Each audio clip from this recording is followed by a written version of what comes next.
Preface. From the entreaties of a friend the following notes were written for his private eye, from the solicitations of other friends they are now offered to the eye of the public. The former were tender persuasions, and, in obeying them, the author had much and sincere gratification. He wishes he could feel as well assured that he is pursuing the path of wisdom by yielding to the latter. But he is too sensible that what may be amusing, or may even be deemed valuable, in the closet of friendship, may be very unfit to meet the less prejudiced judgment of the world, and he is not without many apprehensions, lest a flattering partiality, a partiality which often deals praise where no merit is due, should have induced him to present to the public what ought never to have escaped beyond the limits of private perusal. Conscious how little his notes are calculated to withstand the scrutinizing severity of criticism, he may observe that, at no time during the period of writing them, had he a thought that they were destined to appear at the bar of the public. To fulfill the wishes of one whose sentiments and opinions were dear to him was a grateful task. It was congenial to his feelings, and, regardless of studied rules, he performed it with all the freedom of familiar intercourse. He daily devoted to his friend the few last minutes previous to embracing his pillow.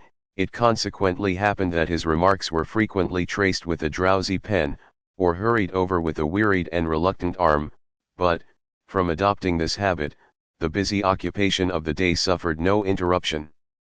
All the occurrences were noted whilst they were strongly alive in the memory, and those who have known the privation of a long and perilous absence from their home and the objects of their esteem will comprehend the many happy associations which were thus brought to sweeten the hours of repose. At the time of the author's arrival in the West Indies, everything in the tropical regions was new to him.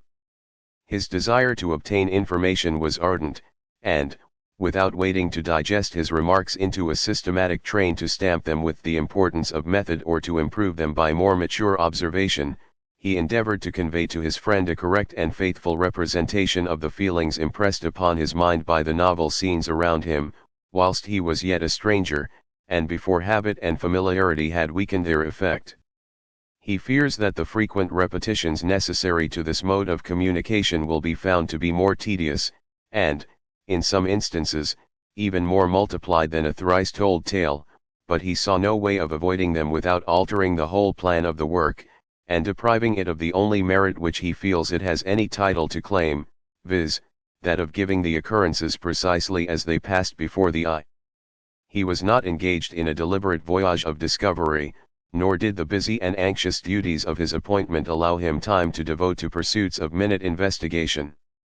The utmost he could hope was to catch events as they passed, and faithfully note them from the impression of the fleeting moment, and, if it should be objected to him that the remarks are not always of high importance, he would observe that it is not from great occurrences alone that a correct judgment is formed of men and things. It is more from the daily, common round than from the great and blasé events that a just knowledge is acquired of the characters of individuals, perhaps, also, of empires, nations, and colonies. Letter 1. Southampton, October 3, 1797. The happiness we enjoy by preserving an intercourse with our friends, when separated from them beyond the reach of personal interview, ranks among the highest blessings of civilized life. The social principle which attaches man to his species influences him wheresoever he may be placed, or whatsoever his condition. It prevails equally in savage life and in polished society, but it is to navigation and the art of writing those powerful engines which have established a freedom of intercourse throughout the wide extent of the globe that we are indebted for the superior enjoyment of communicating with far distant friends, and thereby rendering our separation less intolerable.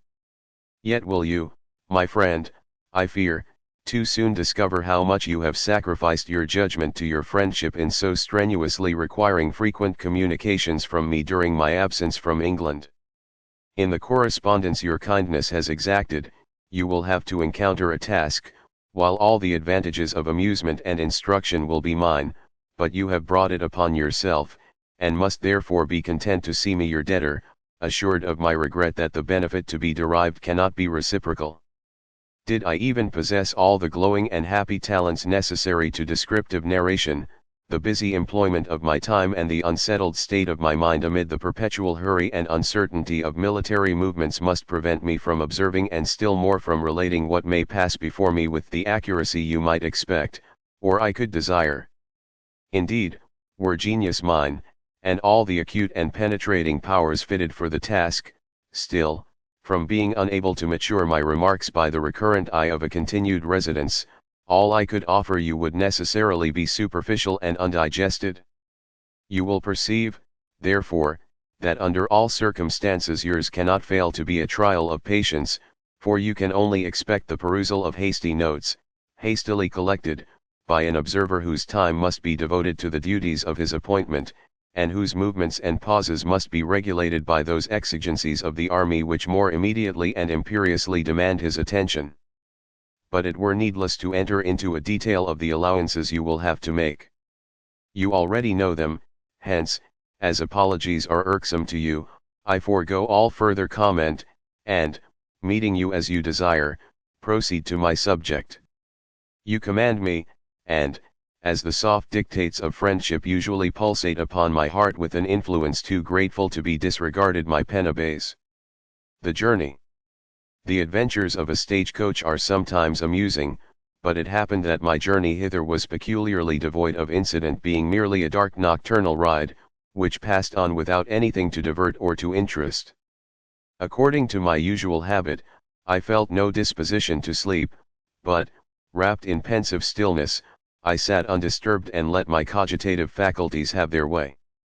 My fat companions, whom you saw in the mail, proved to be three of the sturdy sons of old Ocean. They had formed rather an intimate acquaintance with a certain personal pronoun, and, in abruptness of manner, seemed to be as nearly related to that great personage, Mr. John Bull, as to his kind patron, Father Neptune. If I mistake them not, they were the commanders of some trading ships or transports going out with the convoy. The one sitting upon the same seat with myself so spread his huge sea-worn limbs as to occupy nearly the whole width of the coach, thrusting my comparatively diminutive person up into the corner like a very bodkin. Each of them, planting himself with a loud grunt, quite at his ease, lowered his travelling cap and, turning into his berth in the several corners, sank as profoundly into the arms of Morpheus as though he had been quietly swinging in his hammock upon the smooth surface of a western ocean. Occasionally they were rather loud in starts of sonorous repose, otherwise they caused no interruption to my meditations. And as darkness deprived me of all the variety of passing objects, the want of sleep was, in some measure, compensated by my senses falling into the slumber of weakened impression. Amidst the stillness of night we rolled swiftly on, without impediment or delay, always finding horses in readiness at each place of change. Even the great business of eating and drinking was more than commonly disregarded. No social hour of supper was observed, nor were our conductors troubled with those frequent calls of thirst which are so vexatious and annoying to passengers. To arrive at the end of the journey seemed the object of all. Within the coach it was my lot alone to be sensible of time or distance. Our sleeping captains might have fancied themselves transferred by some sudden or sylph-like aid, for the curtains of their eyes but dropped with the closing day of London to be again uplifted with the rising sun of Southampton. Arrival and first impressions. We arrived at an early hour, and, after taking the refreshment of a cold ablution and a plentiful breakfast, I proceeded without delay to headquarters to announce my arrival and pay my respects to the Commander-in-Chief. It happened that the Inspector General of Hospitals was with Sir Ralph Abercrombie at the time. I called, I therefore reported my appointment to both and put myself under command. The effect of this moment upon my mind I had not fully anticipated. It was a moment big with sensation, but I cannot say with delight. A sudden impulse flushed within me, seeming to create unexpected feelings of regret at the surrender of my liberty. Recalling the days of my youth, when, at school, I was subject to the will of a master, my mind, in vivid remembrance, rapidly retraced all the images of a restraint which had so long been irksome to it, and, in high impatience of the impression, busy appeal seemed to call aloud. Dost thou not recollect that it was then the anxious theme of all thy hopes to escape from fetters and gain the exercise of thine own will? Didst thou not anticipate, as the consummation of thy best wishes, the proud and happy period when thou shouldst arrive at the power of self-command? And, this attained, wouldst thou now surrender the freedom of action so long and so anxiously contemplated as thy greatest good? Wouldst thou abandon the happy acquisition for which thou hadst languished, for which thou hadst toiled through so many tedious years? Such were the repugnant and discouraging appeals of momentary impulse, but sober reason quickly resumed her throne, and, pursuing a more tempered train of ideas, banished the hostile impression, while the renewal of former contemplation soon restored me to myself.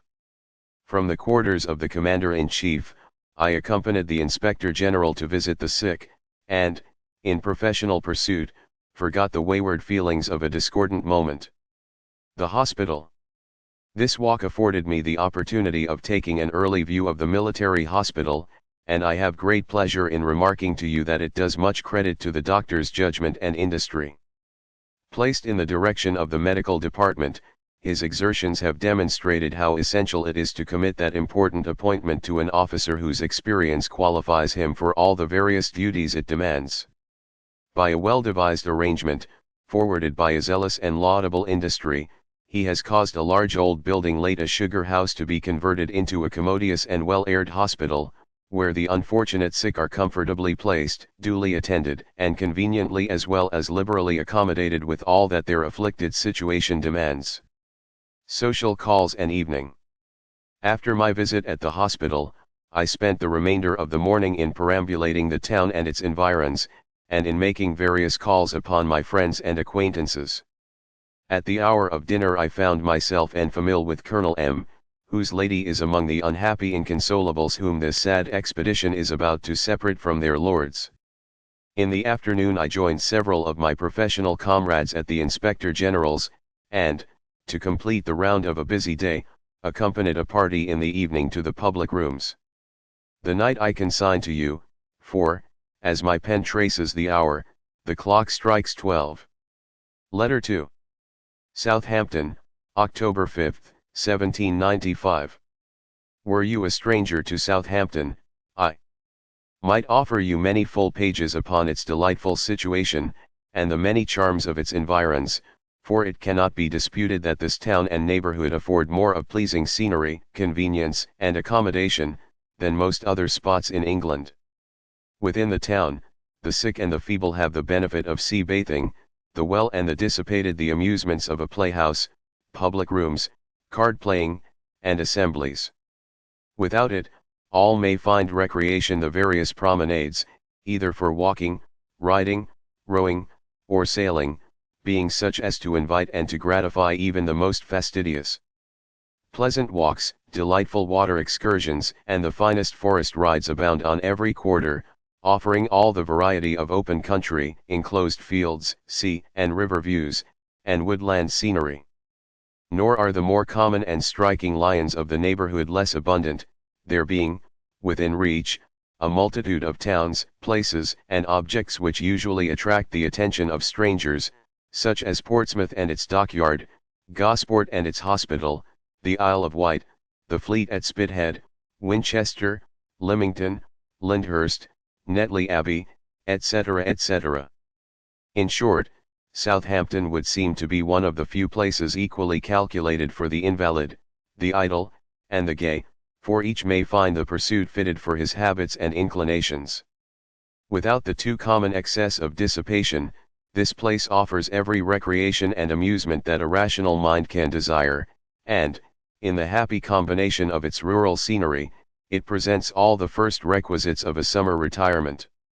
Nor will the mere Epicurean visitor be disappointed, for the market is plenteously supplied with the good things of life. The fish, poultry, butcher's meat, and vegetables are not only abundant, but also the best of their kind. The town is commonly well filled with company during the summer, but, this year, from the attraction of a camp and the crowd of military assembled to proceed with the expedition, it is overflowing, and consequently all is life and motion. Still, those who seek retirement can readily find it, whether in the less public parts of the town, in the hedgerow path, the lonely seaside walk, or, in pensive ramble, amid the deep shades of the forest, or they may escape the busy crowd by retiring to the still surface and tranquil scenes of the river.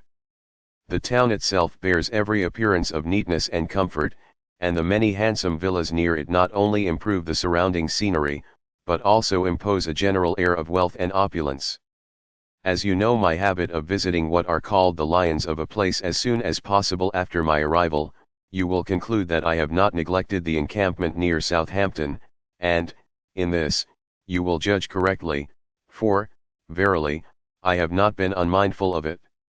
I have made it a visit of very attentive inspection, and much do I wish it were possible for words to convey to you all the host of feelings that rushed into my mind upon the occasion.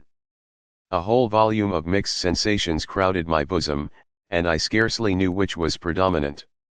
Viewing the soldiers in full contemplation of the strict order, the manly deportment, and the elevated enthusiasm of the character, my mind traversed, in hasty review, all the perils and hardships, the glory and honors which attach to a military life. I felt a sense of pride and gratification in seeing so fine a body of men ready to join in our expedition. My imagination saw all the inviting forms of success before them.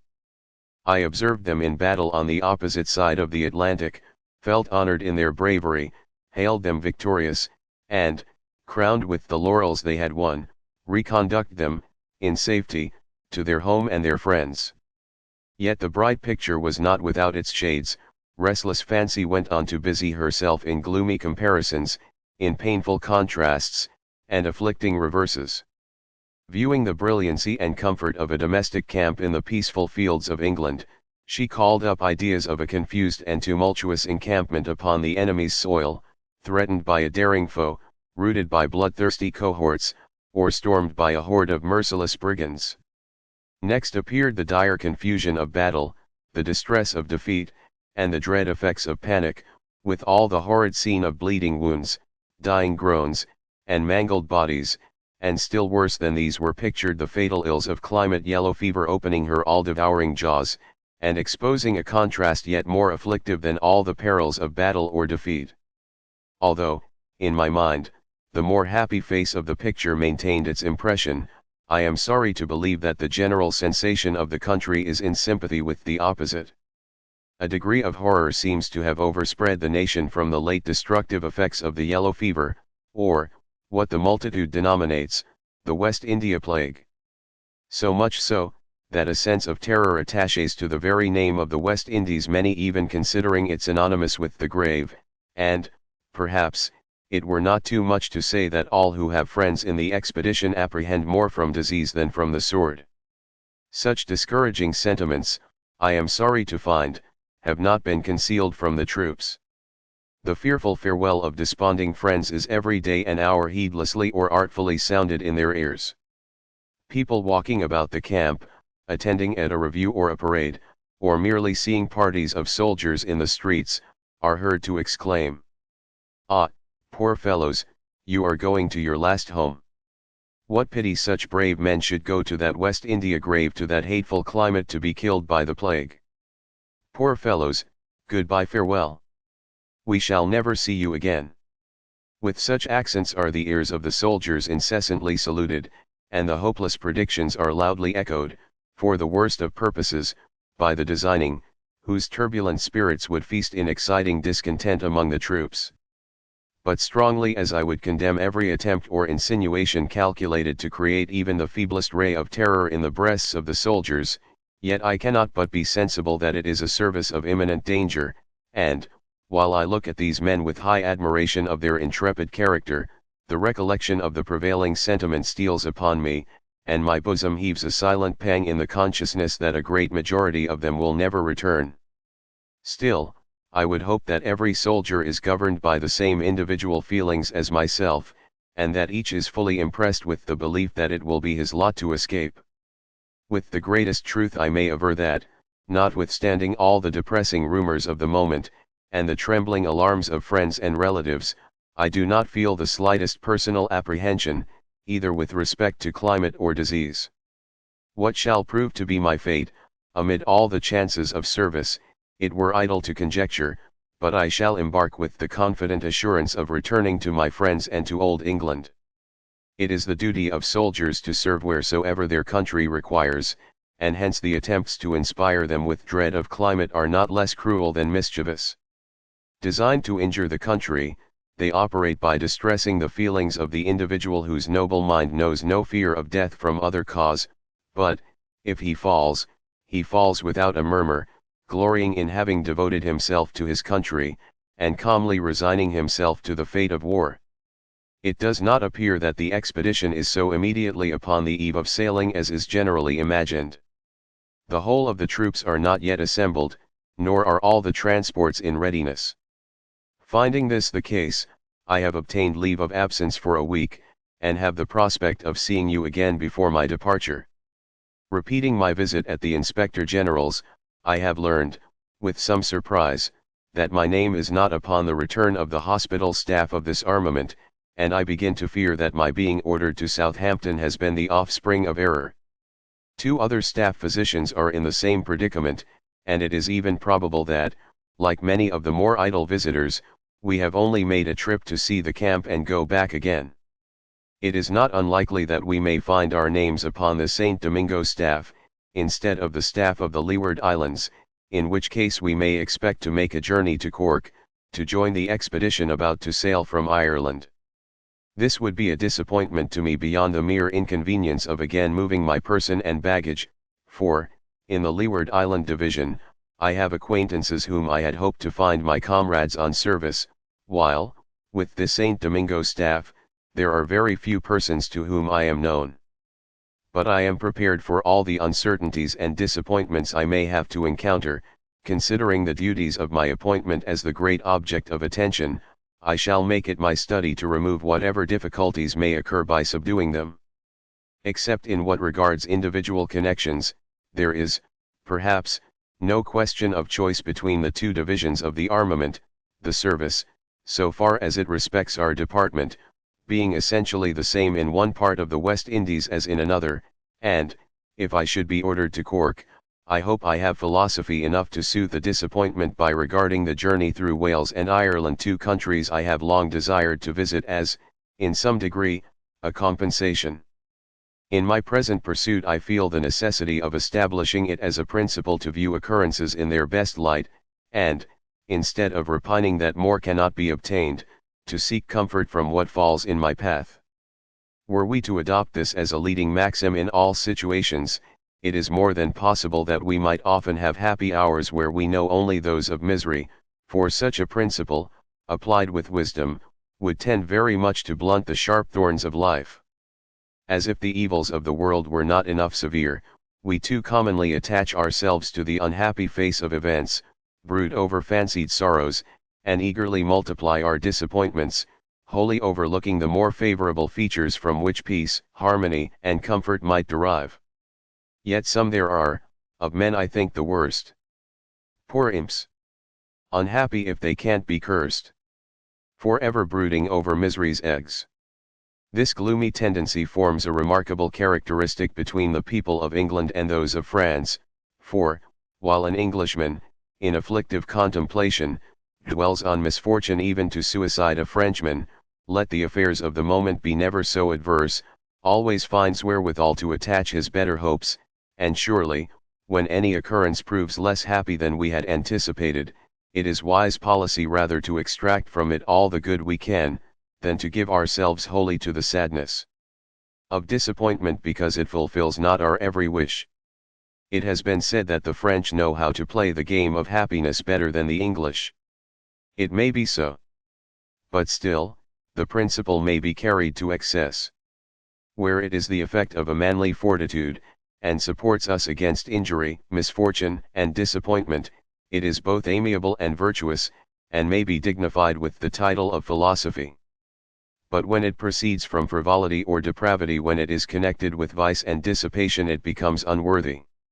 Notwithstanding my determination to pass over the ills of my present employment as lightly as possible, I confess myself one of those dull Britons who would hope never to see the period when French levity shall supersede John Bull's sedate integrity.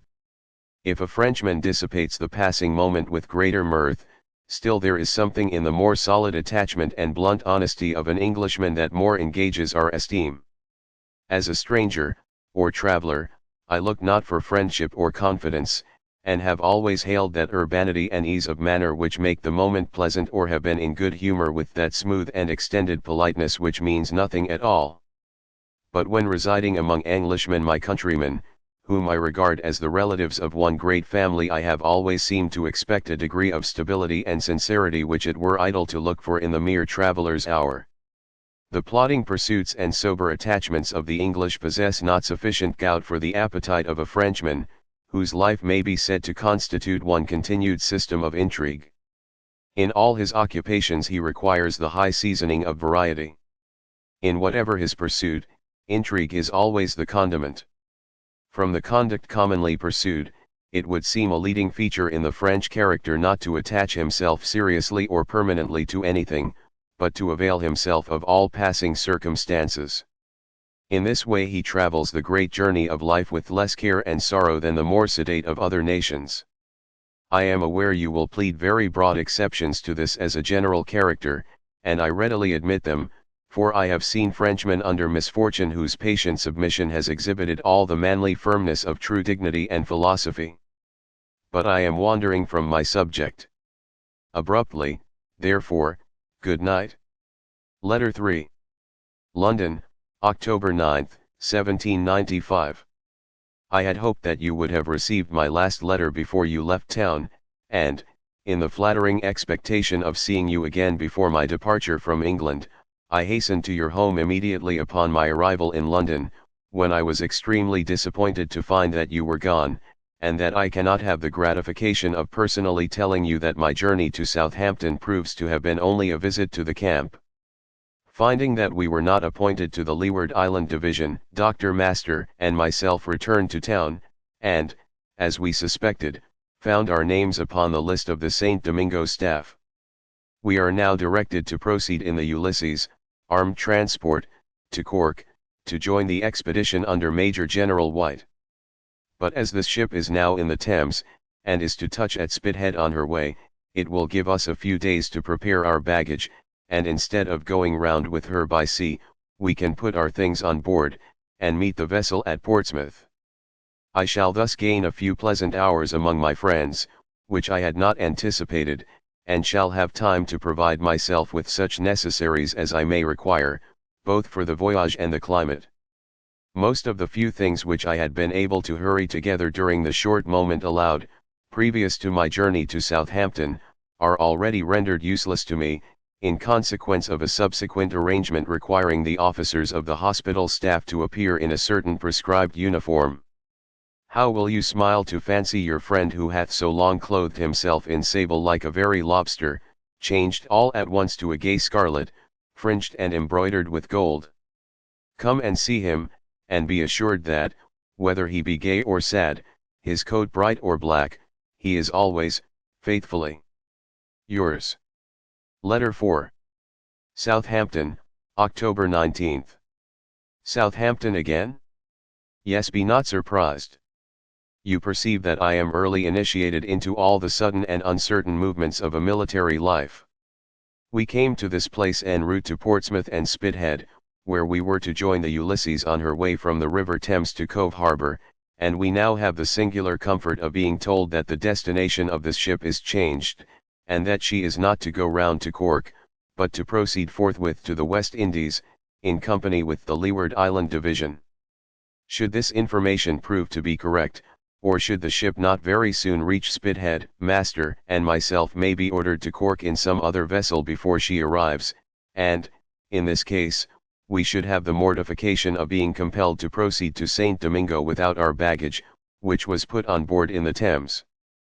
But our instructions still direct us to the Ulysses, and unless these should be officially countermanded, we shall wait the arrival of that ship, considering the information conveyed to us only as idle rumor.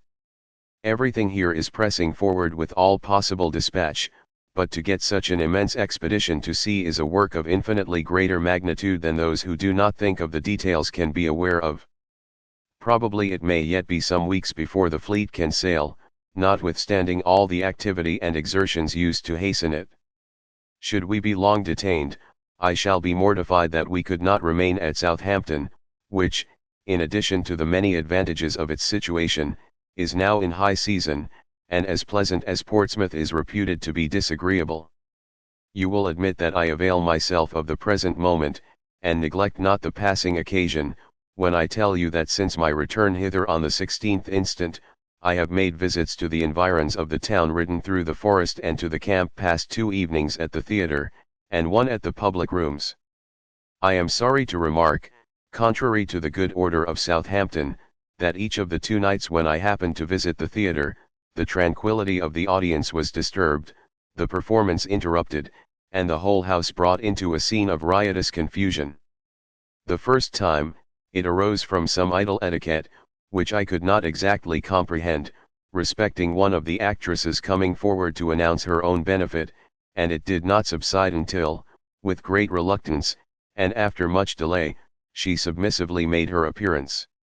The second time, it proceeded from a number of officers and other spectators crowding upon the stage so as to interrupt the performers, and it only ceased, after much delay and confusion, by all of them being actually hissed and pelted off the stage. As it happens at most country places, the theatrical corps consists of a few tolerably good actors, and many very bad ones, but upon the whole, the town seems satisfied with their performance, and, at this moment of full crowd, offers them great encouragement. Tomorrow I leave Southampton, and in a few days shall have the pleasure of addressing you from the Wapping of England. Letter 5. Portsmouth, October 23, 1795. No tidings of the Ulysses. 4 long days have passed since my arrival at this place, and I am still left in anxious uncertainty respecting my baggage and my passage. My colleagues, Doctors Master and Henderson, have again joined me, and, like myself, have passed 4 heavy days of suspense, with only the prospect of extending it to 14 more. Being sadly tired of a Portsmouth inn, and seeing no likelihood of embarking soon, we have taken private lodgings in hopes of passing our tedious hours of waiting more quietly. Portsmouth verifies, in our experience, all that we had heard of its unpleasantness and vulgar immorality. The great objects which call forth the attention of strangers are the dockyard, the Hassler Hospital, and the fine walk upon the ramparts. All these we have visited, likewise Southdown Castle, and the Fortin and Portchester prisons, nor have we neglected that new modern messenger, the telegraph, by which intelligence can be conveyed from this place to the Admiralty at Charing Cross in the short period of 10 minutes. Having thus exhausted all the novelty of the town and its environs, it only remains for us to lapse into the dull routine of the place. It is said that in days of peace long grass grows upon the streets. In time of war they are more trodden, but even then the busy activity of the port occurs only at intervals, as when a fleet comes in or is about to sail. During these periods the town becomes all crowd and hurry for a few days, and then suddenly reverts to a languid intermission of dullness and inactivity. The rent of houses and apartments, the price of provisions, and sea differs very much in times of peace and war. Indeed, we are told that the lodgings have their war price and peace price distinctly fixed. Viewing its present extravagance, if Portsmouth should be proportionally cheap in time of peace as it is dear in war, it might serve as a place of retirement for our prodigals and render unnecessary their tours of retrenchment to the mountains of Wales or Switzerland. And perhaps there are few places that might sooner bring them to sober reflection, for it is lifeless and insipid as the most forlorn might desire, and seems well calculated to temper the mind into the gloomy sedateness of penitence. The following anecdote, said to be of recent occurrence, will exemplify what may be termed the war extravagance of Portsmouth. A gentleman, who had been ill, called on his way to Southampton to dine at one of the inns. Having but a weak appetite, he ordered only a veal cutlet with a pint of wine, for which he was charged 18 shillings. Conceiving there must be some error, he desired to speak with the landlord, who, instead of conducting himself with civility, doubled the offence by his insolence. Upon the gentleman pointing out the supposed mistake, the landlord looked at the bill and immediately replied, Yes, sir, there is a mistake, I perceive.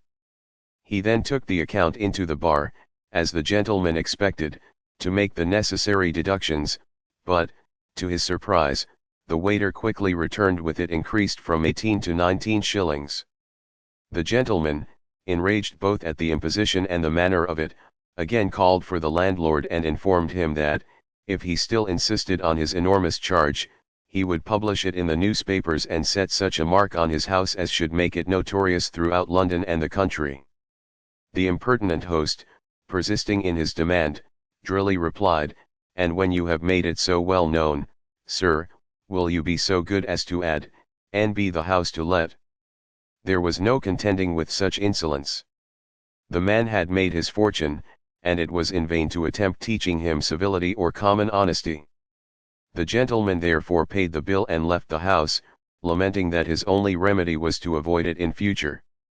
In respect to streets, houses, markets, and traffic, Portsmouth is not unlike other country towns, but Portsmouth Point, Portsea Common, and some other parts of the town have peculiarities which seem to sanction the character the place has acquired.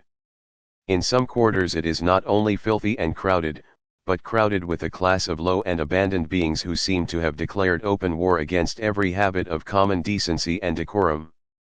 You know the strong desire I have to contemplate human nature under all her varied forms, but those she here assumes are, I am sorry to say, uncommonly hideous and disgusting. The riotous, drunken, and immoral scenes of this place perhaps exceed all others. Commonly, gross obscenity and intoxication preserve enough diffidence to seek the concealment of night, but here hordes of profligate females are seen reeling in drunkenness or plying upon the streets in open day with a broad immodesty which puts the great orb of noon to the blush. These daughters of Cypria are not only peculiar in manners but likewise in figure and apparel. To form an idea of these tender languishing nymphs, these ornaments of the fair sex, imagine something of more than Amazonian stature, a crimson countenance emblazoned with Cyprian effrontery and bacchanalian folly, cheeks wounded, brows scarred and battered, and eyes blackened with balls of red, arms brawny enough to encounter a colossus, ankles like the fixed supporters of a gate. Then add a loose flying cap, a man's black hat, torn neckerchief, stone rings, dirty white or gaudy flowered gown, short apron, and a pink petticoat, and you will have something very like a Portsmouth Pole. Callous to every sense of shame, they reel about the streets, lie in wait at the corners, or, like kites, hover over every landing place eager to pounce upon their prey. Each unhappy tar who falls under their talons has no hope of escape until plucked of every feather. The instant he sets foot on land he is embraced by the neck or dragged away to some bagnio or filthy pothouse, where he is kept drinking, smoking, dancing, swearing, and rioting until every farthing is gone. He then sleeps until sober and returns penniless to his ship, fortunate if an empty pocket is the worst consequence. My visit to the dockyard was highly gratifying. I contemplated this vast depot of stores, the great workshop of our navy, as an emblem of our nation's glory. No part escaped my eye. I regarded each tool with the veneration of a Briton proud of his country's greatness. The Tigre, a ship of war lately taken from the French by Lord Bridport, being in dock, we went on board to witness the injuries she had sustained. Her shattered condition bespoke the terrible effects of a close-fought action.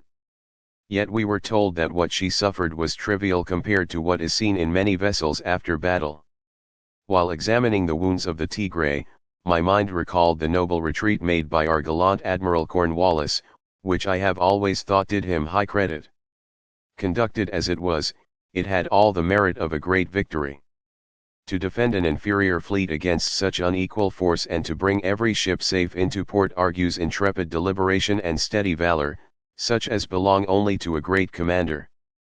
My visit to Haslar Hospital was equally impressive. Connected with our country's greatness, it called up similar ideas. It is an honor to England that so noble an institution should offer comfort to our brave tars in sickness. Too much cannot be done for them, for they are indeed a race of heroes. The Haslar is admirably suited as an asylum. The establishment is noble, liberal, and complete. The hospital stands in an open, airy situation near the sea, close to Gosport. The edifice, capable of receiving 2,000 patients, is enclosed within a high brick wall with iron gates and a porter's lodge. No stranger is admitted without leave of a resident officer. It contains apartments even for sick and wounded officers, who may avail themselves of its care and comforts. Built with completeness and liberality, it does honor to the reign of George II, its founder. The establishment consists of a governor, usually an old navy captain, 3 lieutenants, 3 physicians, 3 surgeons, 2 visiting apothecaries, a chaplain, an agent, a steward, and a dispenser, with servants in proportion to the sick. It conveniently accommodates 1,800 patients but sometimes receives as many as 2,000. Founded in 1746, completed in 1756, its expenditure varies from £10,000 to upward of £30,000 per annum. A plan has lately been formed for establishing a military hospital in this neighborhood.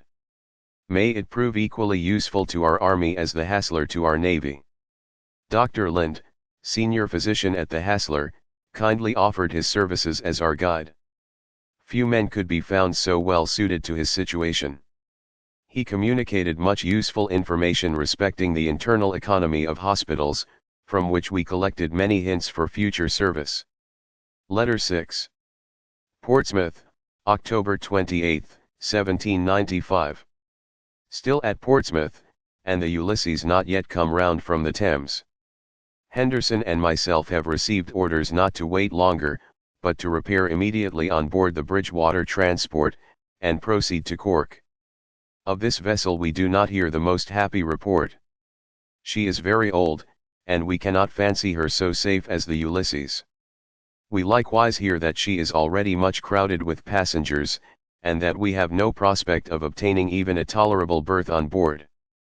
But, as I before remarked to you, I am prepared for all I may have to encounter, and resolved to meet whatever happens sans me plaindre.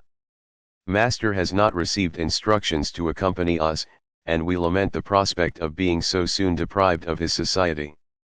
But we have some hope that he may again join us at Cork. Possibly he may follow us in the Ulysses, and have the satisfaction of not being separated from his baggage. You will learn with surprise that what I, some time ago, sought in vain is now offered to my acceptance. One of the physicians of the Leeward Island staff, wishing to go to St. Domingo, it has been proposed to me to make an exchange, giving him my appointment and taking his. But my arrangements are now fixed. I have a better knowledge of things connected with the service on which we are destined, and my baggage is already on board a vessel bound for St. Domingo. If, therefore, my destination be altered, I can only know it officially, for circumstances no longer prompt me to a voluntary exchange. Some troops were embarked yesterday from this place. The weather was rough and unfavorable. Such, indeed, it has constantly been since our arrival at Portsmouth, always stormy, and, at times, tempestuous. From this state of the weather we have had the opportunity of seeing this great maritime port to much advantage, a degree of grandeur being added to the scenery which, in a more tranquil season, had not existed. The general movement and activity have been necessarily increased. We have heard the deep roaring of the billows, and have listened to the howling of the wind and the beating of the storm among the shipping.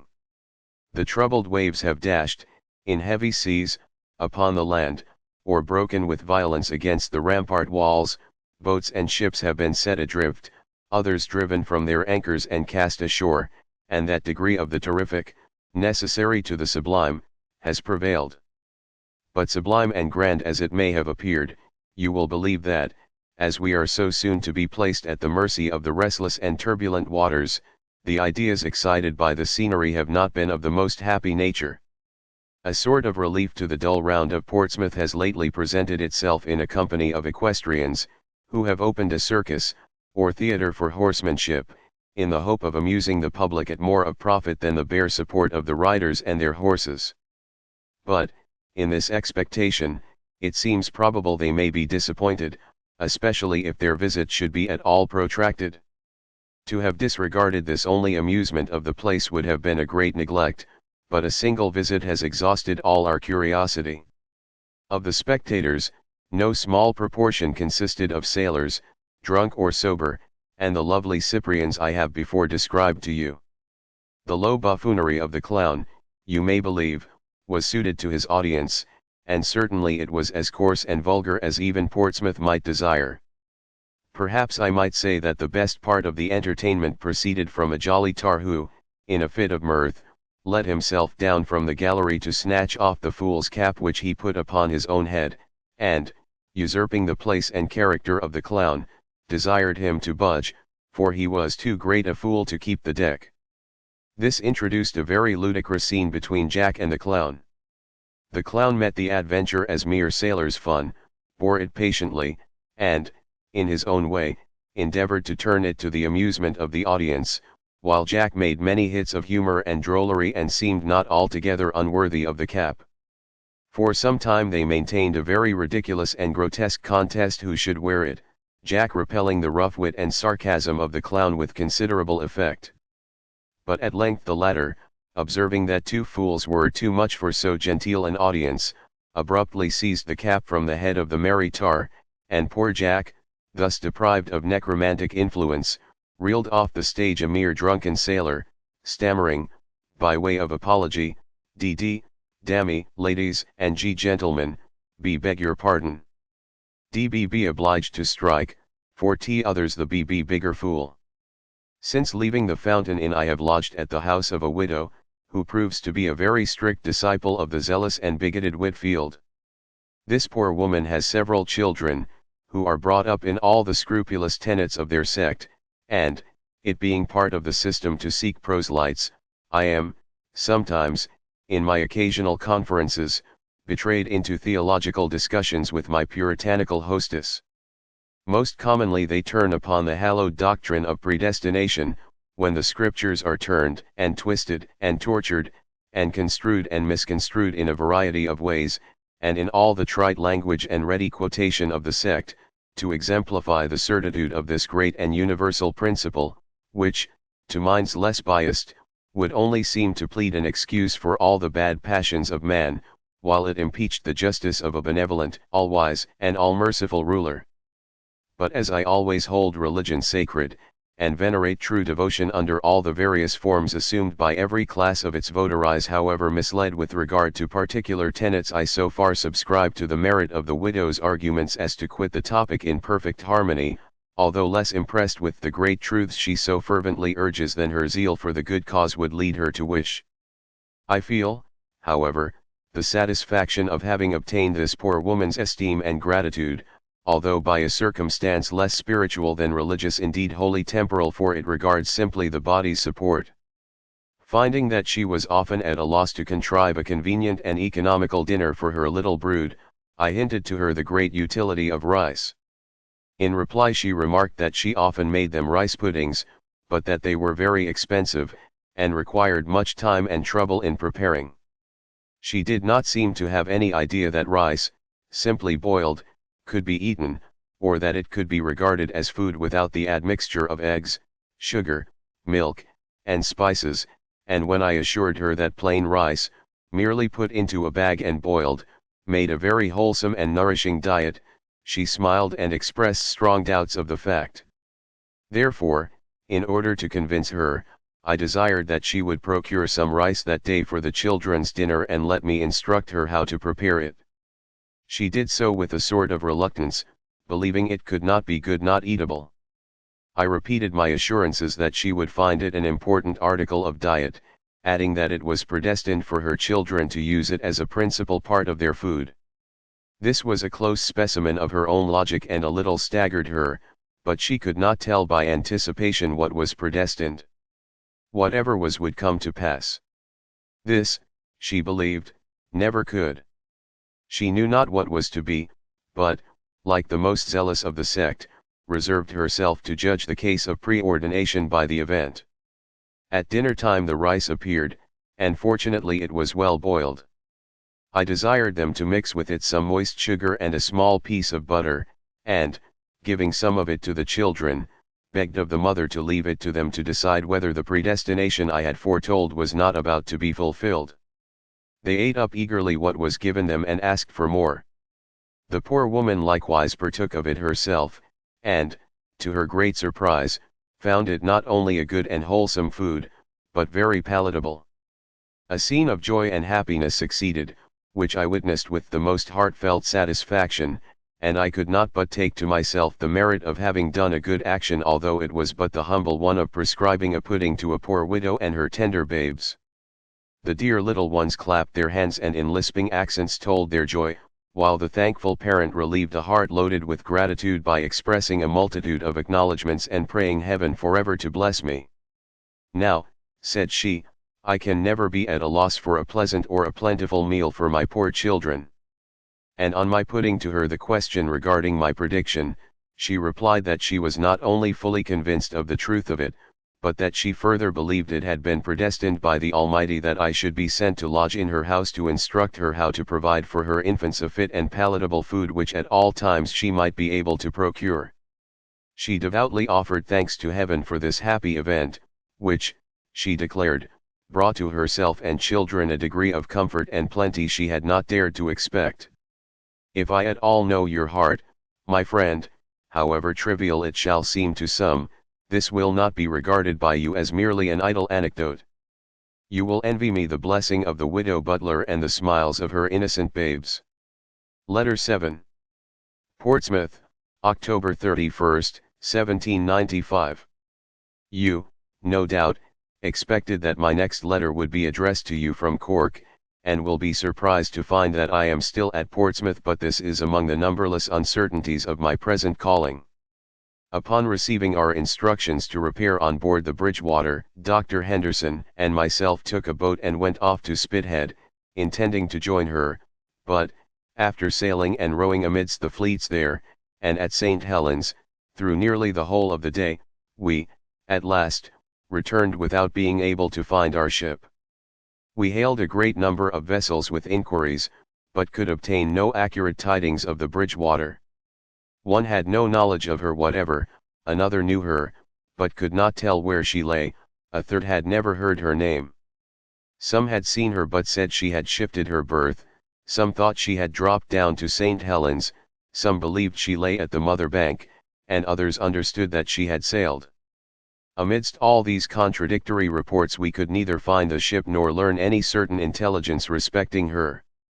Hence, after a most tiresome and fatiguing round, and consuming nearly a whole day in quest of the Bridgewater, it only remained for us to return to Portsmouth and again wait for further orders. Previous to going into the boat, we had been informed at the Transport Office that the vessel we inquired for had received instructions to sail without delay. It is therefore probable that she was getting under way at the very moment we went off in search of her. The following morning we learned that she had actually sailed for Cork. After the account I gave you in my last letter regarding this ship, you will not imagine that our disappointment was very afflicting, and I candidly confess that my greatest uneasiness, upon the occasion, proceeded from our sickening tour in the boat. The revived hope of seeing the Ulysses, and the prospect of regaining the society of our friend master, held out to us more than a compensation for our toil. In the latter expectation we were speedily gratified, but the satisfaction of greeting the Ulysses still remains in anticipation. The weather continues to be very unsettled. It has been stormy and tempestuous beyond all that is usual even at the roughest season of the year. On the 20th instant it blew a perfect hurricane like what we read of as sometimes happening in other countries, but unlike all that we are accustomed to witness in England. Had the fleet been at sea, something very disastrous would probably have befallen it, but as the weather has so long been stormy, we hope that the boisterous heavens will have exhausted themselves before the expedition sails. Between 10 and 11 o'clock, on the morning of the 29th, a tremendous gale began to blow. The sky blackened. The tumid clouds rolled in heavy masses, darting forth quick lightning, followed by loud bursts of thunder. The tearing gusts of wind brought with them violent showers of hail and deluging torrents of rain. The whole elements seemed to be moved in one convulsive effort. The vivid lightning traced its path in broad and fiery flashes, and the terrific thunder instantly followed as if raging to overtake them. At one instant it rolled in oppressed and convulsive sound, seeming to struggle against some great impediment that confined it to the clouds, and at the next it burst forth in full explosion, as though a match had suddenly fired the whole ordnance of heaven. Hailstones of uncommon magnitude beat down with a force and rapidity as if contending which should first reach the earth, and scarcely had they fallen before the sweeping violence of the wind forced them into heaps like deep drifted snow, in which state they remained for hours after the storm, notwithstanding the heavy torrents of rain which followed them. The houses were shaken, to a dangerous degree, by the excessive force of the tempest. The loud ocean rolled in tremendous seas, and broke in ruptured mountains on the shore. Many of the ships were driven from their anchors, some were dismasted, others cast away, and boats, set loose by the storm, were swallowed up by the troubled waters, and afterwards vomited, by the expelling throes of the sea, upon dry land. The hollow sound of the wind, the heavy beatings of the hail and rain through the thick forest of shipping lying in the harbor, together with the tremendous dashings of the sea and the troubled motion of the vessels upon its restless surface, all combined to render the scene greatly awful, but too high a degree of the terrific was intermixed with it for the spectator to regard its grandeur and sublimity in quiet contemplation. To convey any just idea of it would require the pen of a Milton or a Shakespeare. Great and general alarm prevailed, especially among the lower orders of people, in whose minds a fearful association was excited, carrying them infinitely beyond the probable injuries to be expected. They ran, trembling, into the remotest corners of their houses, uttering loud bewailings, and fearing that some dreadful visitation of the Almighty was upon them, and that He, in His wrath, was about to punish their sins by the destruction of the town and its wicked inhabitants. Nothing was heard but the howlings of the tempest. In all other respects a dread stillness reigned. No living thing was seen in the streets, and all around seemed hushed in the silent pause of consternation. When the violence of the storm had a little abated, and the rays of light began to issue through the broken clouds, the trembling multitude ventured forth, and assembling in groups at the doorways, relieved their apprehensions by relating them to each other in the restored comfort of mutual intercourse. At this moment I could not but remark the striking effect of that great and leading feature of our nature, the social principle. Had these people remained alone, hidden in the corners of their houses, their sense of alarm had probably continued much longer, but they derived manifest relief from communicating with each other, and the very act of relating their fears insensibly dispelled them. Having much curiosity to hear their remarks and observe their expressions of terror, I mixed with these associated groups, and found that their apprehensions had been great and various. Some had magnified the storm into an earthquake, sent to destroy them. Others believed it to be a hurricane that would bury them in the ruins of the town. Many imagined they were to be swallowed up by the sea, which threatened the place in huge and loud roaring billows. Some, widening their fears to the whole extent of our island, considered the awful scene as an omen to Parliament, which was to meet this day, to warn them against persisting in a cruel and bloody war. Others, looking to the immense fleets preparing for our expeditions, believed the whole about to be swallowed up because their employment was wicked, and all seemed to regard the tempest as a scourge intended to punish the vices and chastise the follies of mankind. Whilst every one contemplated the event as of vast and mighty import, busy imagination had tortured their individual fears into 1,000 forms. One worthy dame had felt the earth shake under her, another saw the whole street move, the olfactories of a third had perceived sulphurous fumes issuing from below, and some had even heard the church and other buildings falling into opened chasms and crashing amidst the shattered bowels of the earth. These secret terrors, you may believe, subsided with the storm, yet all, in soberest reason, vowed they had never known the like before. The injuries done were less than might have been expected. Some of the ships and boats necessarily suffered, a few houses were unroofed, and amidst the devastation, the windmill at Gosport was blown to the ground. It was at first reported that many lives were lost, but, happily, this report is not confirmed. The West India Fleet, the fleet for Gibraltar, and the Channel Fleet are all detained by tempestuous weather and contrary winds, and there are some among us who, from the pacific tendency of the King's speech, and other circumstances which they imagine to be favorable, would persuade themselves that our great expedition will never sail, or that, if it should get under way, negotiations for peace will prevent it from reaching the West Indies. I dare not hazard an opinion upon this subject. What say you politicians of London respecting it? But I have something to tell you more amusing than storms, and fleets, and troubled seas. You will remember our occasional conversations respecting the numberless perils and dangers that arise to the public from the license afforded, in this country, to every idle and impudent boaster of empirical remedies for the cure of disease, and, without any violent surprise, you will place the following fact among the host of absurdities that daily meet your eye and your ear. A physician, with whom I had the pleasure of conversing yesterday evening, was, some time ago, called to visit a patient who was wretchedly afflicted with hypochondriasis. She had long been under the care of the soi-disant and celebrated doctor and had swallowed of his all-healing, all-restoring, all-strengthening, and never-failing cordial as much as had cost her 22 guineas. Still she was more and more low, dyspeptic, and hipped, and her poor flatulent stomach was cruelly annoyed by the repeated potions of this infallible specific.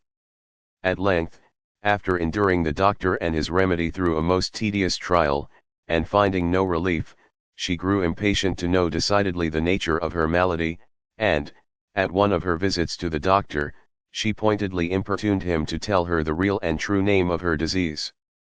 When this great man, finding that his patient was urgent and that he could no longer evade the question, assumed a dignified and important air, and, with great gravity, made known to her his great opinion that she had a great fire in the bones. The poor burning lady, in full faith, credited the fiery tale, and, in the true sense of a hypochondriac believer, felt that not only her bones but her whole frame was rapidly consuming. Unhappily for the doctor, she soon discovered that taking his never-failing balsam was only adding fuel to her fire, and, at last, upon turning to the newspapers, she found that, in the long list of maladies to be cured by this omnipotent remedy, the bones, alas, had been forgotten and no promise made that it should extinguish the fire in the bones. Upon this she abandoned both cordial and doctor, and applied for relief to the physician who amused us with the history of the case. Letter 7. Portsmouth, November 8, 1795. Out of evil, it is said, sometimes springeth good, and I feel assured that you will agree with me in considering the adage verified, when I tell you that the repeated delays to which we have been subjected have proved the means of completing our party, by converting our harmonious trio into a still more social quartet, a circumstance which has happened from our being joined by Dr. Cleghorn, who is now arrived at this place, on his way to join the St. Domingo Hospital staff. He is a pleasant, well-informed man, and of good professional abilities, is brother to the professor of anatomy at the University of Dublin, and nephew to the celebrated author on the diseases of Minorca.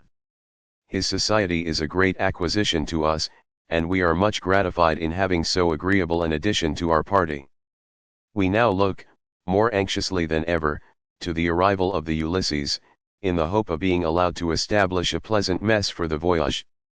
On the day of Dr. Cleghorn's arrival at Portsmouth, it happened that he met me walking in the street, when, without any introduction, he directly accosted me by name, and, on my seeming surprised at being so addressed by a stranger, he remarked that my face was very familiar to him, from having seen me often at the classes in Edinburgh.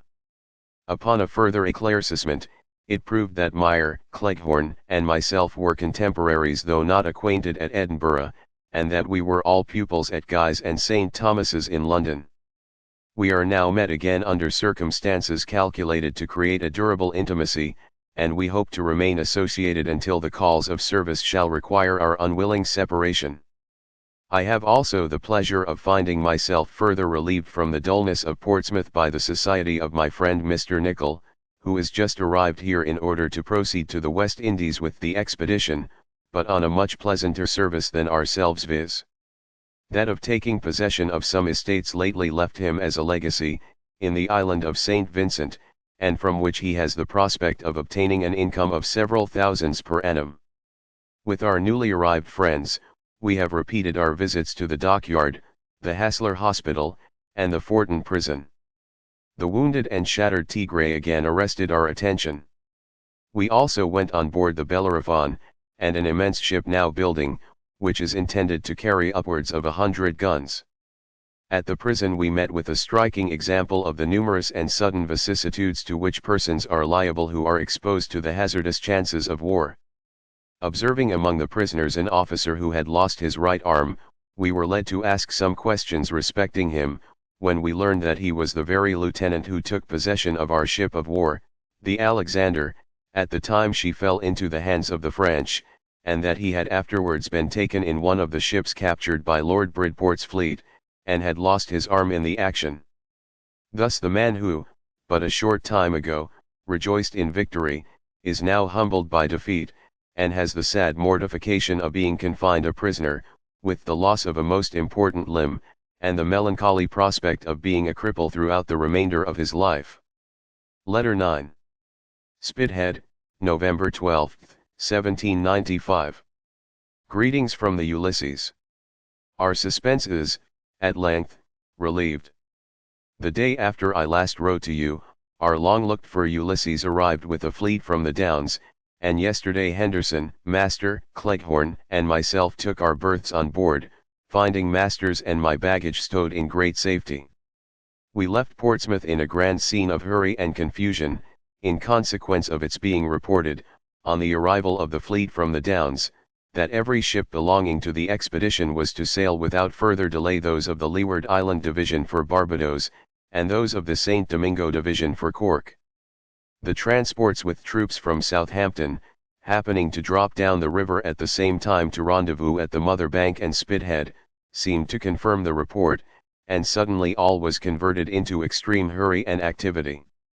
Multitudes, both from the newly arrived ships and those which had been long waiting, thronged on shore to purchase provisions and stores to complete their stock for the voyage. Many who had passed their hours of suspense in the town had also their marketings to make, and hence, the demand suddenly becoming greater than the supply, it introduced all the confusion of a general scramble. Each seized upon whatever provisions he could find, asking no questions but paying any money that was demanded. Not aware of the tumultuous pressure of such a moment, and considering ours to be only a short passage, we had purposely delayed purchasing our meat, bread, and other fresh provisions, until we should be certain that the ship in which we were to make the voyage had arrived. But should we proceed to sea immediately, and the voyage be at all protracted, we shall be reduced, by this neglect, to salt food and the ship's allowance, for, in the general scramble, we were unable to obtain what we wished, and were compelled to repair on board with a very deficient supply. All the butchers' and bakers' shops were quickly emptied. Not a loaf nor a bit of meat, not even a carrot or a cabbage remained, and many went empty away. Neither porters nor servants were required, but everyone who was successful enough to put his hand upon any provisions gladly became the bearer of his own load. To show you the extremity to which we were reduced, I may tell you that our party stopped a man upon the street who was carrying home a large giblet pie, hot from the oven, which we tempted him to let us take on board, by offering for the pie and the dish more than double their value, or indeed any money he might demand. To an unconcerned spectator, it must have been a most ludicrous and diverting scene, such as might have afforded full scope to the all-animating pencil of Hogarth. We were too intimately associated with what was passing to view it only with an eye of amusement, still I could not but remark the oddity of the assemblage, and the varied expression of countenance, as actuated by hope, joy, disappointment, hurry, and anxiety. Military and naval officers, passengers, servants, soldiers, sailors, boys, women, and Negroes, all crowded together upon the streets, formed one heterogeneous mass, one great and motley group, of which every part was in busy motion, each person feeling the apprehension of being left behind. From the multitudes of anxious, heavy-laden individuals who were seen running with their burdens down to the boats, and scrambling to embark, it might have appeared, to a stranger, that the inhabitants of Portsmouth were making one great effort to carry off all the provisions, stores, and furniture of the town, previous to evacuating it to the possession of an enemy. One hurried off with legs and shoulders of mutton, another with half a sheep, a third with a huge piece of beef, and others with different joints of veal or pork. Here was a man running with a cheese, there one with a sugar loaf, others were scampering away loaded with rice or papers of groceries, some ran off with bags of bread, some with baskets of greens, potatoes, carrots, turnips, and the like. Many were seen bending under heavy bundles of clothes wet from the wash, others loaded with camp stools, deal boxes, sea coffers, pewter utensils, and various other stores, and, amidst the throng, ourselves with the smoking giblet pie, and such other provisions as we had been able to procure. Everyone was upon the alert. Necessity made all industrious, and without any idle or scrupulous objections, each was glad to minister to his own wants.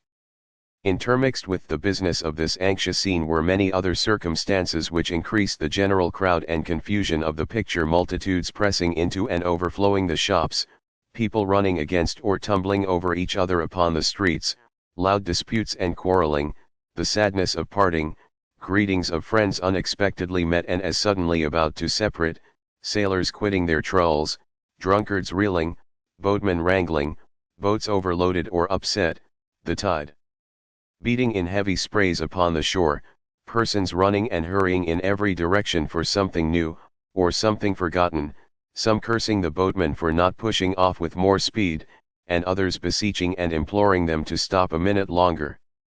Such was the state in which we left Portsmouth, after a residence of 3 weeks, during which time we had regarded it as a dull, inanimate place, but the change was sudden, and will be only transient.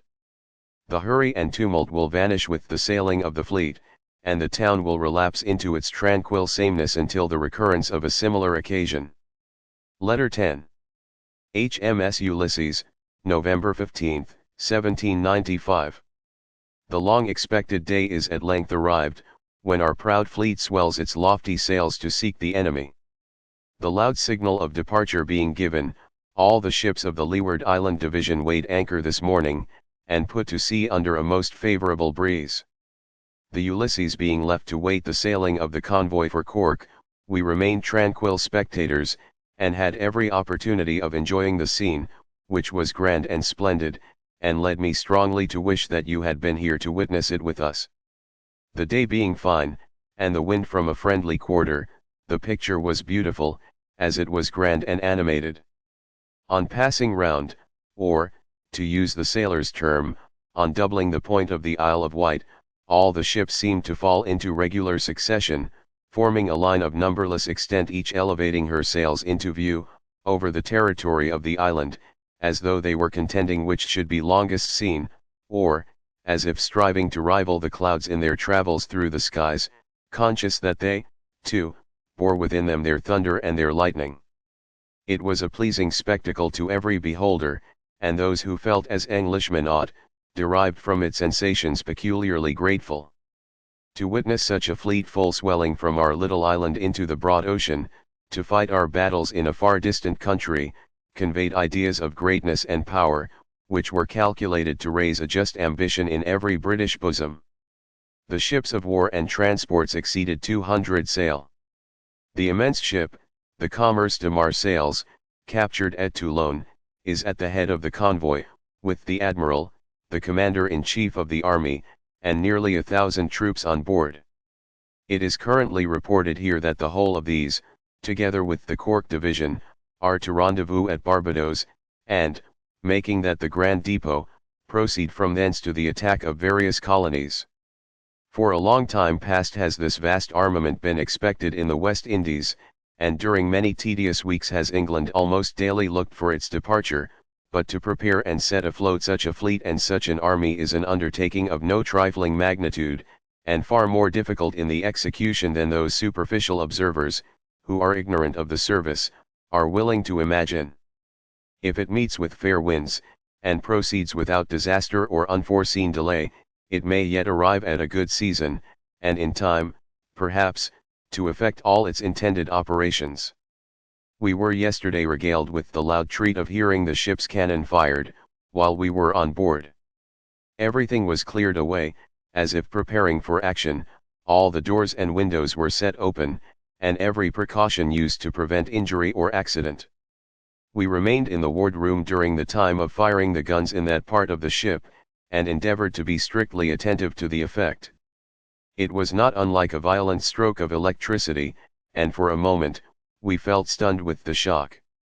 The jarring concussion conveyed the sensation of the whole ship having shivered asunder, or suddenly burst into atoms, and it seemed matter of surprise that the ears of the sailors should ever become capable of supporting the successive and violent explosions of a hostile engagement.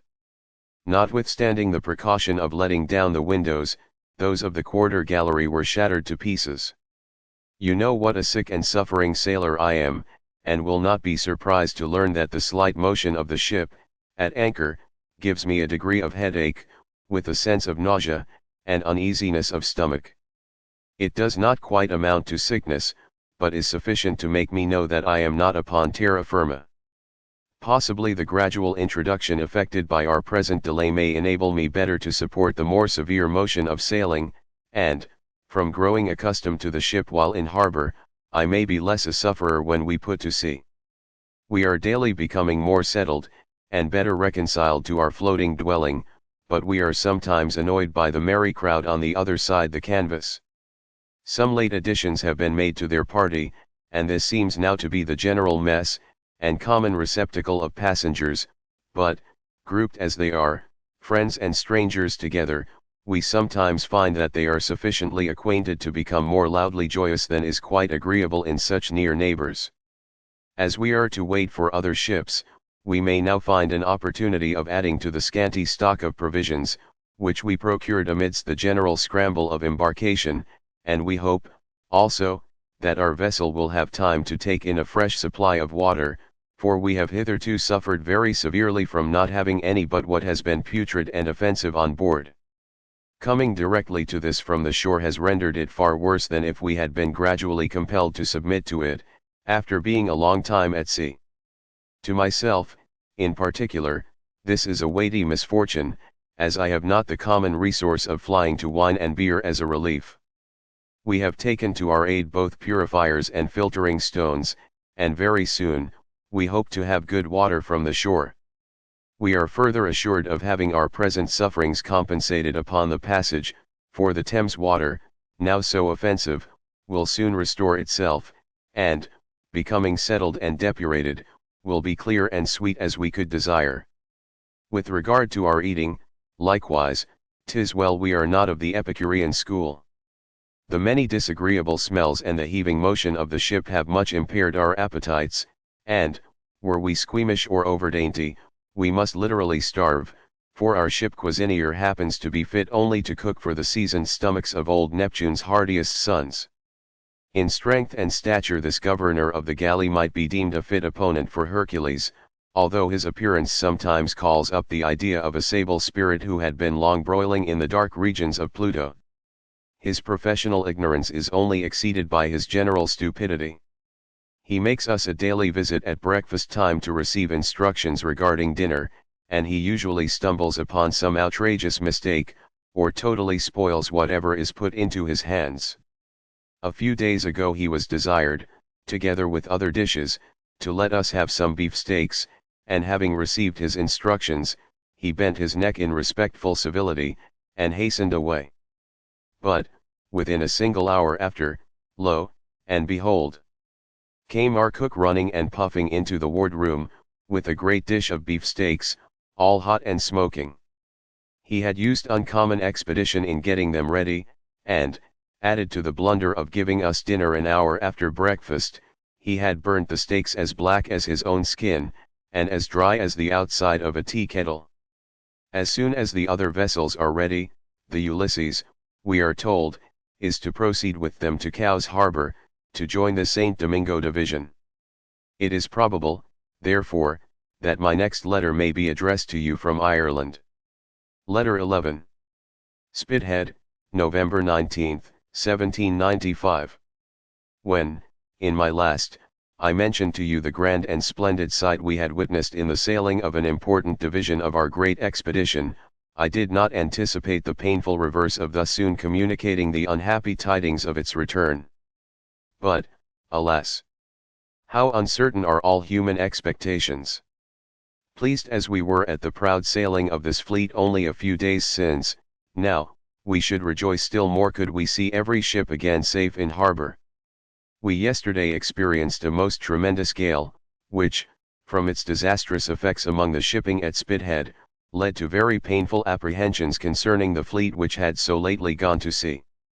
The wind having shifted to an unfavorable point and blowing with great violence, it was manifest that the convoy could not proceed, and but too evident that many of the ships must be damaged or lost. I am sorry to add that we are already witnessing the melancholy confirmation of our fears, for the fleet, not having cleared the channel, was unable to weather the storm. During the whole of this day, different ships have been dropping in at St. Helens in a sadly disabled state, bringing still worse tidings of those left behind. A storm so violent and destructive has seldom been known in this climate.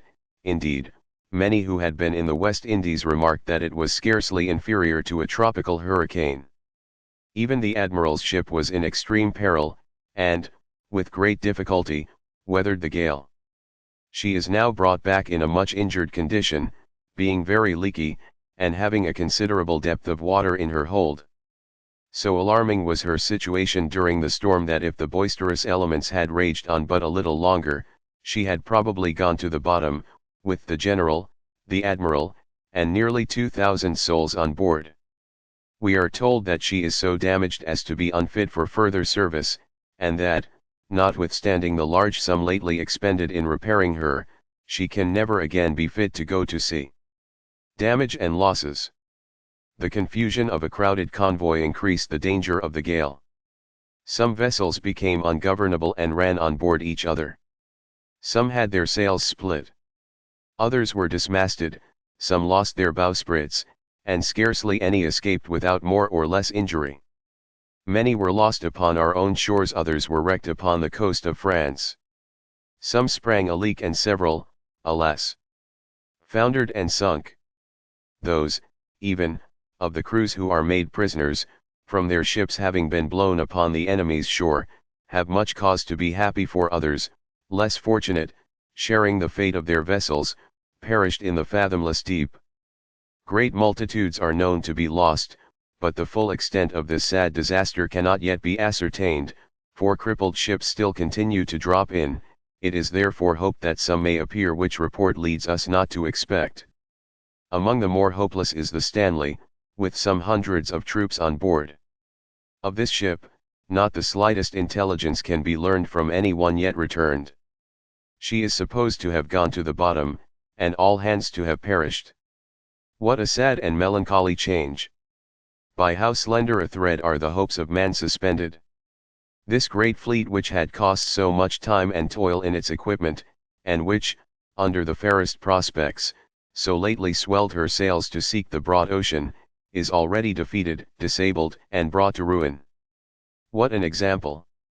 What a striking proof of the weakness of human foresight, and the uncertainty of all our wisest calculations! The author's experience aboard the Ulysses. The damage done to the vessels immediately around us, and the perilous state of our own ship, although lying at anchor, had caused a too faithful representation of the evils which might have befallen us had we been on our passage to Ireland, and rendered us happy in not having previously gone to sea.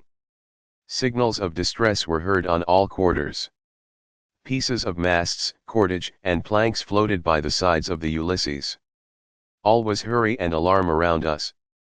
Many vessels near us were injured, some, driven from their anchors, drifted on board other ships, or were cast on shore, and, being there wrecked, remained, before our eyes, sad examples of the greater disasters to be apprehended from the storm. Such, even, was the perilous insecurity of the Ulysses that, although, to use the sea term, we had lowered our topmasts and made all snug, it was deemed expedient to prepare the guns for the purpose of firing signals of distress, and, had the gale continued much longer, we might have required assistance, which, at such a moment, it had been impossible to obtain. I was excessively sick and ill, and from the deep rolling, heavy tossings, and the many troubled motions of the ship, was quite unable to support myself upon my legs. Staggering and stumbling, I crawled out of the wardroom to the middle of the half-deck, to seek a more central part of the ship, and, there, clinging to some firm hold, remained, sick and comfortless, to wear out a most distressful day. Afflicted with headache, a nauseated stomach, and trembling limbs, my contemplations were not of the most consolatory nature. I saw all the evils that were to befall our fleet under their most gloomy colors. I beheld the convoy dispersed, ships struggling in the gale, my fellow creatures sinking, and the whole expedition discomfited, the mind sympathizing with the sickened frame. All was pictured as one grand scene of disaster and destruction. My friend master, and some others on board, suffered still more severely than I did, for, by fixing myself to the spot where I found a free circulation of air and comparatively but little motion, the nausea which distressed me did not proceed to the violent, and almost incessant reaching, with which they were afflicted. Observations on sailors and passengers. In the midst of our apprehensions and our danger, I could not but notice the strange remarks and quaint jokes which passed among the sailors, who were variously actuated by feelings of indolence, anxiety, or indifference. One of them being called upon deck and desired to go aloft to do something that was expedient at the top of the mast, idly crawled up from below, muttering, "I'd rather be drowned in the sea, dammy, than at the mast-head." Another, observing a passenger in a severe fit of vomiting, exclaimed, "Dammy, he's only sick for want o' grog." A third, as if responsive to the other, called out, "Stiff breeze, Jack. He'll be worse yet. Steward, why don't you give the gentleman a piece of fat pork to settle his stomach?" About 5 o'clock in the evening the storm began to abate, when torrents of rain lessened the wind, and brought the sailors some respite from the harassing and perilous duties of the day. From those who have returned in safety, we hear many details of real and imaginary distress, of ludicrous incidents, and of very truly afflicting and melancholy events, but the distressful sum of the whole is, that the fleet is severely damaged, many ships are lost, numbers of souls have perished, and the whole expedition is disabled and delayed. To repeat to you all the afflicting reports we hear on the subject would swell my letter into a volume, for, in addition to real and serious ills, the representations of passengers, not accustomed to the sea, magnify those of less importance into a terrific catalogue of injuries and disasters. Some lost their baggage, some their stock and provisions. One laments his pig, another his goat, another his poultry. Some were floating in their berths, from water dashing in at the scuttles.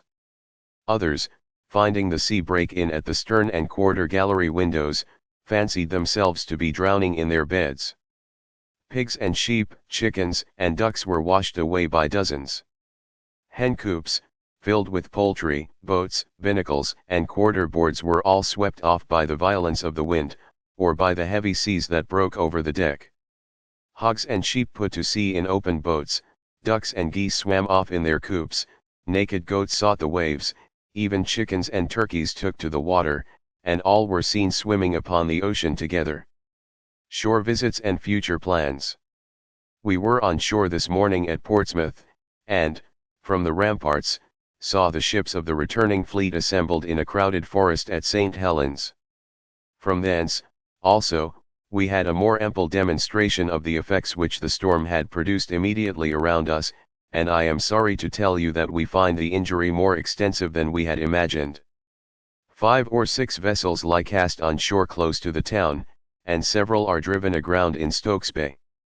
2 are lying near to Southsea Castle, an artillery ship, with the ocean transport, and a gunboat, are on shore directly under the ramparts, and lying dry quite out of the sea. Some, it is hoped, may be got off again, others are so much injured that they will be entirely lost. Our visit to Portsmouth was for the purpose of procuring some additional provisions for the passage and completing other necessary purchases, and, with acknowledgments for your kind attention, I may announce to you that it afforded me the opportunity of receiving the gay sword and scarlet embroidered suit, in which your friend is directed to exhibit his person.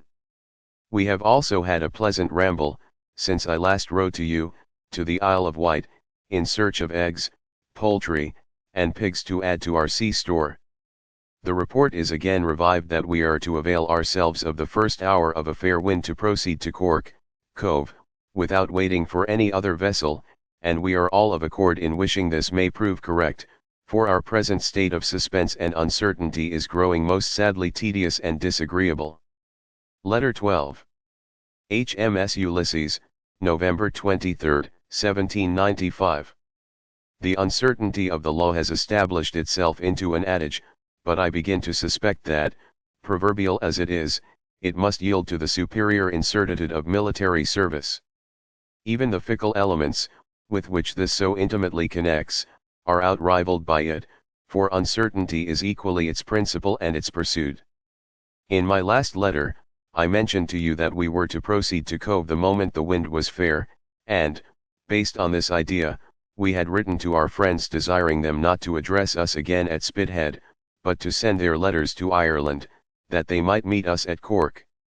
Now, we find that our destination is again changed, and indeed, within the last 2 days, it has been so rapidly altered and confirmed, fixed, reversed, varied, and changed, again and again, that we are totally at a loss on what assurance to fix our faith. The Ulysses and its ever-changing fate. Yesterday, we heard of new doubts and delays. Within a short round of 24 hours, the ship and ourselves were destined to an almost infinite variety of stations and purposes. The stores of the Ulysses were to be unstowed to examine if any were injured by the gale. She was to be removed and given to the service of the Leeward Island Army. She was to proceed direct to the West Indies with troops of Sir Ralph Abercrombie's division. She was to go immediately to Cork, to take on board troops of the St. Domingo division. She was to be converted into an hospital ship. She was to be a transport for stores, NC. Today the reports have not been less multiplied or less varied, and the destination of the Ulysses and her passengers has changed with almost every passing hour. Time announced destination/purpose status and action. Morning to proceed to the West Indies with the Leeward Island convoy. We were to remain on board, then be distributed into different ships of the St. Domingo division on meeting that convoy from Cork. We wrote to a friend at Cove to hold our letters. Noon to be completely fitted as an hospital ship for the St. Domingo Army and be the receiving ship of the Cork division. We were to continue on board and consider ourselves officially on duty. 1 p.m. to proceed to Cork and take in troops for St. Domingo. This seemed so fixed that the purser of the Trufty put his baggage on board and set off to Cork via Milford Haven, assured of meeting the Ulysses at Cove. Evening to go in company with 2 or 3 other ships of war and make a running passage to Martinique to hasten thither a body of troops. This plan involves taking out all the St. Domingo stores and avoiding the delays of a large convoy. The lieutenant commanding the ship presently after came on board with instructions to the same effect as the last report.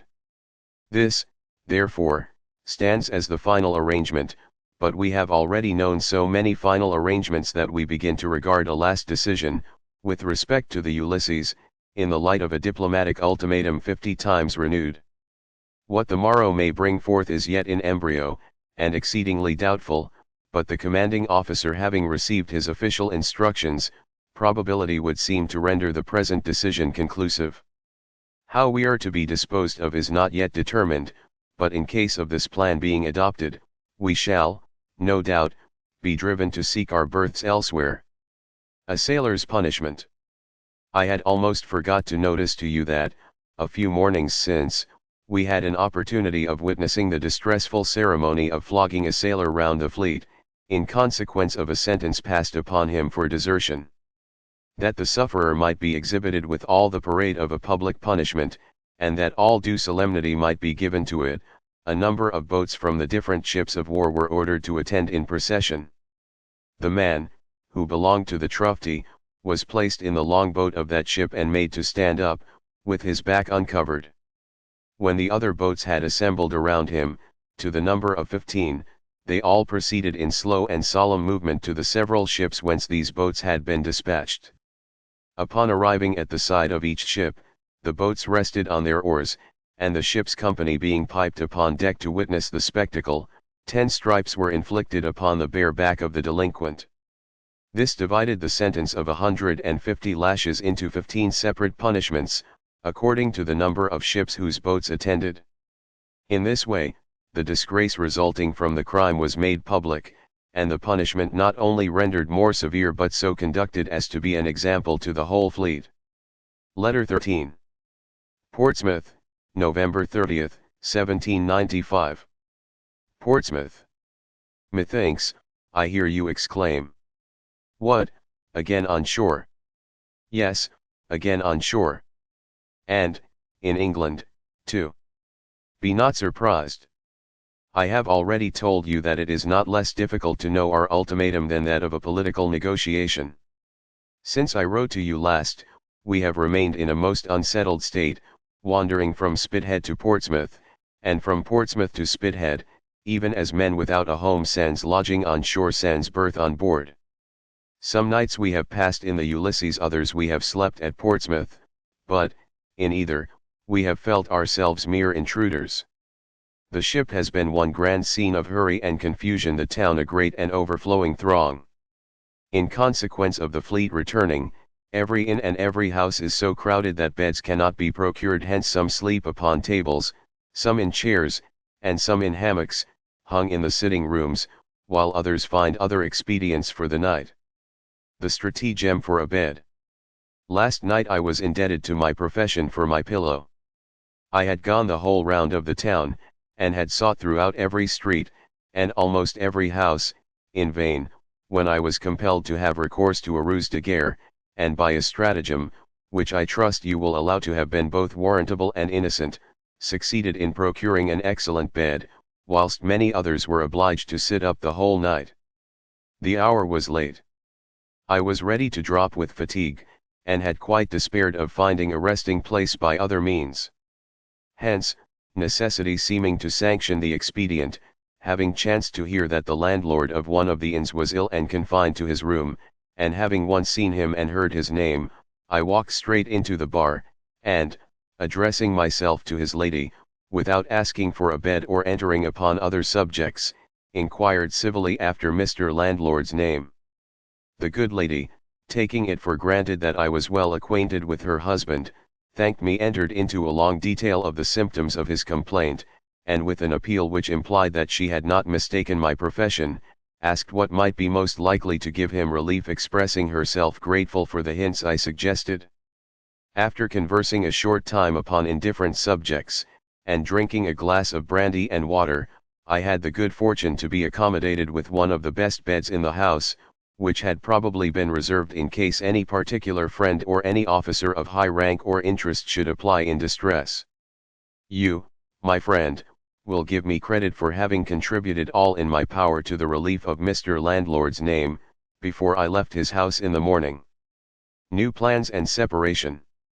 It is now reported that 3 44-gun ships, viz., the Ulysses, the Experiment, and the Charon, are to take in the troops, which, during the gale, were in such extreme peril on board the vast and unwieldy Commerce de Marseilles, and to run out with them, as speedily as possible, to the West Indies. Consistent with this arrangement, vessels came alongside the Ulysses early on the morning of the 26th instant for the purpose of removing the St. Domingo stores. The hospital packages, which were stored in this ship, are now distributed into 2 or 3 different vessels, which is an improvement gained by the change, for should either of these ships chance to be lost, captured, or delayed, still a proportion of the stores may safely arrive in the others. Further advantages may also derive from the distribution, as an assortment will be more conveniently at hand for any case of emergency, such as immediate or unexpected service, detachments, or supplying different islands or colonies. You will feel that, with respect to ourselves, it was difficult to acknowledge similar advantages from the separation of our happy and social mess, although we are likewise obliged to make a division of our stores and mess apparatus, being now instructed to make the voyage in different ships. This is a matter of high regret to us all, and the more so, as we had been long enough together to become well acquainted and happy in each other's society, besides having jointly provided ourselves for the voyage. But it consists with the many uncertainties that surround us, and is quite within the limits of our expectation. We have received orders to repair, 2 of us to the George and Bridget, and 2 to the Lord Sheffield. Master and myself feel ourselves fortunate in being appointed to the latter, for we had been on board the George and Bridget and had not acquired any strong predilection in her favor. The George and Bridget wears the appearance of a heavy, dull sailing vessel, and seems not to offer anything superior in her accommodations. The cabin is deep, dark, and gloomy, and her general appearance conveys nothing of neatness nor arrangement, but all about her looks somber, unclean, and comfortless. She is a large Baltic timber ship. The Lord Sheffield we have not yet seen, but her captain tells us she is a fast-sailing ship and fitted up in a superior style, with her cabin neat, light, and lively as a drawing-room. She is a West India trader, and no doubt better fitted for passengers and better adapted, in all respects, for a tropical climate. Master and myself have also the prospect of a further advantage in the society of our friendly inspector Mr. Weir, who intends to take his berth on board the Lord Sheffield. Should we be fortunate enough thus to form a trio, we shall have far less cause to feel our regretted separation than our friends who are doomed to make the voyage in the gloomy George and Bridget. Safe return and felicitations. We have met with many of the officers at Portsmouth who were out in the fleet during the late destructive gale. Their reports are sad and afflicting beyond all the suggestions even of fearful anticipation.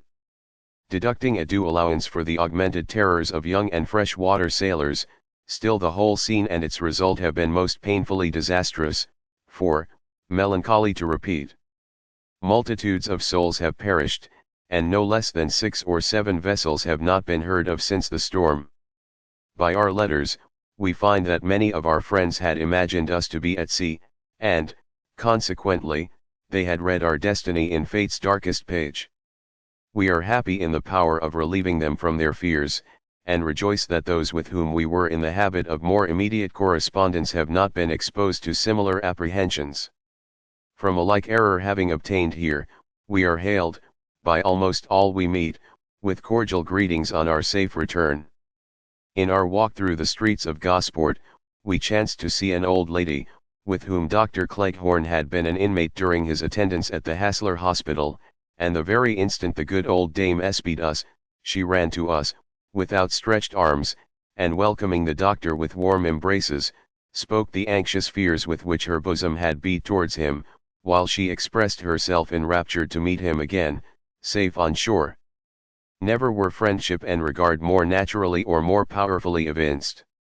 The good old woman's eyes alternately overflowed with tears or sparkled with youthful fire, and she told the anxious griefs and vivid terrors she had suffered with all the glowing expression of a fond mother who had just recovered her lost and only son. Upon such occasions, the anxiety of immediate friends and relatives is an expected tribute, and it operates as a consolation and support in the hour of peril. But the acute and impressive concern of this kind-hearted old woman surpassed all that is looked for on the part of those who only stand in the relation of distant acquaintances. It was, in so far, the more grateful, and not only did honor to human nature, but stood in proof of the high worth and respectability of our esteemed comrade. Letter 15. Lord Sheffield, December 8, 1795. Again I have been unsettled, and moving about from place to place, making my home sometimes on board, sometimes on shore. Upon examining my baggage soon after I joined the Lord Sheffield, I perceived that one of my boxes was missing, and it has cost me a long, and very sickly round, to recover it, in consequence of our old ship, the Ulysses, having changed her berth and dropped down to St. Helens to take in troops from the Commerce de Marseilles. In following her, we were brought into an open and heavy swelling sea, the motion of which made me very unwell, and led me to contemplate the probable sufferings I shall have to support upon the long voyage we are about to undertake. Viewing the Commerce de Marseilles. Captain Jaffray, never having been on board a ship of such immense bulk, availed himself of my necessities and took the command of the boat upon this excursion in order to view the vast Commerce de Marseilles. I wish it were practicable to convey to you, in words, the sense of grandeur with which the mind is inspired on first approaching such an enormous floating battery, or to paint to you the sensations excited by rowing, in a small boat, close under her stern and her sides, but it were quite impossible for the pen to describe how diminutive we felt, and how immense and wonderful she appeared. To express it by the image of the gnat and the camel, it were necessary to suppose the former the minutest of its race, and the latter hugely overgrown. Looking up from our little skiff, the height was truly awful. The hull appeared a mountain, the masts lofty obelisks erected upon it, and the tremendous batteries, projecting from her sides, conveyed the idea of a stupendous rock hanging over us, fortified with many tiers of cannon. We also availed ourselves of this excursion to make a visit to our friends on board the George and Bridget, which ship appears still more sombre and uncomfortable, after witnessing the neatness of the Lord Sheffield. Tumult at the Portsmouth Theatre. Having to pass another night or two at Portsmouth, and finding that a company of players had arrived, we took the opportunity of visiting the theatre. The performance, as might be expected, was trace mediocre, very mediocre, yet it might have passed off tolerably well, and with sufficient amusement for the evening, but for an unhappy interruption, which arose from some of the actors opposing the will of the audience respecting a song, and introduced a scene of tumult and disorder, very like what I before mentioned to you from Southampton. The performers at the country theatres do not seem to feel, like those of the London boards, how much they are the servants of the public. In town, it may be remarked that the house, on all occasions, is perfectly obedient to the audience. This is discreet on the part of the managers and the actors, and entitles them to some merit, for it is often a matter of astonishment and admiration how they can govern themselves so implicitly as they do, and maintain enough of forbearance to bend submissive to the will of the public. The loyal song of God Save the King being called for, some of the performers advanced to the front of the stage, and, bowing to the audience, obtained a general silence, from the idea that they came forward to sing it, but, to the surprise of the multitude, they began the air of Rule Britannia, which, however grateful to the ears of Englishmen, was not the song demanded. Therefore, from a sense of indignity at the actors assuming the quality of dictators, they strenuously opposed it, and a violent clamour ensued. Rule Britannia was, however, continued, notwithstanding the loud opposition, and the general cry for God Save the King, and after having gone through this, amidst all the confusion of groans, hisses, and every noise of disapprobation, one of the actors advanced a step before the others, and insolently brandishing his arms, began the song that had been called for, which was then sung without spirit, and with the most careless indifference. Tell me if a London audience would have submitted to such an insult, or if a metropolitan performer would have been hardy or imprudent enough to have hazarded such misconduct? No. Methinks I hear you reply, he would have been driven from the stage, and would never have dared, never have presumed to return, until repentance and humility had led him forth, in due submission, to offer his apologies. Final preparations. We returned yesterday to the Lord Sheffield, and you will be glad to know that we were accompanied by our friend Dr. Cleghorn, who, in consequence of a new arrangement, is permitted to join our mess, so that we have again the prospect of crossing the Atlantic pleasantly en quartet. Dr. Henderson is less fortunate, for, while we are agreeably associated to our former number of professional colleagues, he is left to make the passage alone, or, perhaps, crowded with strangers in the gloomy George and Bridget. Nor do circumstances now seem to afford any probability of a further change, for both the appearance of the weather and the report of the hour seem to imply that we have, at length, made our last visit on shore. Today a signal has been given for the fleet to unmoor, and, in consequence of this, the Lord Sheffield has dropped down from the mother bank to the eastern part of Spithead. We have taken the precaution of bringing our linen on board wet from the wash tub, lest we should be compelled to leave it behind, for should the wind continue at the point from which it now blows, we may be tomorrow on our passage. Letter 15. Lord Sheffield, December 8, 1795. Again I have been unsettled, and moving about from place to place, making my home sometimes on board, sometimes on shore. Upon examining my baggage soon after I joined the Lord Sheffield, I perceived that one of my boxes was missing, and it has cost me a long, and very sickly round, to recover it, in consequence of our old ship, the Ulysses, having changed her berth and dropped down to St. Helens to take in troops from the Commerce de Marseilles. In following her, we were brought into an open and heavy swelling sea, the motion of which made me very unwell, and led me to contemplate the probable sufferings I shall have to support upon the long voyage we are about to undertake. Viewing the Commerce de Marseilles. Captain Jaffray, never having been on board a ship of such immense bulk, availed himself of my necessities and took the command of the boat upon this excursion in order to view the vast Commerce de Marseilles. I wish it were practicable to convey to you, in words, the sense of grandeur with which the mind is inspired on first approaching such an enormous floating battery, or to paint to you the sensations excited by rowing, in a small boat, close under her stern and her sides, but it were quite impossible for the pen to describe how diminutive we felt, and how immense and wonderful she appeared. To express it by the image of the gnat and the camel, it were necessary to suppose the former the minutest of its race, and the latter hugely overgrown. Looking up from our little skiff, the height was truly awful. The hull appeared a mountain, the masts lofty obelisks erected upon it, and the tremendous batteries, projecting from her sides, conveyed the idea of a stupendous rock hanging over us, fortified with many tiers of cannon. We also availed ourselves of this excursion to make a visit to our friends on board the George and Bridget, which ship appears still more sombre and uncomfortable, after witnessing the neatness of the Lord Sheffield. Tumult at the Portsmouth Theatre. Having to pass another night or two at Portsmouth, and finding that a company of players had arrived, we took the opportunity of visiting the theatre.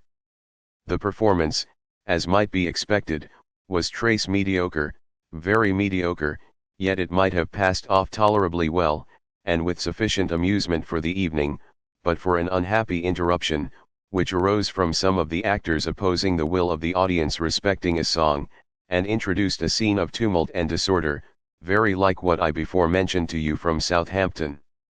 The performers at the country theatres do not seem to feel, like those of the London boards, how much they are the servants of the public. In town, it may be remarked that the house, on all occasions, is perfectly obedient to the audience. This is discreet on the part of the managers and the actors, and entitles them to some merit, for it is often a matter of astonishment and admiration how they can govern themselves so implicitly as they do, and maintain enough of forbearance to bend submissive to the will of the public.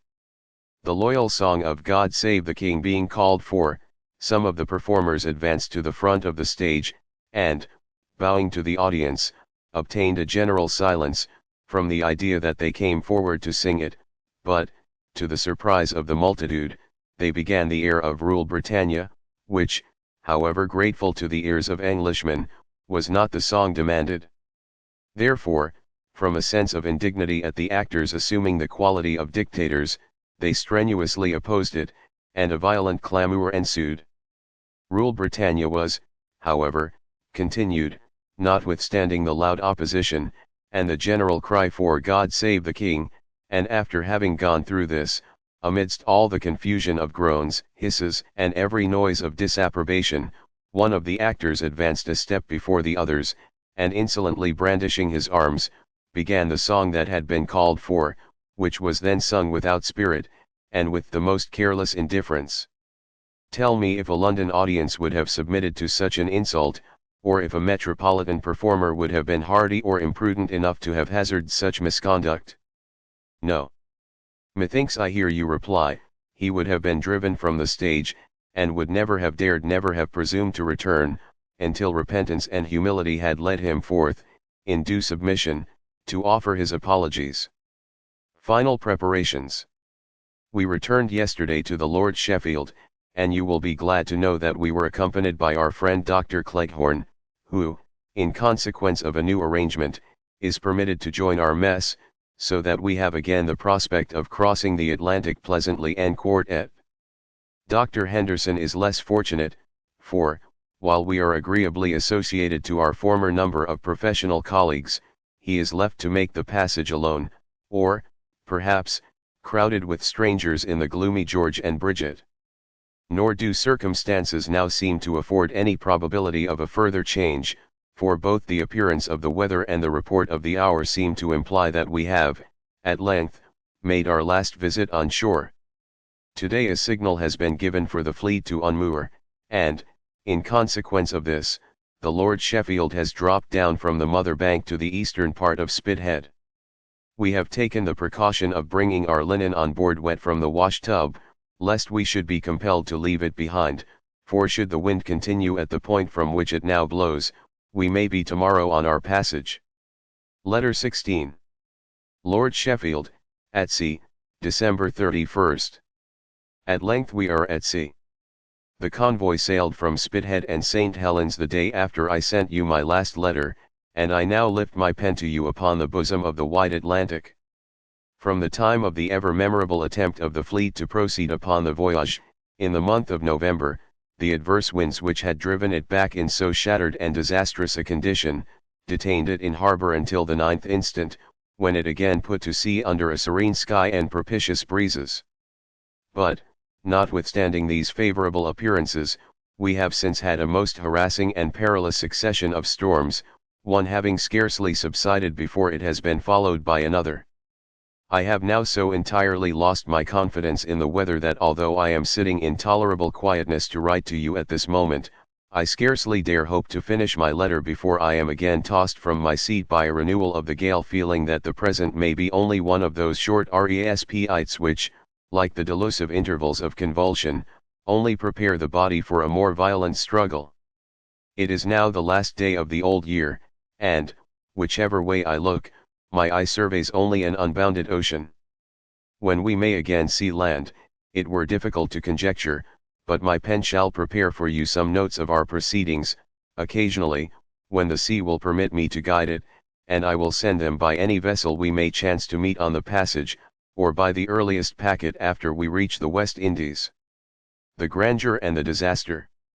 On the first morning of our being at sea, the weather was clear and mild, and the whole fleet, consisting of nearly 300 vessels, of various magnitude and burden, was assembled in compact form, occupying a certain circle of the ocean's surface, and gliding smoothly on the passage. It formed one of the grandest spectacles ever beheld. Never shall I forget climbing up the shrouds, as high as the main top, to enjoy it in all its perfection. The sun shone, the sea was smooth and undisturbed, the air serene. All sails were set, and the vessels being near to each other, the white canvas seemed spread, in crowded continuation, throughout the whole extent of the fleet. Looking down upon the multitude of ships, it created the idea of a whole nation moving upon the waters. It was a proud emblem of Britain's glory. But alas! How delusive were these auspicious dawnings! We had advanced but little on our passage before a dire reverse succeeded. The sun was now obscured, a thick fog overspread the ocean, and the whole fleet was shut from our sight.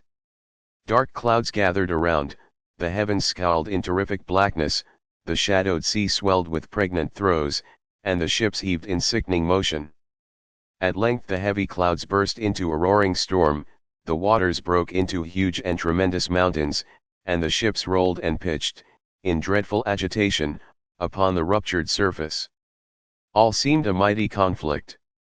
A storm in a crowded fleet. During a storm, the deep rollings of the ship, her deeper lurches, the thundering concussion of heavy seas against her sides, the hollow dreary sound of the wind howling in her sails and rigging, the hurry and clamour of the ship's company, the clattering of broken plates, dishes, and basins, and the dismal creakings of the masts, bulkheads, and other parts of the vessel, all conspire to create tumult and confusion, and to keep alive the most trembling apprehensions. At one moment the ship is upset, the next you feel her strike upon a rock, suddenly she is shattered to atoms, or, foundering, sinks to the bottom. While you are absorbed in these sensations, a sea or heavy spray breaks over the deck, a threatening wave beats in the quarter gallery, or a rolling mountain dashes the stern windows into the cabin. The water now pouring upon you from every opening, your fears are confirmed by the confusion of the moment, and you feel that the vessel is positively sinking. Often, in the midst of threatening appearances, you are visited by the carpenter, with the dead lights, who, fixing them in the stern windows, nails you up in darkness, as in a coffin, and with as much sang-froid as men of his calling screw up the bodies of those who are actually dead, at the same time replying, with unfeeling indifference, to your anxious and fearful inquiries regarding the necessity of that step being taken, that it is only to keep the spray from breaking the windows. The elements hostile to the expedition. What shall I say to you of our great armada, of our unfortunate, unhappy fleet? Ere this can reach you, you will have had many, alas, too many melancholy proofs of the disasters which have fallen upon it. Did ever the seas, did the heavens ever fight so cruelly against an expedition? Were ever the elements so decidedly hostile to the great and flattering efforts of man? After the violence of the first gale, most of our scattered fleet, owing to the great attention and exertions of Admiral Christian and his officers, was again assembled, and we felicitate ourselves in the hope of proceeding to our place of destination without further interruption. But the turbulent mountains of a disordered sea were scarcely reduced to a more tranquil surface before the storm was renewed with additional violence. Quickly we were more scattered than before. Many of the ships, unable to resist this second shock, were much injured, and obliged to put back into port. Others wholly lost the convoy. We were among the latter, but when the weather cleared we fell in with a small division of the fleet, with which we sailed in company for several days. Further repetitions of the storm again separated us, and we were tossed about, seeing no more than 3, sometimes but 2, and often only a single ship, until, at length, we found ourselves quite alone upon the broad and merciless ocean. The sinking ship, a melancholy scene. Previous to our final separation, we witnessed a scene of a most melancholy and distressing nature.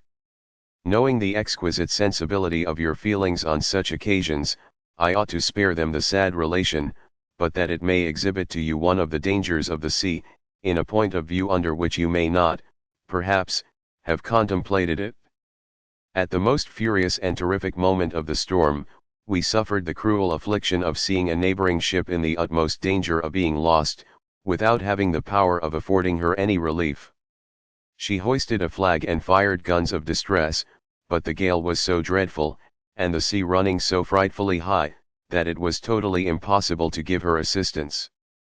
We stood towards her, and kept her anxiously in view, in the hope of administering aid, should she be supported upon the surface until the weather became moderate. Unhappily, the storm continued increasing rather than diminishing in violence.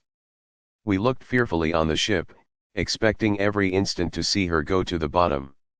Her masts were standing, her sails entire, and the rigging, apparently, perfect, but this, which to landmen would have seemed favorable, we discovered to be the very reverse, for, hence it was that our best sailors formed the fatal conclusion that her situation was hopeless, and that she must have sprung a leak. We watched the heavens and the waters in painful solicitude, but saw no relaxation of the storm. Tremendous mountains at one moment concealed the wretched ship from our view, at another we appeared to be enveloped, together, in the same dark and dismal gulf. You will conceive our sensations upon feeling that, in one instant more, this deep pit of the ocean might be the grave of every soul on board. Signals, denoting the extreme of danger, were repeated, the sea rolled in terrific disorder, we bent our eyes in vain towards the vessel, deploring her threatened fate, and our own inability to prevent it. Night came on. We lost her in darkness, and beheld her no more. Heaven grant that she may be in safety. But we all fear she cannot have withstood the violence of the gale, which continued until morning, and throughout the whole of the following day, with unremitted fury. Our anxiety was also much augmented, from having seen masts, spars, and other pieces of wreck, float by the side of our ship when the storm abated. Alone on the ocean. Until now I had regarded the sailing in company with the fleet as a kind of social protection, but henceforth I shall feel no desire to move in crowded society on the ocean. Being alone, we now suffer the risk of falling into the hands of the enemy, but, compared to our late suffering, even the vilest of French prisons loses its horrors, for, to a man of any sensibility, what can be so truly afflicting as to see a number of his fellow creatures plunged in the deepest distress, and to feel himself withheld from tendering them relief? Our solitary situation must prevent a repetition of such a scene. It also removes the peril of our being injured or destroyed by other ships, of which we had much dread while we were amidst the fleet. At the period of separating from the fleet, we knew not our place of destination, and hence it became expedient to open the sealed instructions, from which we discovered that Carlisle Bay, in Barbados, was fixed as the general rendezvous of the fleet. Here, therefore, all our attractions lie, and to this port we are endeavoring to steer. It is now more than 3 weeks from the date of our departure, and we are yet beating about much nearer to you than you imagine, having, hitherto, advanced, on our passage, only 12 degrees of longitude, and 3 of latitude. But in whatever latitude or longitude, amidst whatever storms or dangers, I am always yours. Letter 17. At sea, January 24, 1796. On concluding my former letter, I had pleased myself with the expectation of not communicating another sentence of woe. Indeed, I had hoped not to resume my pen upon the face of the restless Atlantic, and that long ere this, I might have addressed you from the island of Barbados. But, unhappily, nearly 4 more tedious weeks have been consumed in struggling against the united violence of merciless winds and a relentless ocean. The treachery of the New Year. New Year, attended by gentle and fair-robed zephyrs, presented himself in smiles. His countenance was benign, his every look bespoke mildness and tranquillity. We did funeral honors to his tempestuous father, without the affectation of grief, and greeted each other on escaping from his turbulent government to a milder reign. We now sailed pleasantly on our passage. The breeze was fair, the sea smooth and tranquil, the sun shone with genial warmth, the ship advanced in steady motion, and our cares were dissipated in the hope that all our disasters were buried in the grave of boisterous old year. But, alas! Our cup was not yet full, the period of probation was not thus to end. Aeolus and stern Neptune, enraged at the mildness of the new deputy of hoary time, poured forth all their ire, and, tearing away the delusive veil, openly exposed our error, proclaiming, in loud tyranny, that the young steward of the winged hours was not the milder son, but the very twin brother of the late tempestuous agent. Our flattering prospect had not the duration of a day. From this moment, gale has succeeded to gale, and storm to storm, defeating all our happiest calculations. Even the best established prognostics have deceived us. 7 long weeks, now, have passed, and with difficulty can it be said that we have had an interval of one diurnal round free from the perils of raging winds or of the huge and shattered mountains thereby engendered. A good ship and patient courage. Did I not feel that I am steering towards my friends, the cruel perplexities of this tormenting voyage would lead me into a vow, perhaps somewhat rash, never again to entrust my body to so fickle and merciless a guardian as the sea. But not all her frowns or threats, not all the perils of which she is mistress, can deter me from again hazarding my person in order to return amidst those I love.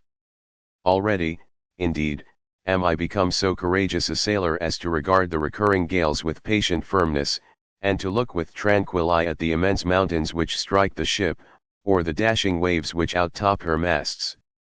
Indeed, I can almost fancy that a good ship is imperishable at open sea, and could you know what ours has borne, you would be inclined to countenance the opinion. The Lord Sheffield has amply proved herself to be what the sailors term a good sea boat. The shocks and beatings she has withstood are almost incredible. Often have I felt astonished that the huge seas and raking winds have not torn every plank asunder, and shivered her to atoms. Her topmasts, yards, and different parts of the rigging have been carried away, her sails split, the quarter board stove in, things have been washed overboard from the deck, yet all have been repaired, and she still rides triumphant. Landsman, seaman, and the old steward. I have often remarked how differently the scene has affected the minds of those accustomed, and those who are unaccustomed to the sea. Landsmen, passengers, seamen, sailors meet with drooping countenances, sit in gloomy silence, or become restless and irritable. Patiently observe the gale, make all snug, and thank the tempest for a holiday. Clutch at any object for support, and curse their profession, the ship, and the sea. Indifferent to the weather, often amuse themselves by watching the passengers. The indifference of seafaring men to the dangers around them is exemplified in every part of their conduct, and even in their common expressions.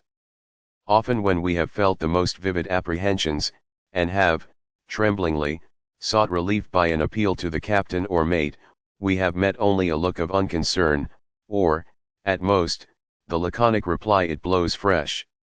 Their degrees of comparison are peculiar, taking the term fresh as the positive. They say, "It blows fresh." "It blows strong." "It blows hard." And again, to denote the severest possible gale, they assume hard as the positive, add an oath to form the comparative, and augment that oath to constitute the superlative. "It blows d hard," and "it blows d hard by dot." Our steward is a very old sailor, tough as the ropes of the ship, and callous to every alarm. During one of our perilous storms, the usual question was asked, "Well, steward, how is the weather?" His reply, "Squally, squally, gentlemen, the wind's coming about, be fine weather soon." According to the feelings of this old weather-beaten tar, the severest tempests that we had suffered had been only squalls, for, in the midst of the most tremendous gales, his reply had always been, "Squally, a little squally, gentlemen." The humorous dinner scene. The ship's company often reap much amusement from the little accidents, the ridiculous tumbles, and the strange postures which the passengers are thrown into by the unsteady motion of the vessel. Our dinner ceremony is often rendered a humorous scene. We meet, crawl trembling towards the table, and tie ourselves in the chairs. A tray is set before us, with deep holes cut in it for the dishes, plates, and glasses. The steward enters with soup, followed by his little slave with potatoes, and the other servants with covers. Scarcely are the things upon the table before a sudden lurch of the ship tumbles all into disorder. Away go steward, servants, and little Mungo, to the lee corner of the cabin. The soup salutes the lap of one of us, another receives a leg of pork, a third is presented with a piece of mutton, a couple of chickens or ducks fly to another, the pudding jumps nearly into the mouth of the next, and the potatoes are tossed in all directions about the deck.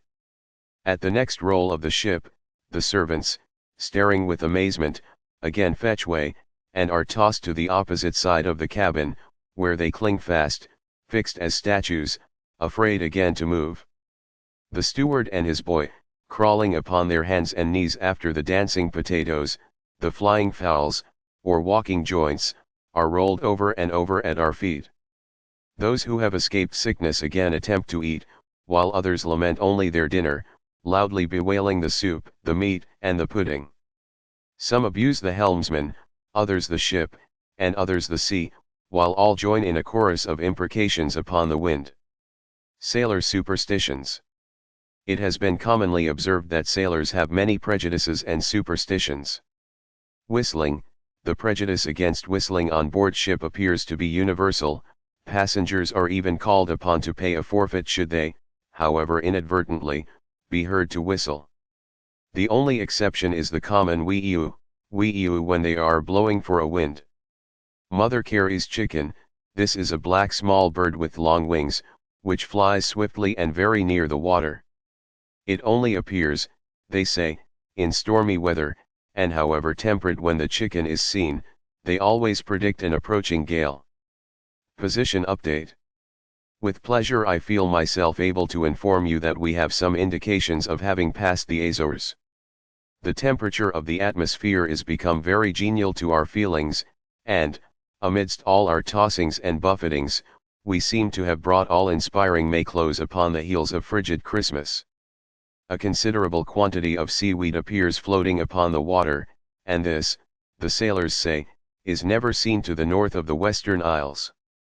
We are steering more to the south than our direct course, in the hope of beating out of the latitude of the tormenting gales, which have almost incessantly beset us. It is now more than 7 weeks since our departure, and we are yet beating about. Adieu. Letter 18. Carlisle Bay, February 13th. Rejoice with me and give thanks. After all our perils and dangers we are, again, safe at anchor, with terra firma in view. How delightful an element, how cheering, how animating is the solid earth. Even its grosser part is now endeared to us, and we hail the heavy soil in cordial sympathy, almost rejoicing that our very bodies belong to dull clay. During 9 long weeks had we been wandering, amidst a multitude of perils, upon the fickle waters, without once obtaining even the most distant view of land. The trade winds arrive. Throughout the last fortnight, the horrors of boisterous old ocean have been assuaged, and for 2 or 3 days, after writing my last notes, we were nearly becalmed. The foaming Atlantic became smooth and tranquil as the fish pond of a pleasure ground. This placid interval was occupied in making preparations for fair sailing, and the captain flattered us with the hope of having passed the stormy latitudes. The most joyous day, a day which will be held in gladness by our party, was the 25th of January. We were in latitude 2749, the thermometer at 67. The morning was mild, the sea still and smooth, as a lake, all nature seemed hushed in silence. We observed a brig moving towards us with full sails, amidst the universal stillness. At this moment, the sky darkened, the thermometer fell to 64, a gentle rippling spread, lightly, over the still surface of the water, and, almost imperceptibly, brought us a favorable breeze. It was from the northeast, and so soft and steady that scarcely did we feel the vessel in motion ere we were advancing at the rate of 5 knots an hour. What we had so long and anxiously sought, was now arrived, and we most cordially hailed the trade wind. The change in sailing. Transformation, we were transported, at once, from the perils of severe tempest, to the finest, smoothest sailing. For 7 tedious weeks we had not known the wind from the point we wished. Now, the breeze was all we could desire. Health and progress, sickness and other uneasy feelings were dispersed, we exercised freely upon the deck, and sailed on our passage, almost without perceiving the vessel move. We made from 160 to 200 knots within the sailor's day from noon to noon. Ease of voyage, the crowded sails now remained night and day.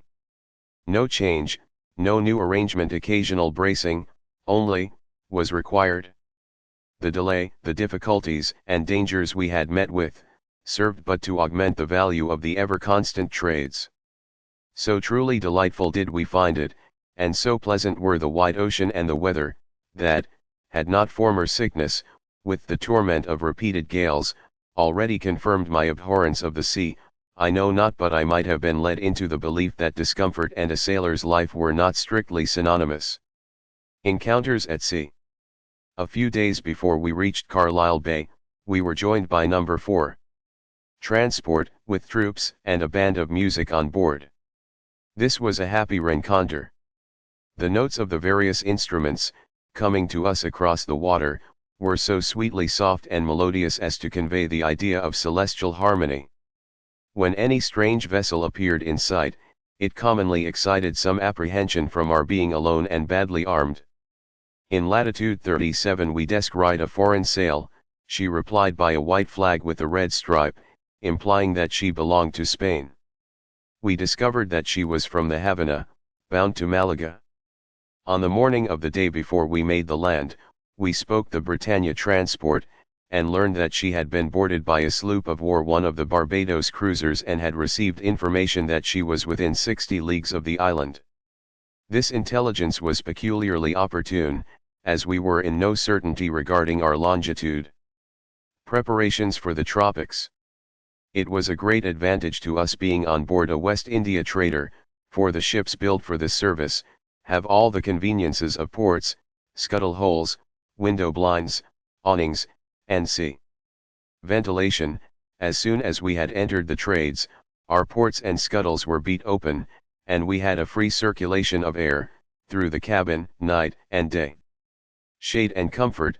Upon deck, we were protected by a canvas awning, under which we had a shaded walk, ventilated by a free current of air. Having several bathing tubs on board, we had, likewise, the comfort, the luxury I might say, of plunging into sea water every morning. Regimen, in order not to meet the torrefaction of these burning regions. I have adopted the plan of using a very abstemious diet, and have submitted to a short preparatory course of medicine. Many days previous to our arrival, the increase of temperature had brought out upon our skins that troublesome eruption called prickly heat. The irritation and itching it occasioned were intolerable. Our companion, Dr. Cleghorn, demanded of those who had been accustomed to the West Indies, how long his skin was to be thus tormented. "So long, good doctor, as you remain in health," was the reply. Upon which, the doctor exclaimed, "Faith, captain, and would you carry us into never-ceasing torment? Bout ship and tack for England immediately."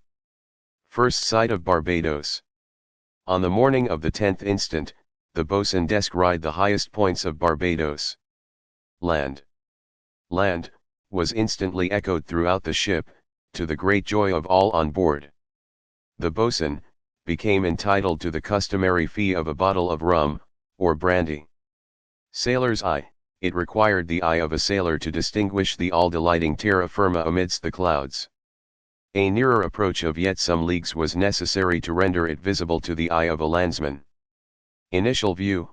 When we, at length, discerned it, the earth appeared, only, as the more fixed of the clouds, forming a dark streak a little above the horizon. This streak grew, gradually, more and more distinct, till, it assumed the form of mountains. We had to coast round nearly half the extent of the island before we could reach Carlisle Bay. From this coastal view, a nakedness appeared to prevail. The general verdure did not seem to equal our expectation. There seemed to be a want of enclosures, and a deficiency of trees and hedges. The houses, devoid of ornament and without chimneys, conveyed the idea of barns. Entering Carlisle Bay, we made the entrance of the harbor just as the sun was sinking, when it was suddenly decided against us by the wind shifting and coming round directly ahead. This we learned was the land breeze. The trade wind blows from the sea, during the day, but this commonly subsides, as the sun goes down, and a contrary breeze sets in, from the land, which continues to blow throughout the night. Being prevented from coming to anchor, we stood off and on, at the harbor's mouth, until morning, when we discovered that we had no cause of regret in this additional delay, for all the beauties of Carlisle Bay were, now, exhibited to us not only under the still light of the morning, but brightened by the golden rays of a rising sun. The harbor is a fine open bay. On one point appears a formidable battery. On the other is a fine grove of mountain cabbage and cocoa-nut trees. The town, Bridgetown, stands on the southwest shore. On the northeast, upon high ground, is a new and handsome quadrangle of stone barracks, with the military hospital of St. Anne's Hill. The background forms a rich and extensive landscape, clothed in all the richness of its tropical apparel, verdant fields of sugar, of coffee, and of cotton, fine groves, dark with luxuriant foliage, country villas, clusters of negro huts, windmills, and sugar works, all present themselves to diversify and enliven the picture.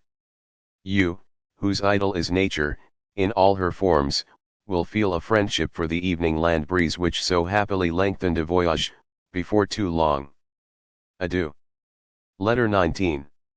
Barbados, February. Ship Pride and Economy.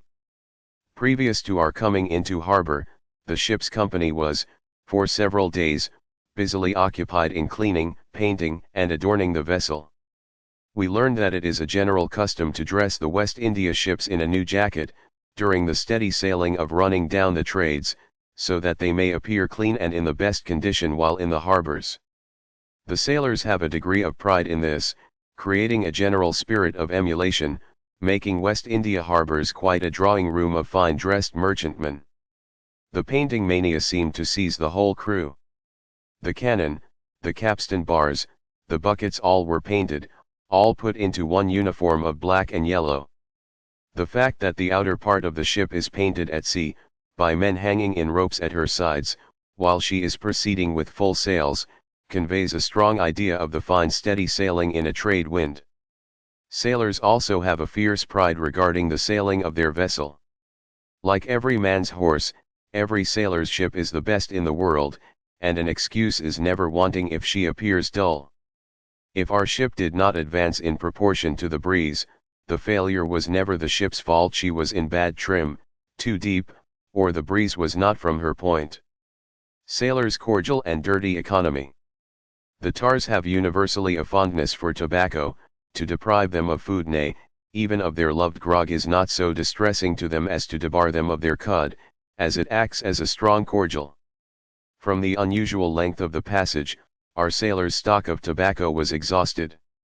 In this moment of distress, a young Scottish sailor named Sandy Cameron opened his store and retailed tobacco to his messmates at an enormous profit.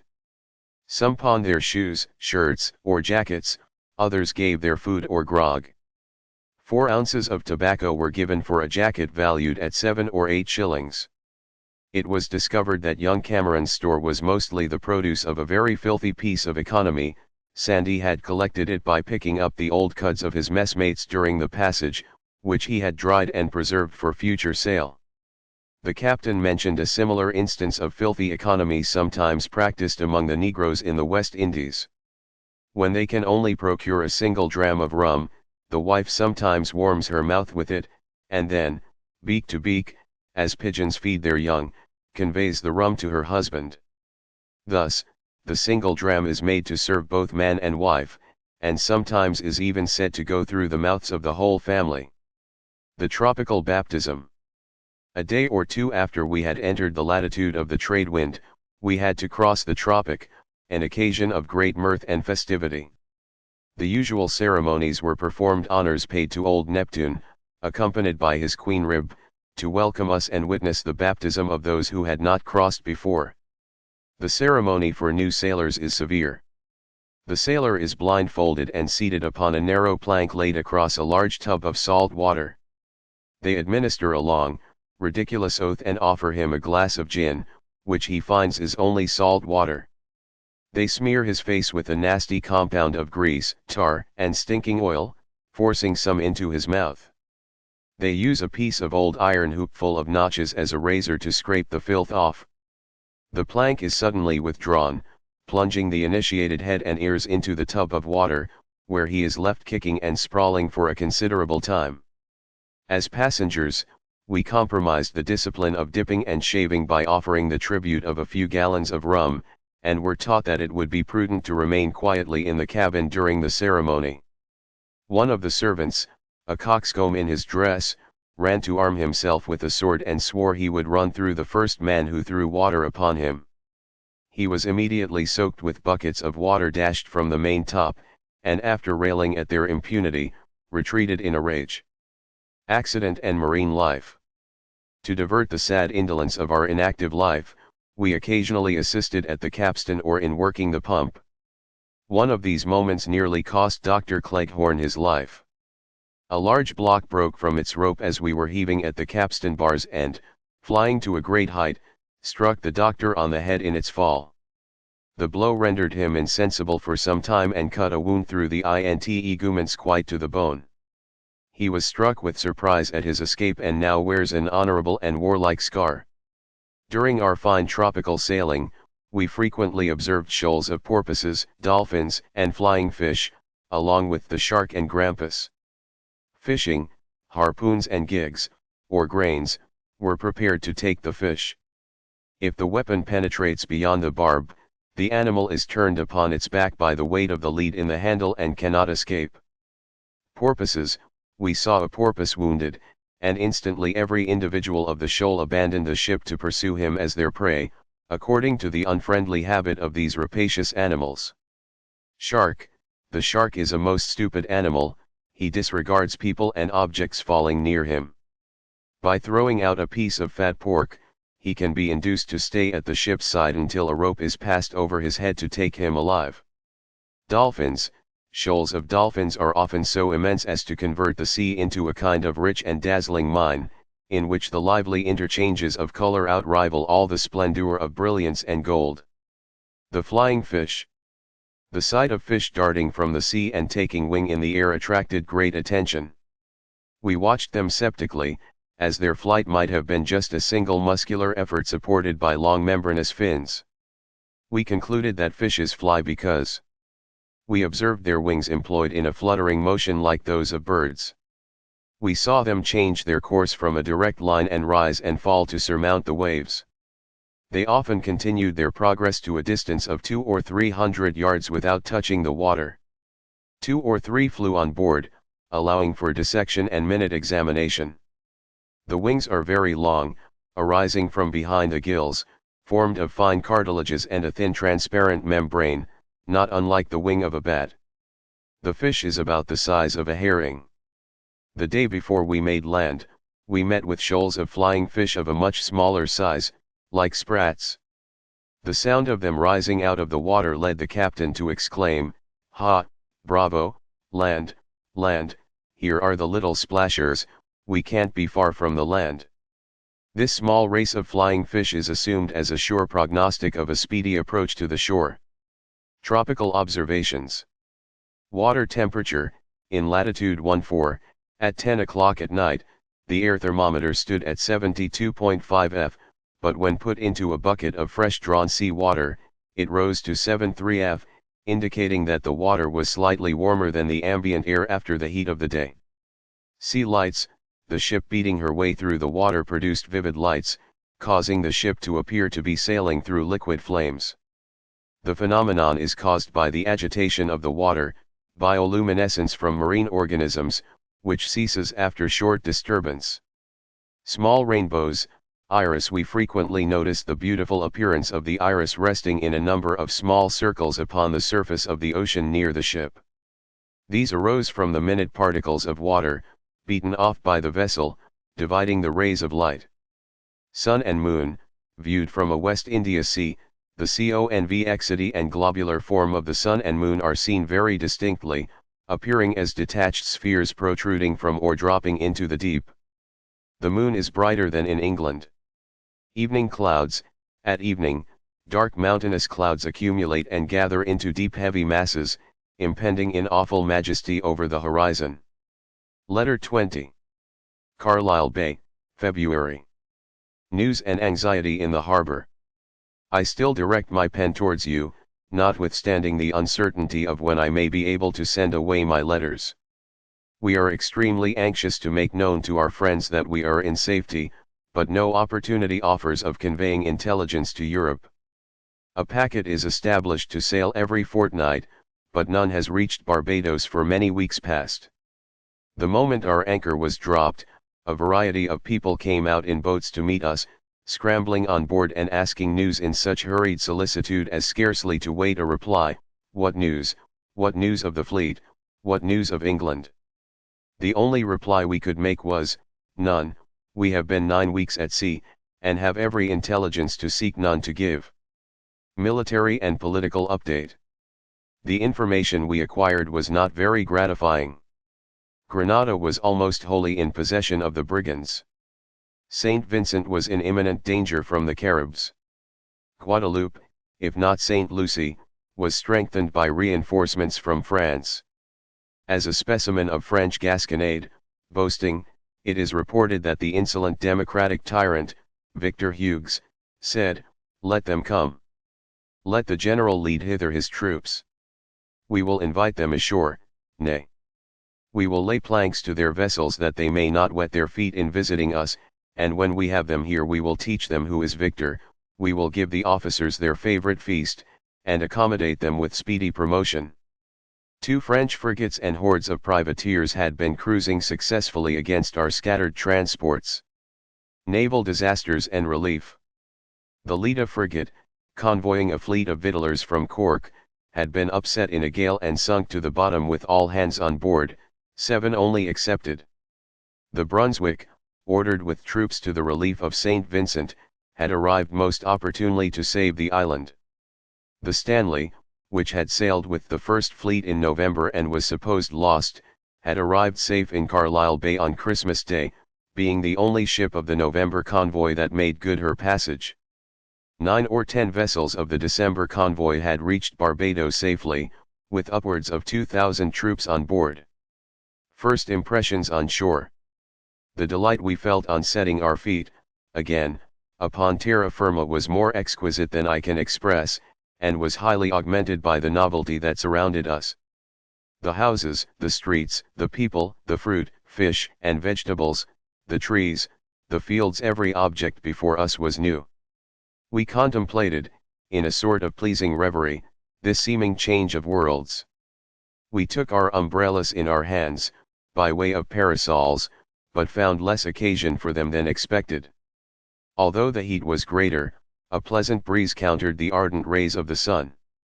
We rambled for 2 hours about the town, to the barracks, and into the fields, with far less inconvenience from heat than I have often experienced in the close and sultry days of England. A visit to slave ships. It has long been my wish to visit the ships trading to Africa and to personally witness the treatment of those poor beings. I had an early opportunity. An American slave ship, belonging to North America and bound for Savannah in Georgia, was lying very near us with a cargo of Negroes on board. Dr. Cleghorn and myself took off a boat the morning after we came to anchor. One, the American slave ship, bound for Georgia. Cargo, 130 slaves, 2/3 male, 1/3 female, mostly young, 10 to 18 years old.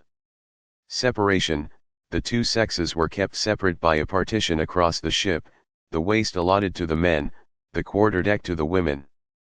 Condition, we were pleased to observe that an air of cheerfulness and contentment prevailed among them, with only a few showing despondency.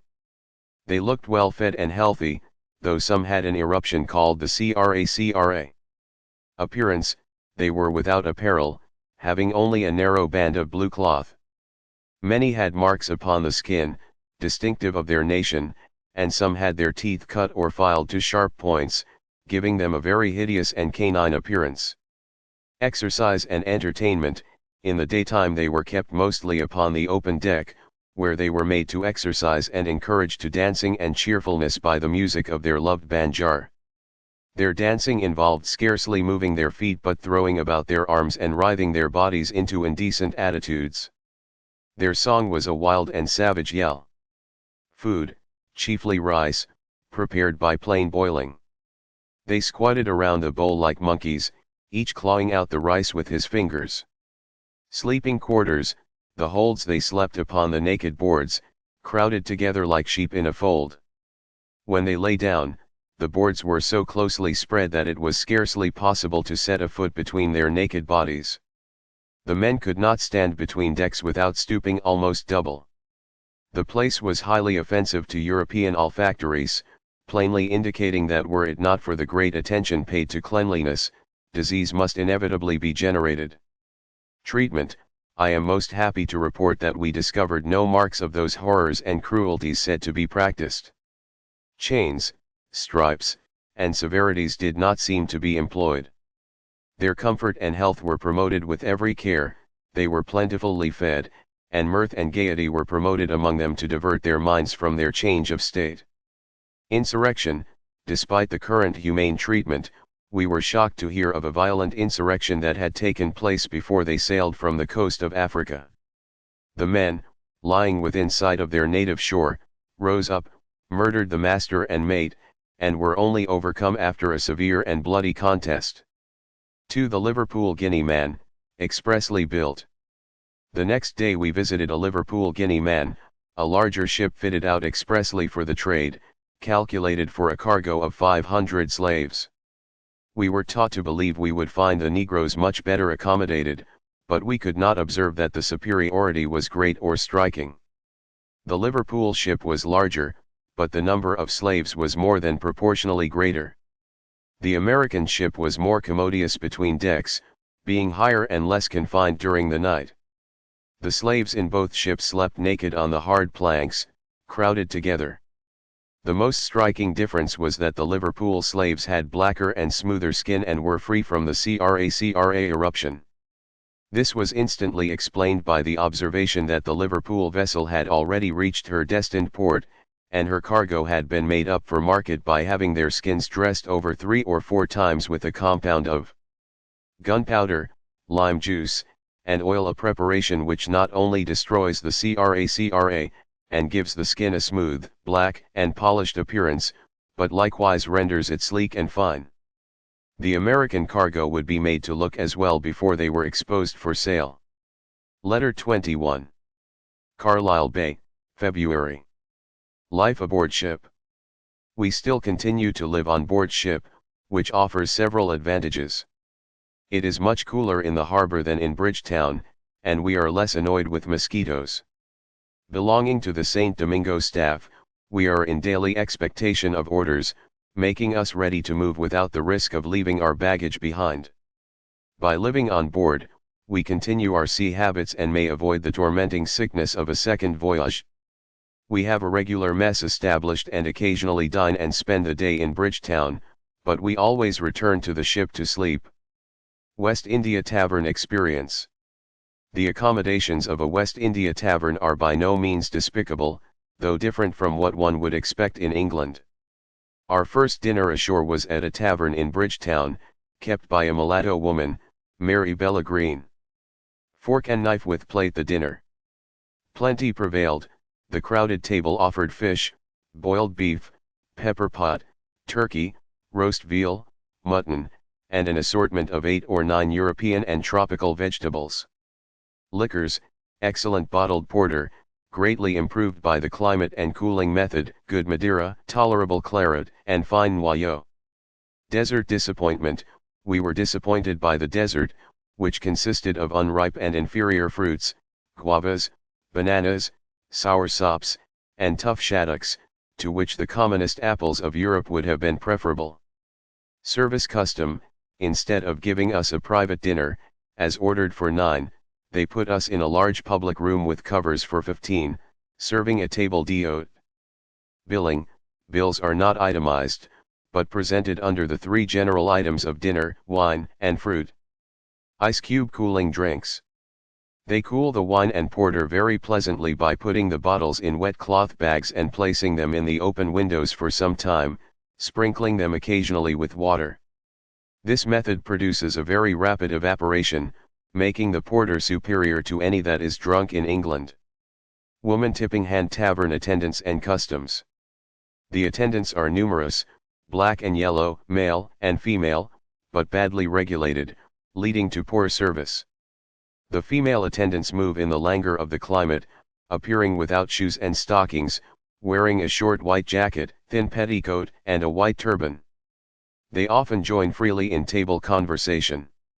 This familiarity is a consequence of their public situation and the common usage towards them by strangers, to all of whom they are the very obedient, obliging, and most convenient humble servants. A bed may be had for $50 per night, and for an additional sum, the choice of an attendant to draw the curtains. The status of women of color. The hostess is usually a black or mulatto woman who has obtained her freedom from a white man, a backer man, and now runs the house. The female attendants are often handsome slaves. Their only recompense is their food, bed, and clothes. One privilege, however, is allowed them. The privilege of tenderly disposing of their persons, and this offers the only hope they have of procuring a sum of money, wherewith to purchase their freedom. This resource is so common that no shame or disgrace attaches to it. She who is most sought becomes an object of envy. The barmaid, Mary Bella Greens. One attendant appeared superior to her station, a mulatto woman who was the great support and manager of the house, the barmaid. Her mistress had refused 100 guineas for her. She has a lively, interesting little daughter, a mesti, mixed race, of about 4 years old. The author notes the severe Barbadian law regarding slave children. The offspring of a woman in slavery becomes the absolute property of the owner to whom the mother belongs, whether it be black, yellow, or white. If the mother obtains her own freedom, she cannot claim her child, but must leave it as the disposable property of her mistress. Thus, the dearest attachments of the heart are cruelly broken down. Titles. The taverns are known by the names of the persons who keep them, Nancy Clark or Mary Bella Green, but the title Mrs. is reserved solely for the ladies from Europe and the white Creoles, forming a distinction between them and all women of color, whatever their shade or degree. Conversation with slaves. On the way back from St. Anne's Hill, we were accosted by two Negro girls, about 16 and 18, sitting on a gentleman's step. They were house wenches, house servants, employed in the family. We engaged them in conversation to ascertain if any deficiency of intellect or inferiority of natural capacity was observable among them. Their replies were respectful, easy, and not inapposite. Topic: young slaves reply, paraphrased. Why are you outside? Our work for today is finished, and we came to the gate to see the strangers, the army, as they pass by. Why be kind to strangers? Everybody should be more kind to strangers than to their own people, because they come far from their own home and their friends, and because we may sometime travel ourselves, and want kindness from others. Have you traveled far? They smiled, looking down. No. We walked, bore our burden on our backs, and journeyed on our naked feet. Letter 22. Carlisle Bay, February. Market customs and food preparation. As caterer for the mess, I sometimes go to Bridgetown to buy meat. Animals are brought into the market alive to be killed after the different joints are sold, so that the meat is often slaughtered, cooked, and eaten without growing cold. The very filthy custom of blowing the meat is carried to excess here. A hole is cut in the skin near the hock. A stick is forced up the whole length of the thigh and side to tear the cellular membrane. One Negro blows air into the hole while another beats the carcass with a cane until it is fully inflated nearly twice its former size and sounds like a drum. The skin is removed, and the meat is immediately distributed to purchasers. Exercise and Creole indolence. Dr. Cleghorn and I frequently make excursions on shore for exercise, which surprises the West Indians, Creoles, who caution us against the dangerous extent of our walks. A walk of 5 or 6 miles appears tremendous to them. We fancy that much of the languor and inactivity of the Creoles and Creolized might be prevented by more exercise. They counter this, however, by remarking that all Europeans, however fond of much exercise upon first arrival, gradually lapse into the same indolent indulgence as the natives. Slave labor and sugar plantation. We visited a sugar estate but were disappointed to find none of the slaves working, as the manager was away with the keys to the boiling house. We did enjoy an excellent garden where the hedge was formed of a bush bearing immense quantities of a pleasant flavored cherry. Near Pilgrim, the governor's residence, we observed a gang of Negroes making a road, the first large body of slaves we had met with toiling under the lash of the whip. Indolent labor, the task afforded a striking example of the indolence of climate and slavery. They seemed almost too idle to raise the hammer, which they let fall by its own weight. Overseer, a mulatto overseer, attended them, holding a whip, but he appeared as much a stranger to industry as the Negroes, who proceeded indolently, undeterred by the driver except when the whip actually fell upon them. Efficiency, we calculated that the labor of these slaves, in proportion to work done by English laborers, could not be valued at so much as 2d per day, as any 2 men in England could easily perform as much work as a dozen of these meager-looking beings. Public indecency and its effect.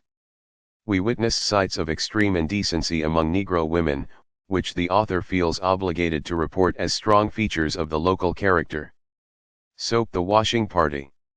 We encountered a party of old Negro women washing linen near the sea.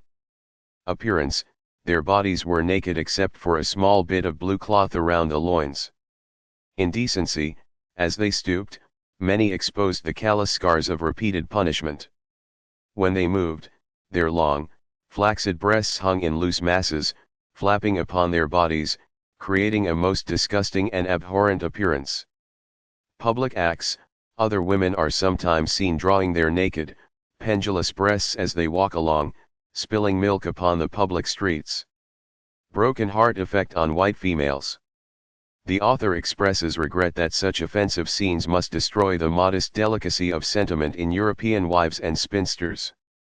He provides a specific, shocking example. At a gathering of European and white Creole ladies and gentlemen, a black nurse brought in a baby. The nurse, who was in perfect nudity except for a short petticoat, was desired to suckle the child before all present. The baby's mother and grandmother, two respectable ladies, then amused themselves by slapping, pressing, shaking about, and playing with the long black breasts of the slave with very indelicate familiarity, without seeming to feel it was in any degree indecent or improper. Savage customs. Head picking. In all corners of the streets, we meet pairs of Negroes of both sexes sitting with their heads in each other's laps, picking out the swarms of vermin which occupy their wool. This appears to be a feast of delight to the blacks. Brutal fight. We witnessed a fight between a black woman and a mulatto woman. The contest involved not only biting, pinching, and scratching, but also the horrid vengeance of the American gougers, eyeball gougers.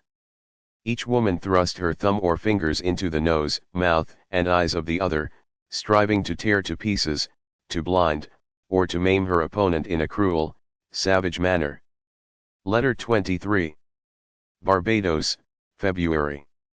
Sunday festivities. Sunday is a day of festivity among the slaves. They are so fond of dancing that they undergo more personal exertion during their gala hours of Saturday night and Sunday than is demanded from them in labor during any 4 days of the week. They assemble in crowds in any open square or corner of the town, forming a ring to dance to the sound of their beloved music and the singing of their favorite African yell. African music and dance. Both the music and dance are of a savage nature. Instruments. The band consists of a rough kind of banjar, guitar, a rattle, a calabash containing small stones, and a species of drum, a hollow piece of wood with dried sheepskin tied over the end. Performance. One man strikes the banjar, another shakes the rattle violently, and a third sits across the drum, beating the sheepskin with his hands and heels, while a fourth beats the wooden sides with sticks. Many participants also loudly bawl forth their song. The tout ensemble, whole scene, could transport a spectator to the savage wilds of Africa. The dance is a severe bodily exertion, consisting primarily of twisting and turning the body upon its own axis without lifting the feet from the ground. The head is held erect, and the limbs are rigid. The approaches they make to each other are highly indecent, yet they perform them with the most settled, unmeaning gravity of countenance, appearing wholly unconscious of the impropriety. Duration. Only 2, 3, or 4 enter the ring at a time, making a small contribution to the band before stepping in. They continue the dance for several hours, exerting themselves until their naked skins pour off copious streams of fluid. Upon seeing the dance, a soldier's wife from Scotland remarked, "Oh, that's a nice way of spending the Sabbath night." When asked if the women were pretty, she instantly replied that whether or not they smell better. Gambling dispute. Near the dance, a serious fracas occurred between a Negro man and woman over gambling. The woman had won $3. A scuffle ensued where the man tore off the woman's clothes, and she, in return, tore his breeches. A passerby was asked to settle the dispute, which he decided without gallantry. He decreed that a hole in the man's culottes was a greater evil than a rent in the woman's petticoat, requiring the woman to pay $50 to the man. Negro funeral customs. Seeing a crowd, we followed a Negro funeral to the burial ground. The ceremony was strikingly different from European customs. Procession. The corpse was in a neat small hearse. The followers included 6 boys, 12 men, and 48 women, walking in pairs, but they were not afflicted mourners. Mood, grief and lamentations were absent. The atmosphere was one of mirth and joy. The followers jumped and sported, talked, and laughed, in high festivity. 5 robust Negro fishermen closed the procession, playing antic gambols and dancing all the way to the grave. Interment, the body was committed to the grave immediately, without either prayer or ceremony. In covering the coffin, the earth was carefully put into a basket and then emptied into the grave, an observance more decent than the rough shoveling used in England. Farewell. During the process, an old Negro woman chanted an African air, joined by the multitude in a loud and lively chorus, not a solemn requiem. As the last of the earth was replaced, several women took a handful of the mold and threw it down, crying aloud, "God bless you, Jenny. Goodbye. Remember me to all friends t'other side of the sea, Jenny. Tell me come soon. Goodbye, goodbye. See for send me good, tonight, Jenny. Goodbye, good night, Jenny, goodbye." This was uttered in mirth and laughter. Belief in transmigration. The enslaved people had full faith in Jenny's transmigration after death to meet her friends at her place of nativity. Their persuasion that death was merely a removal from slavery to freedom wholly prevented the natural grief and affliction. This belief in a happy transmigration often led to the crime of suicide, filicide in the text, but likely meaning self-murder/suicide in this context, as a means of escape. A singular remedy against this was practiced by a cruel master. He threatened to hang himself, also, and to transmigrate, with them, carrying the whip in his hand, into their own country, where he would punish them 10 times more severely than he had hitherto done. This stratagem succeeded, as the slaves preferred continuing their existence under the hardships of slavery rather than receiving disgraceful stripes among their African friends in the afterlife. Letter 24. I am happy to introduce you to the Society of the Slaves' Masters. Through Mr. Benjamin Hind, a respectable merchant, we have met several important country gentlemen who offer us the means of seeing the whole of Barbados, which is a great source of gratification. We rode about 4 miles into the country to dine with Dr. Hind, a professional colleague. He was educated at Cambridge but has retired from medicine to pursue the more lucrative employment of a planter. National Park: the Barbados Landscape. The ride to the doctor's estate involved ascending steep roads to reach successive, elevated ranges of tableland. From these points, we commanded delightful views of the country, Bridgetown, and the shipping in Carlisle Bay. Cultivation: the land is cultivated in open fields, hedges and walls are unknown. The eye ranges uninterrupted over fields of cotton, pigeon peas, and guinea corn. Aesthetics: the landscape lacks wood, giving it a degree of nakedness, although around the Bakra houses, White Man's House, there are fine groves of coconut and majestic mountain cabbage trees. Climate: despite riding in the strongest heat of the day, the pure, fresh air at the higher elevation meant we felt no languor. The air grew progressively more oppressive as we descended back toward the town. The dinner party consisted of 8 ladies and 14 gentlemen. The steady breeze kept the room sufficiently cool despite the number of people and smoking dishes. Sugar production and slave labor. It was the season for cutting canes, and Dr. Hind arranged for the works to be running so we could witness the process of separating the saccharine juice and preparing it into sugar and rum. Person running footman. We made our excursion in chaises attended by slaves as running footmen. Their duty was to travel as fast as the horses, ready to hold the bridles when we stopped. Dr. Cleghorn and I felt strong compunction seeing them run, and pant, and broil, exposed to the midday heat. We offered them turns to ride behind the chaise, but only 2 accepted, the others continued running. When we mentioned our unease, the gentlemen of the island smiled at our European tenderness, assuring us the slaves preferred this outing to staying home. We could not, however, shake the malaise, discomfort. Degrading task. At one point, we observed 4 almost naked female slaves working with a hoe in a cane field. A stout, robust-looking man, apparently white, was following them, holding a whip at their backs. When we asked why he did not partake of the toil, we were told his sole business was to keep the women at work and make them feel the whip if they grew idle. We were shocked and indignant, feeling a strong impulse to take the whip from the fellow and lay the lash across his shoulders until he relieved the women. I confess I must remain long in a land of slavery before I can witness such a scene without this strong impulse. Botany and walking hazards.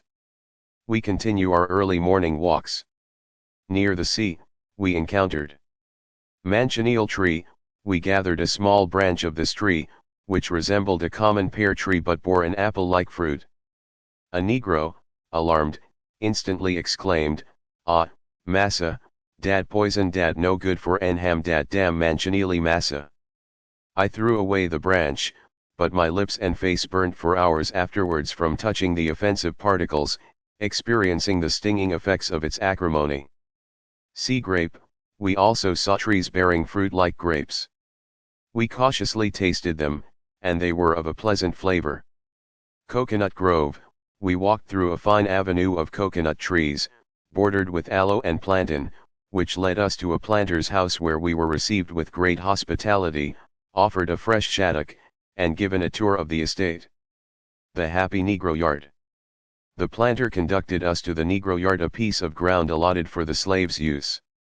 In most places, slaves build coarse, dark huts, but on this estate, a circular piece of ground had 16 neat and uniform cabins erected of wood with shingle roofs. They formed a hollow octagon with a common kitchen in the center. We contemplated this spot with great satisfaction, observing the high attention given to the comfort and accommodation of the Negroes. They had little cause to lament their removal from the wild woods of an opposite shore, and could as little desire to change their present lot for the high-rated freedom of European paupers. The author argues that the slaves here are protected against want and care, they are furnished with food, housing, and clothing, they have no anxiety over their children or aged parents, they receive medical care in sickness, and their 6 days of labor are followed by the Sabbath for unbounded mirth and festivity. Linen washing process.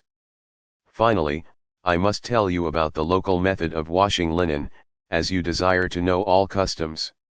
Our linen is beaten, rubbed, and scrubbed to pieces without being made even tolerably clean. The rough process involves rubbing the linen in a tub of water, sprinkling it with sand and beating it with a piece of wood upon a large, coarse stone by the river, rubbing it in the open stream, sprinkling it with white sand and spreading it by the sea to whiten, rinsing it in the running stream. A dozen shirts or a dozen handkerchiefs are washed for 12 bits, or 12 sixpences, regardless of size. Letter 25. We made a delightful excursion to Colonel Williams's plantation, leaving the ship at 5 o'clock in the morning. Mr. B. Hind arranged for horses and slaves, and he, his brother Dr. Hind, and another brother, Mr. Abel Hind, joined the party. As we rode toward the colonel's house, we passed a large gang of Negroes cutting canes. Having grown thirsty, we adopted the local custom of giving our whips to the slaves and taking sugar canes to ride with, sucking one end to quench our thirst while beating our horses with the other. Colonel Williams greeted us, and our party proceeded to the most romantic and beautiful part of the island, called Scotland. Soil and scenery. Soil composition. Near Bridgetown, the soil is rich, black earth thinly spread over calcareous rocks, mostly madrepores. Further in, the soil is reddish and argillaceous. In the district of Scotland, the land is white, composed of hardened argillaceous earth, not chalk, despite one spot being called Chalk Estate. The district of Scotland, this region offers a grand, picturesque variety of scenery. It combines the rugged, dark shades of the Alps and the romantic wildness of Welsh or Scottish mountains, with the flowing surface of England, all against the backdrop of the ocean. Turner's Hall Wood, this is the most extensive and oldest forest on the island. We rode into its deep gloom where the cool temperature was refreshing and grateful. The shade was literally sweet shades, offering us lemons and oranges and the fragrance of odoriferous shrubs. The inflammable spring and Barbados tar. We descended into a narrow gully in the forest to see one of the great curiosities, a boiling spring. An old black woman, acting as a guide, led us to a small pit filled with water that was bubbling up in a boiling motion. In silence and solemnity, she emptied the water out with a calabash, then dipped a lighted taper into the deep void, and the whole pit suddenly set in a flame. The combustion continued as a soft lambent flame over the empty pit. As fresh water slowly distilled back in, the flame rose upon the surface of the water, giving the appearance of the water itself being on fire. When the water rose to a certain height, the flame gradually declined and became extinct, and the water resumed its boiling motion. We realized the water was cold, and the boiling and burning were caused by inflammable gas, most likely methane, escaping from the earth. This phenomenon is traced to the abundance of asphaltic productions and bitumen in the soil, which produces the celebrated Barbados tar. We saw the tar distilling from the hills and issuing from the rocks. The method of collecting it is simple: it accumulates and floats on any water source, where it is schemed off the surface by hand. Near these tar pits, we saw great numbers of lemon trees whose fallen fruit lay in heaps, unheeded, under the trees, like crabs in an English hedge. The mountain cabbage tree. In the wood, we saw many magnificent mountain cabbage trees, Oreodoxa oleracea, which the author considers the finest tree that grows. Its trunk is very smooth, rising into a superb and stately pillar, resembling a well-hewn column of stone. The trunk often rises, in a correct perpendicular, to the height of from 60 to 100 feet, and then spreads its pomaded foliage into a wide and beautifully radiated circle, crowning the column in the form of a full expanded umbrella. View from Mount Hilufbi. We next rode to the summit of Mount Hilufbi, which offered a comprehensive view of the entire island, the Atlantic Ocean, and Carlisle Bay. The scene encompassed barren, rugged rocks, fertile plains, towns, sugar works, and a forest of masts in the harbor. The view was enhanced by a heavy black cloud that temporarily overcast the bright tropical sun, varying the shades and tints. We saw the Runaway Estate, a territory of fine soil that was removed by heavy rains to a considerable distance. The author relays a local tale of one man's land and crops being carried into the sea, while his neighbor's land traveled to the spot, bringing him a new crop of canes. A golden orchard and the social rock.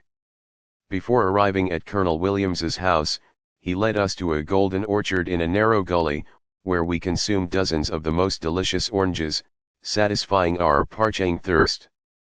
The orchard abounds in various species of the orange tribe, oranges, shaddocks, limes, lemons, forbidden fruit, and is constantly attended by 2 Negroes.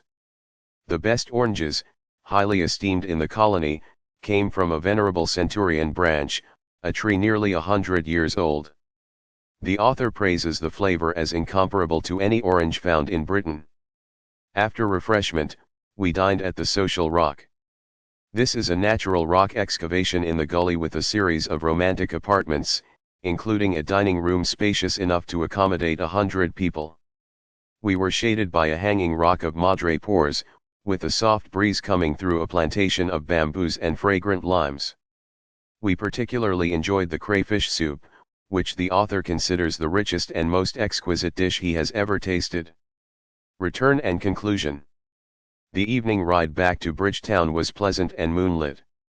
The only alloy to this delightful day was the sight of the running slaves who supported the same long journey on foot that we took on horseback. Though the gentlemen assured us the slaves preferred it, our European feelings could not reconcile the sight. We received news that the Belfast transport with troops was captured and carried into Guadeloupe. Deciduous tree tropical productions. During the ride, we observed a large variety of tropical plants and fruits, including pimento, wild cinnamon, ginger, cassia, cassida, banana, plantain, tamarind, cashew apple, mango, sapadillo, pawpaw, mamey, soursop, gova, grenadillo, water lemon, oranges, limes, lemons, shaddock, forbidden fruit, logwood, mahogany, cedar, and lignum vitae. The staples, sugar, cotton, and coffee. Pineapple on cultivating pines. The author notes he saw no pines growing except at one spot near Hilufbi Hill. He then offers a philosophical discussion on the possibility of improving the flavor of tropical fruit in a temperate climate, like England, through careful cultivation, arguing that man can supply the precise elements, heat, light, air, and moisture, to a single exotic plant more consistently than nature can, which must dispense them to all creation. Letter 26. We still lack accurate intelligence regarding the main body of our convoy, and the commander-in-chief, leaving us uncertain when we may proceed to Saint Domingo. All here is suspense and anxiety. No packet, the affairs of commerce are interrupted as no packet has arrived, and we have no news of Europe or the war. Stragglers, single vessels from our scattered fleet continue to arrive. One ship reported parting from the Admiral and 100 sails on January 7, latitude 45, longitude 17. This news is only partially satisfactory due to the long delay and the violent gales that have since occurred, suggesting many may have been forced back to England or Ireland. Captures. Our disappointment is augmented by frequent captures by the enemy's privateers from Guadeloupe, who successfully pick up our unprotected transports. Troops and season. Between 5,000 and 6,000 troops have reached Barbados. The inhabitants are impatient at seeing such a body of men remain unemployed, wishing them to be detached for local security. However, this could defeat the expedition's main objective. The fine season is passing, and the rainy period is fast approaching, but the delay is beneficial for the sick troops, allowing them to acclimate and recover from the voyage before service. A report suggests the Spanish part of Saint Domingo has refused to submit to the French and is seeking English protection, making the delays even more regrettable. Ship and harbor incidents. Prohibited desertion. An alarming number of sailors are deserting from our ship, the Lord Sheffield. 6 have already absconded, reducing the crew to 14. This raises concerns about having enough hands to work the ship on the next leg of the journey, though we are consoled that the friendly trade winds will be in our favor. Canoe lost boat crew. A great alarm spread throughout the harbor concerning 12 men who went out in a flat-bottomed boat to consign the body of a deceased shipmate to the ocean. They rowed too far out to avoid the sharks that infest the bay. The tide and the boat's heaviness meant they could not row back and were carried out into the Atlantic. After a general alarm and a search, 2 schooners found them adrift and brought them safely back. Sailboat oars as sails. In contrast, we often see boat crews moving about the harbor by means of their oars used as sails. They fix the handles to the bottom of the boat, setting up 2 on each side with the flat surface facing the wind to collect enough breeze to carry the boat along without rowing. Observations on slavery. Training slaves, captains of Guineaman, slave ships, often train some of their black cargo to use the oar to relieve their own crews. These slaves become so useful that their assistance aids in working the vessel. Exhibition. We frequently see captains parading the streets with parties of their prime slaves, naked Africans, to exhibit them publicly in good condition. This serves as exercise and amusement for the slaves, who appear delighted to be on shore, and dance and frolic in real or dissembled contentment. Local customs and preparations. Bookbinding. I was surprised to find that no such person as a bookbinder could be found in Barbados when I attempted to have some sheets bound. Barbados hospitality. Mr. Hind informed us that he and his friends, Messrs. Jordan and Maxwell, had provided horses for our intended marooning party to Hackleton's Cliff. He assured us that apologies were unnecessary, as it would be quite inconsistent with Barbados to suffer strangers to have the trouble of procuring horses, or of seeking, for themselves, the accommodations of a country excursion. Church. The church in Bridgetown is a plain, neat edifice, similar to Greenwich Chapel, with an interior fitted up with enclosed cedar seats and a handsome organ. Signal code. Since the ship is our headquarters, we have become adept at observing the signal staff at the bay entrance. Master, in particular, is so expert in the signal code that it is proposed to recommend him for the appointment of Signal Master General for Carlisle Bay. Letter 27. Barbados, February. We have made our projected marooning excursion to Hackleton's Cliff, and the windward coast of the island, as planned by our friends at the Social Rock, and how often, in the course of it, did my thoughts wander to another friend, wishing yet one addition to the party.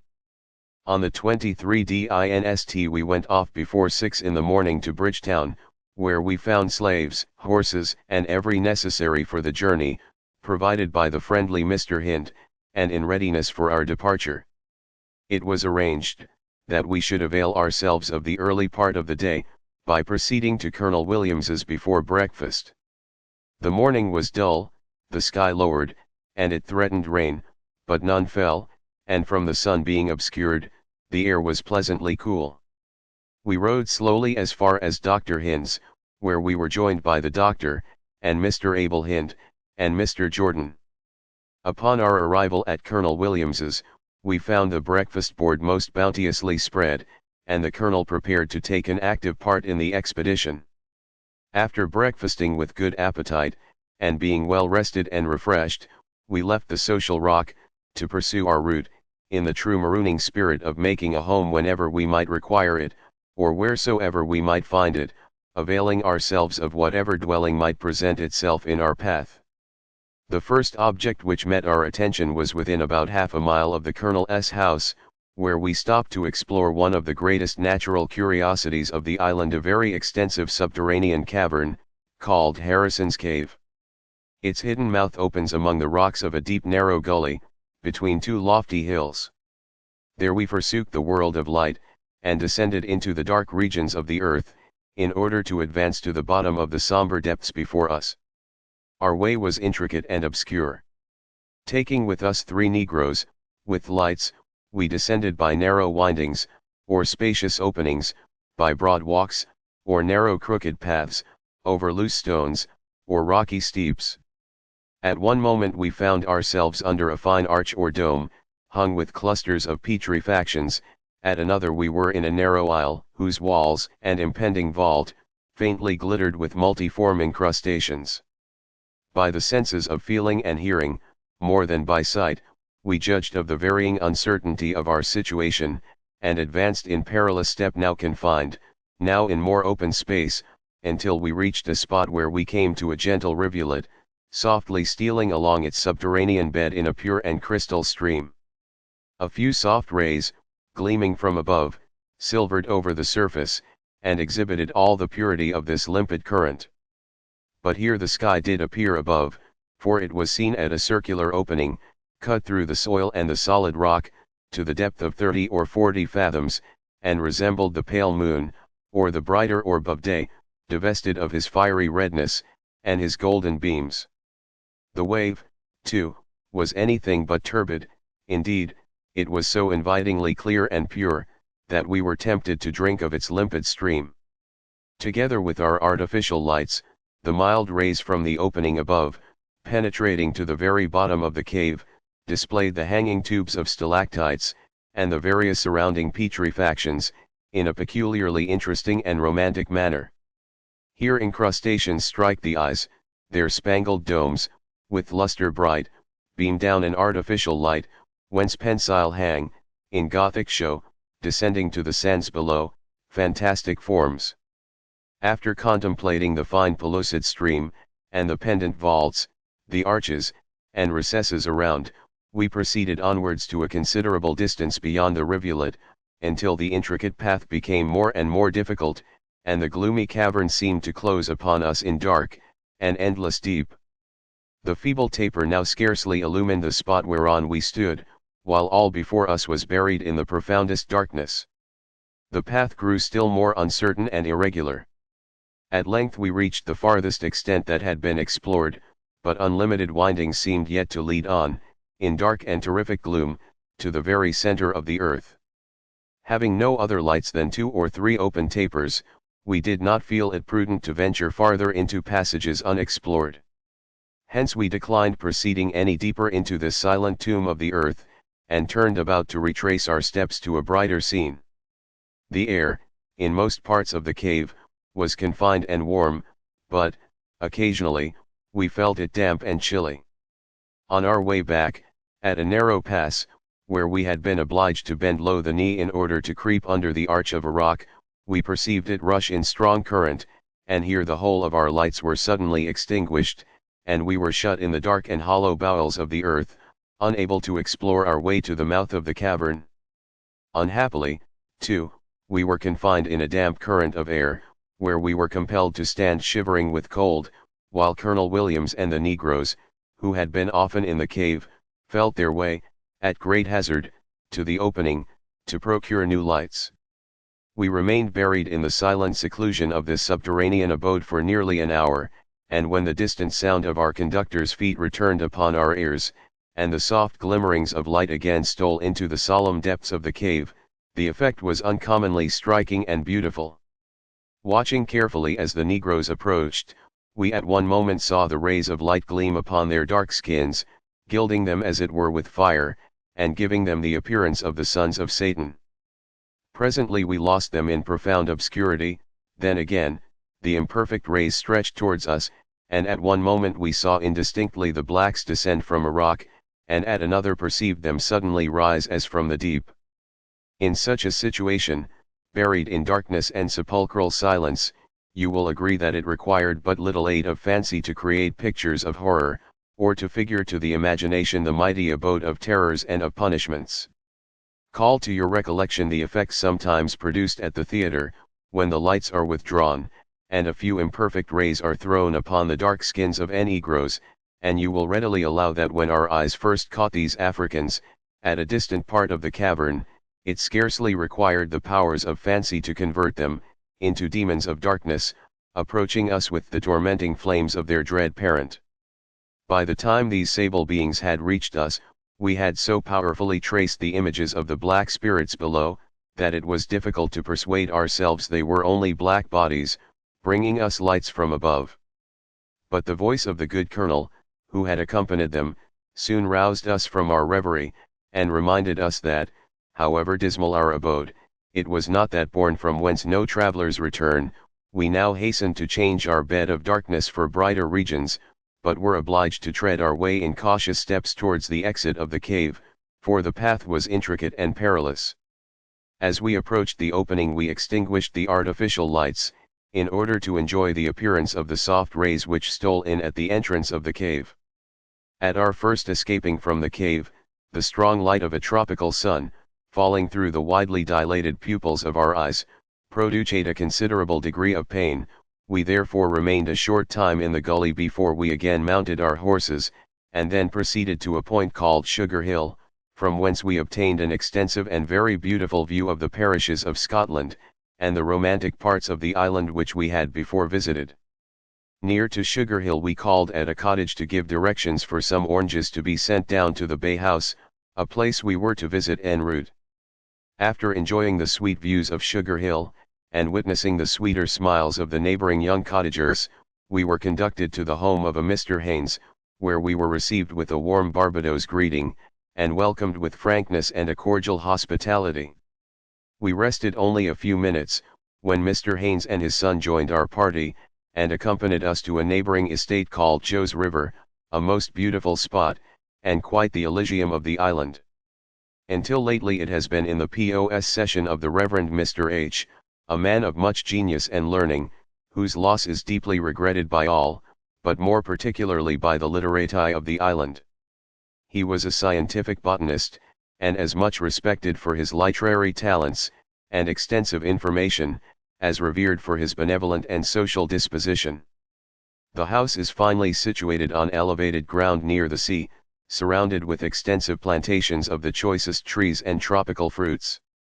The fates that rule our destiny are said to be blind, and you will agree that they must indeed have wanted sight, when you are told that they have thrown this esteemed and valuable man into dire distress, and robbed him of the powers of his enriched and highly ornamented mind. Bereft of his mental faculties, of all those fine and comprehensive talents which so adorned and honored him, both as a priest and a man, he now languishes in sadness and misfortune, lost to his friends, and to the world, and the happy dwelling which was graced by hospitality and benevolence, enriched by industry, and dignified by science, that delightful home, the object of his anxious cares and studies, as well as the proud and just boast of the island, is now left to fall into ruin and decay. Having viewed every part of this interesting estate, we left it with regret. We now proceeded to the seaside, and our next place of call was at a cottage termed the Bay House, a neat little building erected by Mr. Haynes, under a rock upon the open beach. We found it the rendezvous of entertainment and repose. Intimation had been conveyed to the generous owner that it might perhaps be in our way to make an en passant visit at the Bay House, and he had availed himself of the information to provide a rich and bountiful repast. All the good things of the island seemed to have been collected. The net was thrown into the sea immediately before the door, and the fishes that were taken were presently smoking upon the table. Fruits, wines, meat, poultry, and vegetables were brought in loads, and made only a part of the feast of this little cottage. A supply of provisions was likewise collected for the refreshment of our slaves and horses, and these were regaled with no less liberality than their masters, the friendly hospitality of the Bay House being extended equally to all. Punch and mandram were served to us before dinner. Soon afterwards were set before us a variety of dishes. After we had dined very abundantly, the table was covered with punch, a variety of excellent wines, and several species of fruit. Among the latter was a fine pine, the first we had tasted in the island. Having plentifully refreshed ourselves, and the slaves and horses being well fed and rested, we called the negroes from their desert of rolling and basking in the sun, and proceeded upon our journey. To our great surprise, at the very moment the horses appeared at the door for our departure, a large dish of sprats, smoking from the gridiron, and an immense bowl of milk punch, were set before us. This was quite a West Indian addition to the repast. At 2 o'clock we had commenced with punch, after which came the mandram. At 3 was served the dinner. Busy eating and drinking continued until 5, and then appeared the sprats, and bowl of milk punch. Thus did nearly 4 hours pass in high banqueting and conviviality at this social cottage. We rode along the sands to a spot called Beersheba, which is used as a natural bathing place, and from thence proceeded to a large mass of rocks, lying in the water, near to the edge of the sea, where we had the expectation of seeing a very curious natural production called the animal flower. But here we were unluckily disappointed, for the tide being in, the sea running high, and the wind strong, we were unable to reach the spot where this phenomenon of nature is usually found. Getty Images. Although we lost the opportunity of seeing it, I cannot refrain from giving you the account of this uncommon flower. It is as follows: within a deep cave, formed in the rock, is a spacious natural basin of water. In the middle of the basin is a large stone. About this stone, and adhering to its sides, as if growing therefrom, are seen numbers of apparently beautiful flowers, finely variegated in vivid colors, and of radiated form, somewhat resembling the petals of the garden marigold. To gather any of these seeming flowers is a task of difficulty, for when the hand approaches them, the beautiful petals instantly contract, and become invisible. This circumstance led to early investigation regarding the nature of this singular flower, when, instead of a fine blowing vegetable, it was discovered to be an animal that was decorated with all this gaiety of coloring, and hence the name animal flower. On examination the body is found to be of a blackish hue, less than an inch in length. It adheres by one end to the rock, and from the other extremity, are thrown off a number of fine membranous filaments, in a radiated and circular form, and from the point or head, at the center of this circle, project 4 long slender fibrils, not unlike the legs of the spider. We left the coast, in order to ascend the mountainous summit, called Hackleton's Cliff, the only spot which disputes with Hilluff by Hill the claim of being the loftiest point of Barbados. The path was rugged, and singularly precipitate. To ride was not free from danger, besides being a cruel labor to the poor horses. I do, at length, reach the summit, but never before had I sat upon a horse to climb so steep a mountain. In the Alps of Switzerland, and of Savoy, it is not unusual to ride small horses, called mountain ponies, over the lesser hills, but previous to ascending the more lofty and deeper mountains these are always changed for mules, and with them I have often ventured up ascents even more nearly perpendicular than Hackleton's Cliff. But the mule is a more quiet, a more enduring, and more patient animal. We found the evening stealing upon us before we came to the top. The view of the ocean, with the brightness which shone upon our visit to Hillough by Hill, but, from what I have already said of that, your imagination will readily suggest to you the beauties of the scenery, and the extent of the prospect from Hackleton's cliff. Unexpectedly we found the top of the cliff to be a wide extended surface, covered with herbage, and so gradually declining on the opposite side, that on turning our faces from the steep precipice of the east, we appeared to be upon a wide plain. On the cliff we visited the estate of Mr. Stewart, at which is a pleasant house, delightfully situated. Ginger is the produce of the plantation. We saw great quantities of this root spread before the house, upon a large square neatly paved, for the purpose of drying it previous to sending it to market. From Mr. Stewart's we proceeded to the Culleton estate, where we purposed taking up our quarters for the night. Mr. Hollingsworth greeted us cordially, and entertained us in all the genuine hospitality of the island. 8 visitors, 8 slaves, and 8 horses, thus dropping in unexpectedly, and at night, were received with such kindness and unaffected urbanity as to assure us that thrice the number would have been joyfully welcomed. Miss Hollingsworth kindly, as sweetly, added soft melody to complete the harmony of the entertainment. We retired to rest, according to the custom of the country, at an early hour.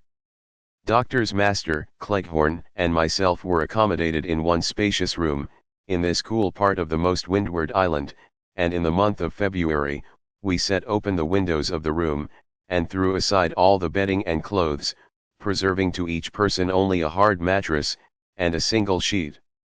With this arrangement we passed the night in sound repose. We rode before breakfast to see the Barbados or Codrington College. On our way we passed an estate called Society, and on approaching the college from the high land of that quarter we obtained a fine view of the building. Descending from the hill we met with the finest avenue of mountain cabbage trees that we had seen in the island. The college was founded by Colonel Codrington, and richly endowed, with the generous and very laudable intention of establishing a great and useful seminary for the education of the youth of Barbados, the Liberal Found. Letter 28. Carlisle Bay, February. It proves that we might have lengthened our marooning excursion, without any interruption from the fear of being hurried away to St. Domingo. Scarcely any vessels arrived in the bay during our absence, and very few have come in since our return. Our solicitude, concerning the commander-in-chief and the convoy, is still undiminished. One ship left them in one latitude, another in another, one parted from the fleet in the Bay of Biscay, another off Portugal, a third off the coast of Africa, and others in different latitudes. Some suppose the convoy to have put into Lisbon, some say Gibraltar, and others various other ports. All is still enveloped in a cloud of uncertainty, nor are we without our suspicions that the fleet may yet be nearer to you than it is to Barbados, and, indeed, this would seem probable from the extraordinary delay of the packets, not one having arrived since we came into harbor. Amidst all our apprehensions we still hope, and still, in daily expectation, look for their arrival. One vessel has at length reached Barbados, which sailed subsequent to ourselves. It is a Glasgow trader, and although from a remote port, you will judge what multitudes thronged on board, as soon as she entered the harbor, to ask for news. She brings papers of January, and we are much gratified to learn that the Admiral had written to England, so late as the 4th of that month, saying that he had, then, with him 111 sail, but we are sorry to find that a part of the convoy had been again compelled to put back, and we read, with trembling apprehension, that 15 vessels were known to have been dismasted, or otherwise disabled, all of which, it is to be feared, may not have reached even a safe port at home. Later than this date, the papers contain no news of the convoy, nor have we any through any other channel. At this very interesting period of suspense, if a strange vessel enters the bay, the whole harbor becomes a crowded and moving scene, in consequence of almost every ship sending off a boat to seek tidings of the fleet. You, who can feel for our solicitude, will compassionate our disappointment, when we happen to find that the stranger is not directly from England. This frequently occurs. Of 2 ships which have been this day thronged with eager visitors, One proved to be from Newfoundland with fish, and the other from the coast of Africa with slaves. Consequently neither of them knew so much of England or the convoy as ourselves. News has just reached Barbados that some of our frigates have captured several privateers off Trinidad. This is peculiarly important at the present moment, as multitudes of our defenseless transports are scattered over these seas, in search of which hosts of armed crippers have been fitted out by the enemy. I am sorry to tell you that information of an unpleasant nature has reached us from Grenada, in consequence of which it has been deemed expedient to embark a body of troops on board the expedition army and fleet, and other smaller vessels, to send to the relief of that island, without waiting for the arrival of the Commander-in-Chief.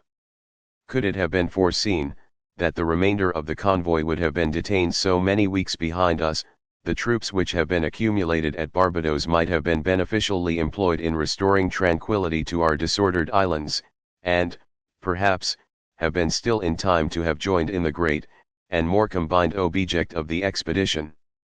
But it is not given to human to foresee events, and the sad disasters of this formidable armament only tend to prove the extreme uncertainty which must ever attend our expeditions. The plan may be concerted with wisdom, all the necessaries amply provided, and the force, on sailing, fully adequate to the intended purposes, yet, after all, the lamentable uncertainty of the elements will often frustrate the best and wisest arrangements. No such accuracy can be attained where the high road is the sea, and the trackless path to be traced by the capricious and inconstant winds. We have an encampment of negroes formed near to Bridgetown, upon a spot called Constitution Hill. They are a fine body of men, who have been enlisted from the revolted French islands, or brought away on the evacuation of them by our troops. They are active and expert, and are training into a formidable corps to assist in our intended expeditions. About 1,600 of them bear arms, besides whom there are 1,200 to be employed as pioneers. They have all the vivacity and levity of the French character about them. John Bull differs not more widely, from a Parisian than many of the Barbados slaves from the sable fops of this sprightly corps. It is now the dry season of the year at Barbados, and if you have imbibed the same idea of a tropical climate which I remember to have once felt, you will learn, with surprise, that very few days have passed, since our arrival, without a refreshing shower of rain. The heat is far more supportable than we had expected. The thermometer, at noon, is commonly about 80, and very seldom exceeds 82, we have not yet seen it above 84. It happens, fortunately, that some of the ships, laden with the temporary hospitals, made in England, have arrived in Carlisle Bay, and, likewise, a few of the men belonging to the Corps of Artificers, who, together with some Creole and Negro carpenters, are actively employed in fitting and putting up these frames with all possible expedition, but much of hurry and difficulty might have been avoided had the hospitals, the barracks, and other buildings been sent out in time to have been erected. Before any of the troops, or any division of the moving part of the expedition arrived. The confusion that must necessarily arise from the arrival of the soldiers, of the buildings requiring to be erected, and of all the various departments, at the same moment, must be self-evident. Present experience may convey an useful lesson. From the great exertions now making we hope very soon to have hospital room at St. Anne's Hill for, at least, 1,000 sick, and I am sorry to remark, from the unhealthy state in which some of the transports have already arrived, that it seems likely we may have occasion for it all. In a moonlight walk from St. Anne's Hill to Bridgetown, after our visit at the hospital, our attention was lately very powerfully arrested by the striking appearance of a gently waving grove of cocoa-nut trees, at the side of the road. From the brightness of the moon, the peculiar form of the trees, and the dead stillness of the night, we were suddenly struck with the grandeur and solemnity of the scene, nor do I know that my eye was ever attracted to one so divinely soft and sepulchral. On beholding it, I was fixed in pensive contemplation. The trees grew nigh, one to another, and the naked trunks formed so many stately pillars, supporting their pomaded summits, which, stretching to meet each other, assumed the semblance of extensive aisles of Gothic arches. The whispering breeze gently waved the leaves in soothing undulation, while the deep and dark shading foliage shut out the silver moonbeams, leaving only an occasional solitary ray, to steal in here and there, at partial openings, to increase the interest and relieve the plaintive gloom. It produced a kind of solemn, and tender enchantment, the effect of which was highly increased from the broad sea appearing below the grove, whose waters, in all the stillness of night, bearing the trembling beams of the moon upon their surface, moved in genteel murmurs to the shore, and broke in whispers, scarcely to be heard, upon the sands. Never was spot more calculated to fill the mind with sublime and tender impressions. It seemed the fit abode of silence, and of sleep a sacred shade where the child of sorrow might sweetly indulge his grief. What solemn solitude around! Here nature's true sublime is found, hence thoughts should travel to the sky. It was a pensive and sequestered retirement, where a sorrowing and heart-rended lover might indulge a full feast of soul, in offering his devotions at the tomb of a lost mistress, for, amidst such scenes, the mind springs from its mansion of clay, to range in plaintive cogitation and delight, it feasts in rapturous melancholy, and, dwelling in solemn thought, is elevated above itself. Filled with sublime contemplation, the spirit is unmindful of its earthly chains, and the soul, absorbed in greatness, soars to its peaceful and heavenly mansion above. Letter 29. Barbados, March. It being stipulated that all subjects of remark are to find place in my notes, you will not reproach me with the dissentient term parish business, if an occasional sentence should chance to deal in upon the topic of medicine. Indeed you have desired it should be so, and this, at once, prevents the necessity of apology. You will have collected, from what I have said before, that there are gentlemen in the medical profession in Barbados, who are, equally, an honor to their profession, and an ornament to society, and I may here repeat that many such are to be met with in the island. But it is an unhappy truth that there are others who are only preeminent in ignorance, for, alas! Practitioners in medicine may be found in this island, who, in learning and manners, are not far removed above the slaves. They are more illiterate than you can believe, and the very Negro doctors of the estates too justly vie with them in medical knowledge. It has happened to us to see, among them, men, who instead of having the care of the health and lives of their fellow subjects, ought not to be entrusted to compound a pill, or a bolus. A tyro, advanced only a year or two in his apprenticeship, in England, is far better instructed in his profession, than some of the soi-disants and practicing proficients of Barbados. Totally unprepared with a classical education, and, indeed, wholly devoid of the very rudiments of literature, they indolently waste a few years, in the house, or idly looking out at the shop window of some uneducated apothecary of the island, and then in all the bold confidence of ignorance, they commence doctors, feeling themselves fully qualified, without professional reading, without visiting the schools of Europe, without experience, and I might say, without thought, or judgment, to undertake the cure of all the direful maladies which afflict the human frame. In short, without one necessary qualification do these Creole pretenders feel themselves competent to exercise all the various branches of the healing art.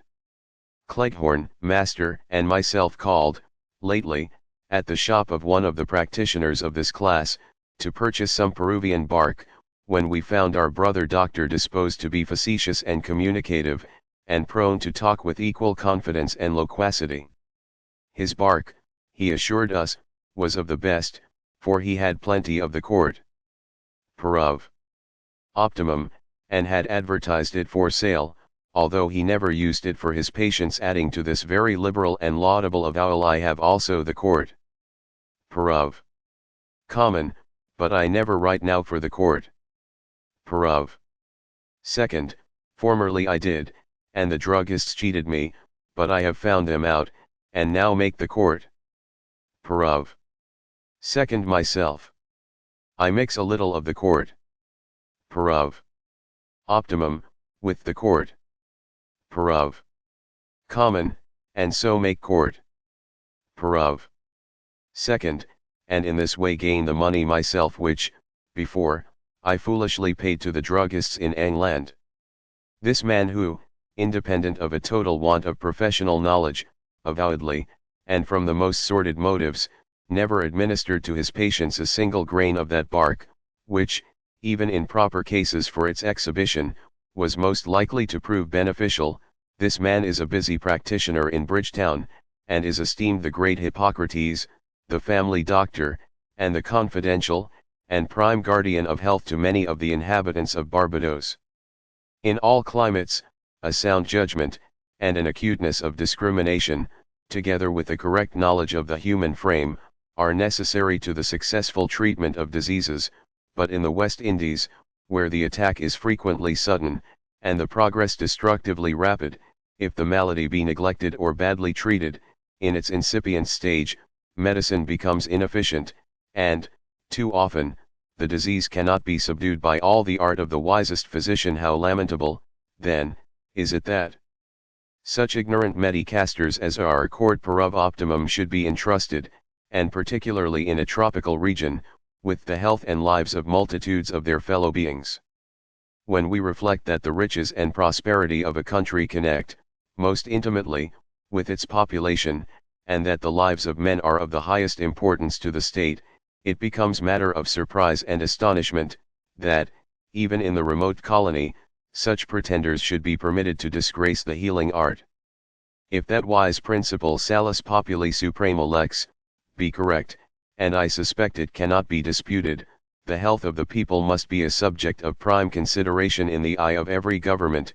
How then are we to account for the apathy which permits such dangerous doctors to wield the destructive lance, or, how shall we explain the miscalculating policy which not only tolerates a tremendous host of empirics, but suffers them to overrun every part of the state, under the all-creating sanction of a patent, or allows them, on the bare privilege of bold assurance, to commit depredations upon the health, the purses, and the lives of His Majesty's subjects? You will recollect the name of Betsy Lemon, the respectable mulatto whom I formerly mentioned to you as the leading support of the bar at Mary Bella Green's, and you will be pleased to learn that she is released from the toils of slavery, and placed in a more independent situation, where she may become established as an useful and respectable member of the community.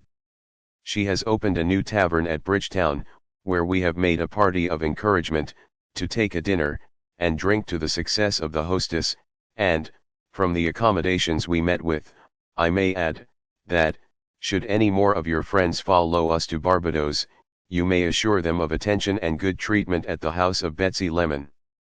In one of our late walks, near Bridgetown, we met with two small windmills, erected for the purpose of clearing the cotton from its seeds, and, as they happened to be in motion, we availed ourselves of the opportunity of waiting a short time, to witness the process.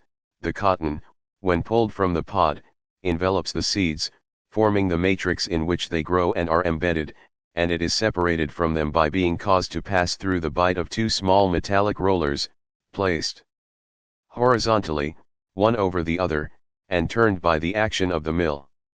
These passing round, near to each other, are fed with the cotton, which they take in, without receiving the seeds, leaving them to fall to the ground, or into a basket below, while the cotton, drawn between the rollers, passes through and is ejected into a box on the opposite side. The process is so entirely simple that it might be performed equally well by a smaller instrument worked with the hand, or the foot, and which we are told is the method practiced in many parts of the West Indies. Among the novelties which meet the eye of an European upon his arrival at Barbados, or probably in any of the West India Islands, is the practice of carrying the children across the hip, instead of seating them upon the arm. The lower class of white women, in Barbados, have adopted this custom, from the example of the Negroes, among whom it seems to be the universal mode of nursing, and, perhaps, it would admit of argument, whether this method be not preferable to the European custom of carrying them upon the arm.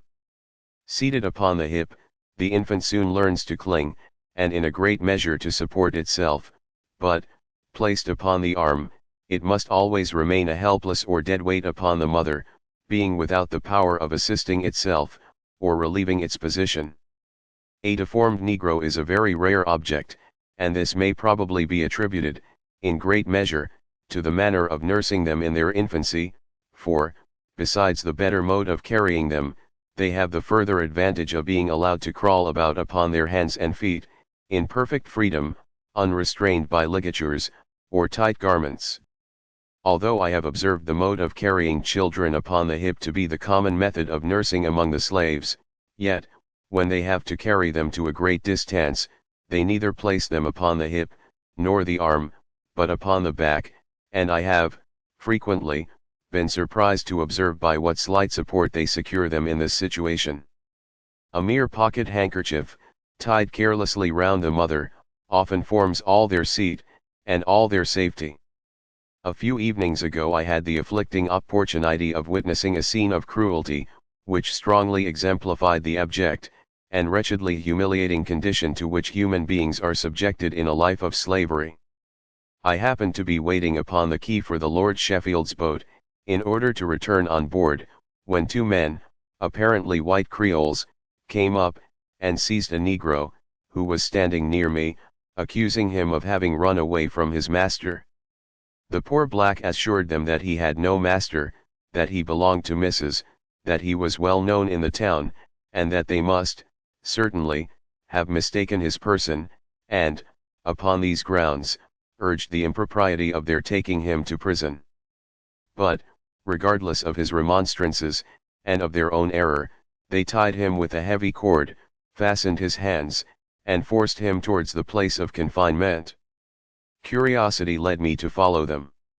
The poor man still pleaded his innocence, and the mistake they had committed, begging and praying to be allowed to refer them to his mistress, or to another family in the town, to identify his person. Heedless of his protestations and entreaties, they still dragged him on, and from his only expressing a reluctance at being thus, unjustly, hurried to a prison, one of these hardened wretches struck him a violent blow on the head, with a large stick, calling out to the other, in broad Barbados accent, "Damn him, cut him down." A little before they reached the prison they had to pass a doorway where there happened to be a strong light, by means of which one of these cruel instruments of the law of force instantly recognized the poor ill-treated slave, and finding that they were actually guilty of the mistake which the negro had stated, he called out to his savage comrade, who had struck the helpless black upon the head, "Damn him, I know the fellow, we must let him go," upon which, they both, with horrid and dreadful imprecations, ordered him to stand, without stirring, while they should untie him, and, upon his only moving his arm to expedite the loosening of the cord, they swore, that if he dared to stir, or look savage, they would cut him down, or put him, directly into prison. Such was the compensation dealt him for the unjust and cruel treatment he had already received. What must have been the feelings of this injured man, who, after being abused and maltreated, was further put in fear of his life, should he only permit nature to assume her seat on his brow, should the cruelty, pain, and injustice he had suffered, only cause a mark of disapprobation to appear upon his countenance. But nature, however proscribed, was not to be restrained by such command. While the power of memory remains to me, I can never forget the indignant, but hopeless expression of injury which overspread the features of this poor slave, as he retired. He felt aggrieved, and was conscious that he had no remedy, no appeal. Letter 30. Barbados, March 9. It occurs to me that, amidst all the uncertainties of our unfortunate fleet, it may be pleasant to you and others of our friends to know which of the ships have made good the passage. I, therefore, send you the annexed list of upwards of 60, which are now safe at anchor in Carlisle Bay. A vessel from Liverpool is come into harbour, which sailed on the 9th of January, but we are still without any late news of the fleet, which sailed on the 9th of December, and, singular to tell, the Liverpool ship, now arrived, made the whole passage without happening to fall in with any one of the convoy. We learn that, previous to her sailing from port, the admiral had again written to England, mentioning that 90 sail still remained with him, at the date of his letter, but that, from the repeated gales they had met with, he feared the others had been obliged to put back disabled. It would seem, from this, that he has no idea of so considerable a number having reached Barbados. We, who are here, observing on the other hand that very heavy and bad sailing vessels have made their passage, are surprised what can so long have detained the remainder of the convoy, and what can be the cause why we are so long without any direct and accurate intelligence of its situation. It is now 13 weeks since the fleet left England, and we know about as much concerning the great body of it, at this moment, as if it were sailing in the moon. We are sadly anxious for the arrival of a packet, and of newspapers, neither the ship from Glasgow, nor that from Liverpool having brought more than 1 or 2 papers of the few days preceding their departure. We, who are destined to proceed to St. Domingo, have new disappointment in finding that the Cork division, intended for that island, had not sailed at a date many weeks subsequent to the time it had been reported at sea, and hence we feel it probable that we may even yet be long delayed, nor does it seem unlikely, that, before we depart, we may be called on duty at Barbados, in consequence of the increasing number of sick, and the non-arrival of the medical officers of the Cherubee Island, or what, with strange incorrectness, has been called the Leeward Island Staff. You will, perhaps, be surprised to know that the transports in Carlisle Bay have been several times interrupted, and the whole harbour disturbed, and brought into a state of confusion, by the visitings of different press gangs, in the exercise of that necessary custom, so repugnant to the feelings, and the freedom of Englishmen. In one instance an alarming scene took place in consequence of the sailors of one of the ships resisting this arbitrary and unconstitutional method of obtaining their services. They opposed the boarding, and beat off the agent, and 2 boats with the press gang. This resistance was soon followed by the appearance of a party of soldiers with firelocks and fixed bayonets, who had been called upon to aid the press gang, and to force the sailors to submission. Upon seeing the troops approach, thus formidably armed, the sailors jumped into the ship's boat, and made the best of their way towards the shore. The press gang and 2 or 3 boats, filled with armed soldiers, pursued them. A general sensation of alarm overspread the harbour, and it was feared that much blood would be shed. The sailors maneuvered best in the race. They gained headway at every pull of their oars, and made the shore at a point beyond the reach of the soldiers and their muskets. Several shots were fired at them in vain, and upon their landing, a loud and general shout instantly spread around, which seemed to be involuntary, but was strongly expressive of the wish of the multitude that the sailors might escape, but the soldiers proved to be more successful in the chase, on shore, than they had been in the boats, for a party of the sailors was brought back a short time after, under a strong guard, and compelled to submit to this law of force. It has been our fortune on board the Lord Sheffield to be disturbed by 2 different parties of the press gang in the course of the same night, one of which came alongside at midnight, the other at 2 o'clock in the morning. From stealing upon us unexpectedly, and in the dark, you will suppose that much hurry and confusion was created. A lieutenant of the navy was stalking up and down with a huge drawn sabre in his hand, calling out, with boatswain's lungs, for the steward to bring up a light. His men were running about every part of the ship armed with cutlasses, pistols, hangers, and various other weapons, and instruments of death. Such of the sailors of the ship whom they found upon deck, were instantly tumbled into a boat at the side, filled with armed men. The steward, somewhat endangered from the ire he had provoked by his well-contrived delay, at length appeared with the lantern, and a general search was immediately made below. Yet, notwithstanding all their vigilance, several of the sailors contrived to elude the search. One, who had not time to escape to a place of more probable security, remained quietly in his hammock, and, when they came to examine it, affected to awake uttering a loud groan, strongly expressive of pain and suffering. Hearing this, the press gang asked who it was, and if a sailor. The mate, who was watching them with a vigilance not inferior to their own, immediately replied that it was a sick man, who had been long confined to his berth. His promptitude was successful, sick men they did not want, and the sailor was left undisturbed, his freedom the fruit of his well-timed stratagem, and of the expertness of the mate in promoting it. The second party came more openly, and without observing the same strictness of approach.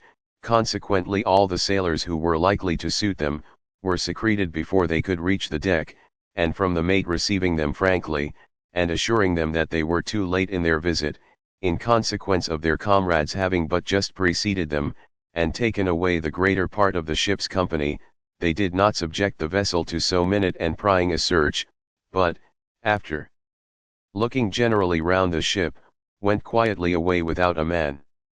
Letter 31. Barbados, March. I now take up my pen, to you after making a visit to the Senate House, and being present at a sitting of the General Assembly of the island. The proceedings were conducted according to the routine of our House of Commons, which the Assembly regards as its model.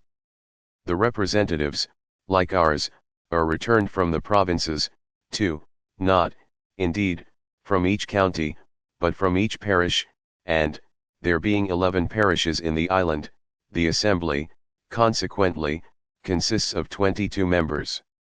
As in our House, so in theirs, the person who presides is denominated the Speaker. The bearer had perhaps been more correct, as he happens to be the only person who is precluded from speaking in the debate, and is appointed, for the express purpose of hearing all others, who, through him, address their arguments to the House. Among the members we recognized several of the gentlemen whom we had seen in our marooning excursion into the country.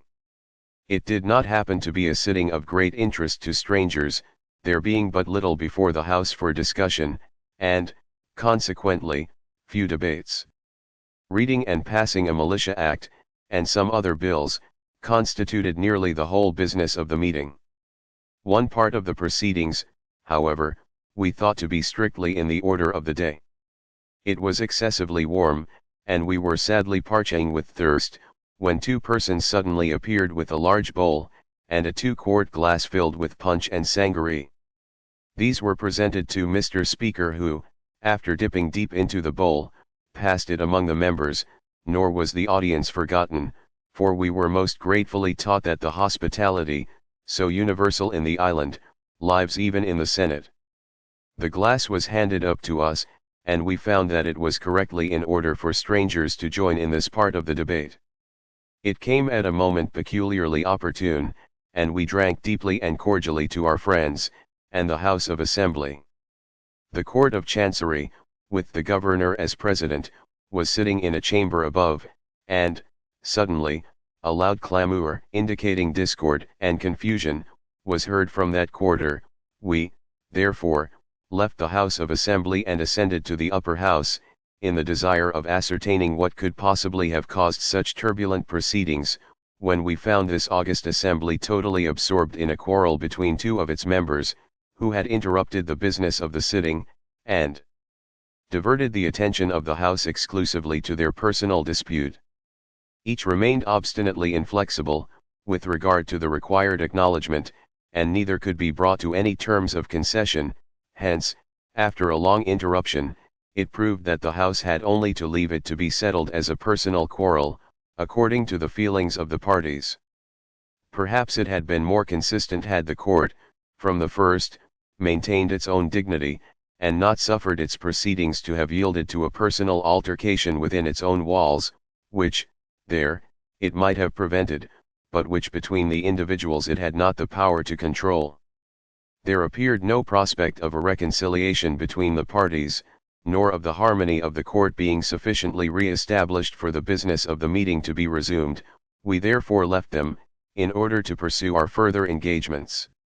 You will be pleased to know that we have, lately, had a very interesting party to dine with us on board the Lord Sheffield, among whom were 3 gentlemen who had recently returned from imprisonment, one from France, the others from Guadeloupe.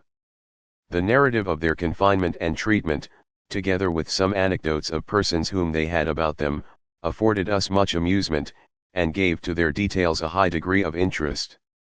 One of the gentlemen, who had been taken to Guadeloupe, was confined on board a prison ship, with several others of our countrymen, where, being treated with great rigor, and fed with a very scanty allowance of bad food, he entered into a confidential agreement, with one of his fellow prisoners, to concert some means of escape, and, one day, seeing a boat, convenient for their purpose, come to the ship, they stepped over the side of the vessel, and descending suddenly into it, as it lay alongside, immediately threw overboard 3 of the 5 negroes who were in it, and compelled the other 2 to take up their oars, and assist in rowing them away.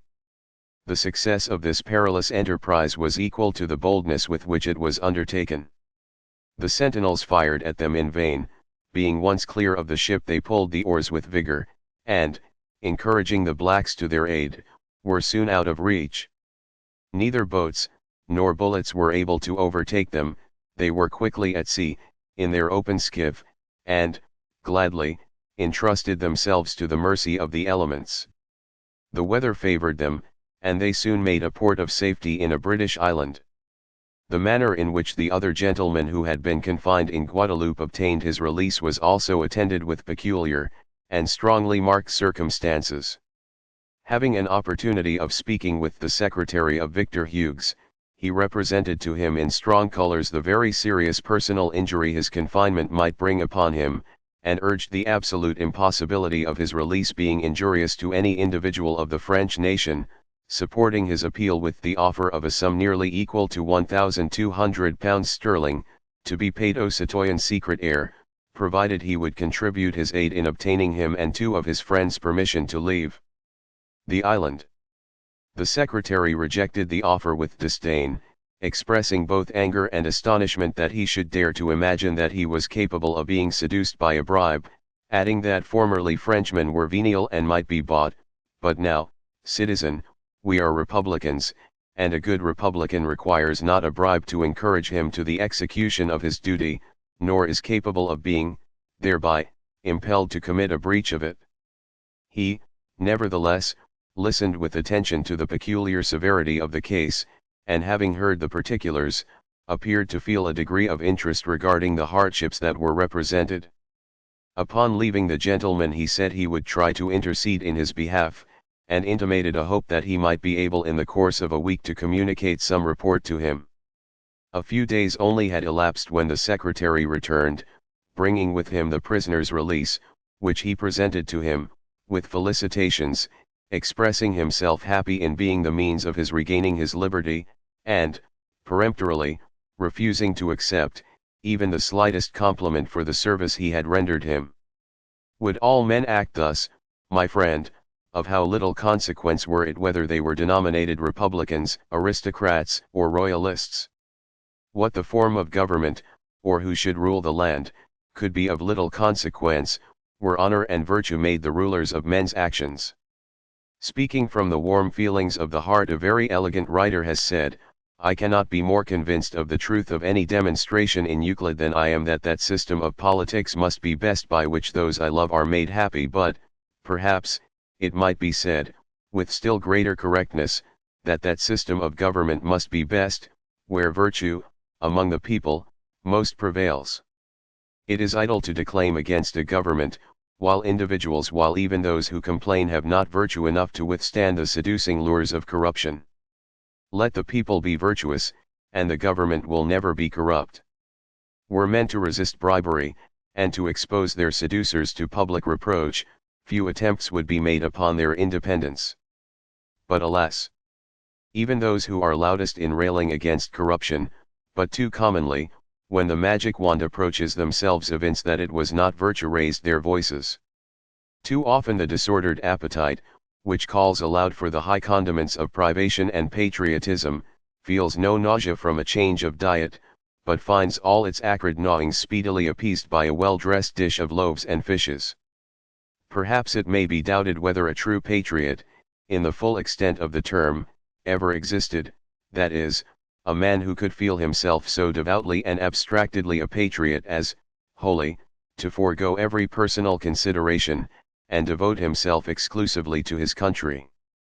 Individuals, in convention, may consent to give up a portion of their personal rights, for the general good, and for the superior advantages accruing to themselves, in society, but, perhaps, no man can love his country better than himself, or become so pure a patriot as to sacrifice his personal ease, his comfort, his happiness, and even his life, from a fondness for the soil whereon he was born. Self-love would seem a more powerful and more essential principle of our nature than love of our country, and, without foregoing this great leading principle, a man may be a very good patriot. They are in no degree incompatible, and, consistent with the duties he owes himself, a man may possess enough of patriotic virtue to call forth all the high duties demanded of him by his country.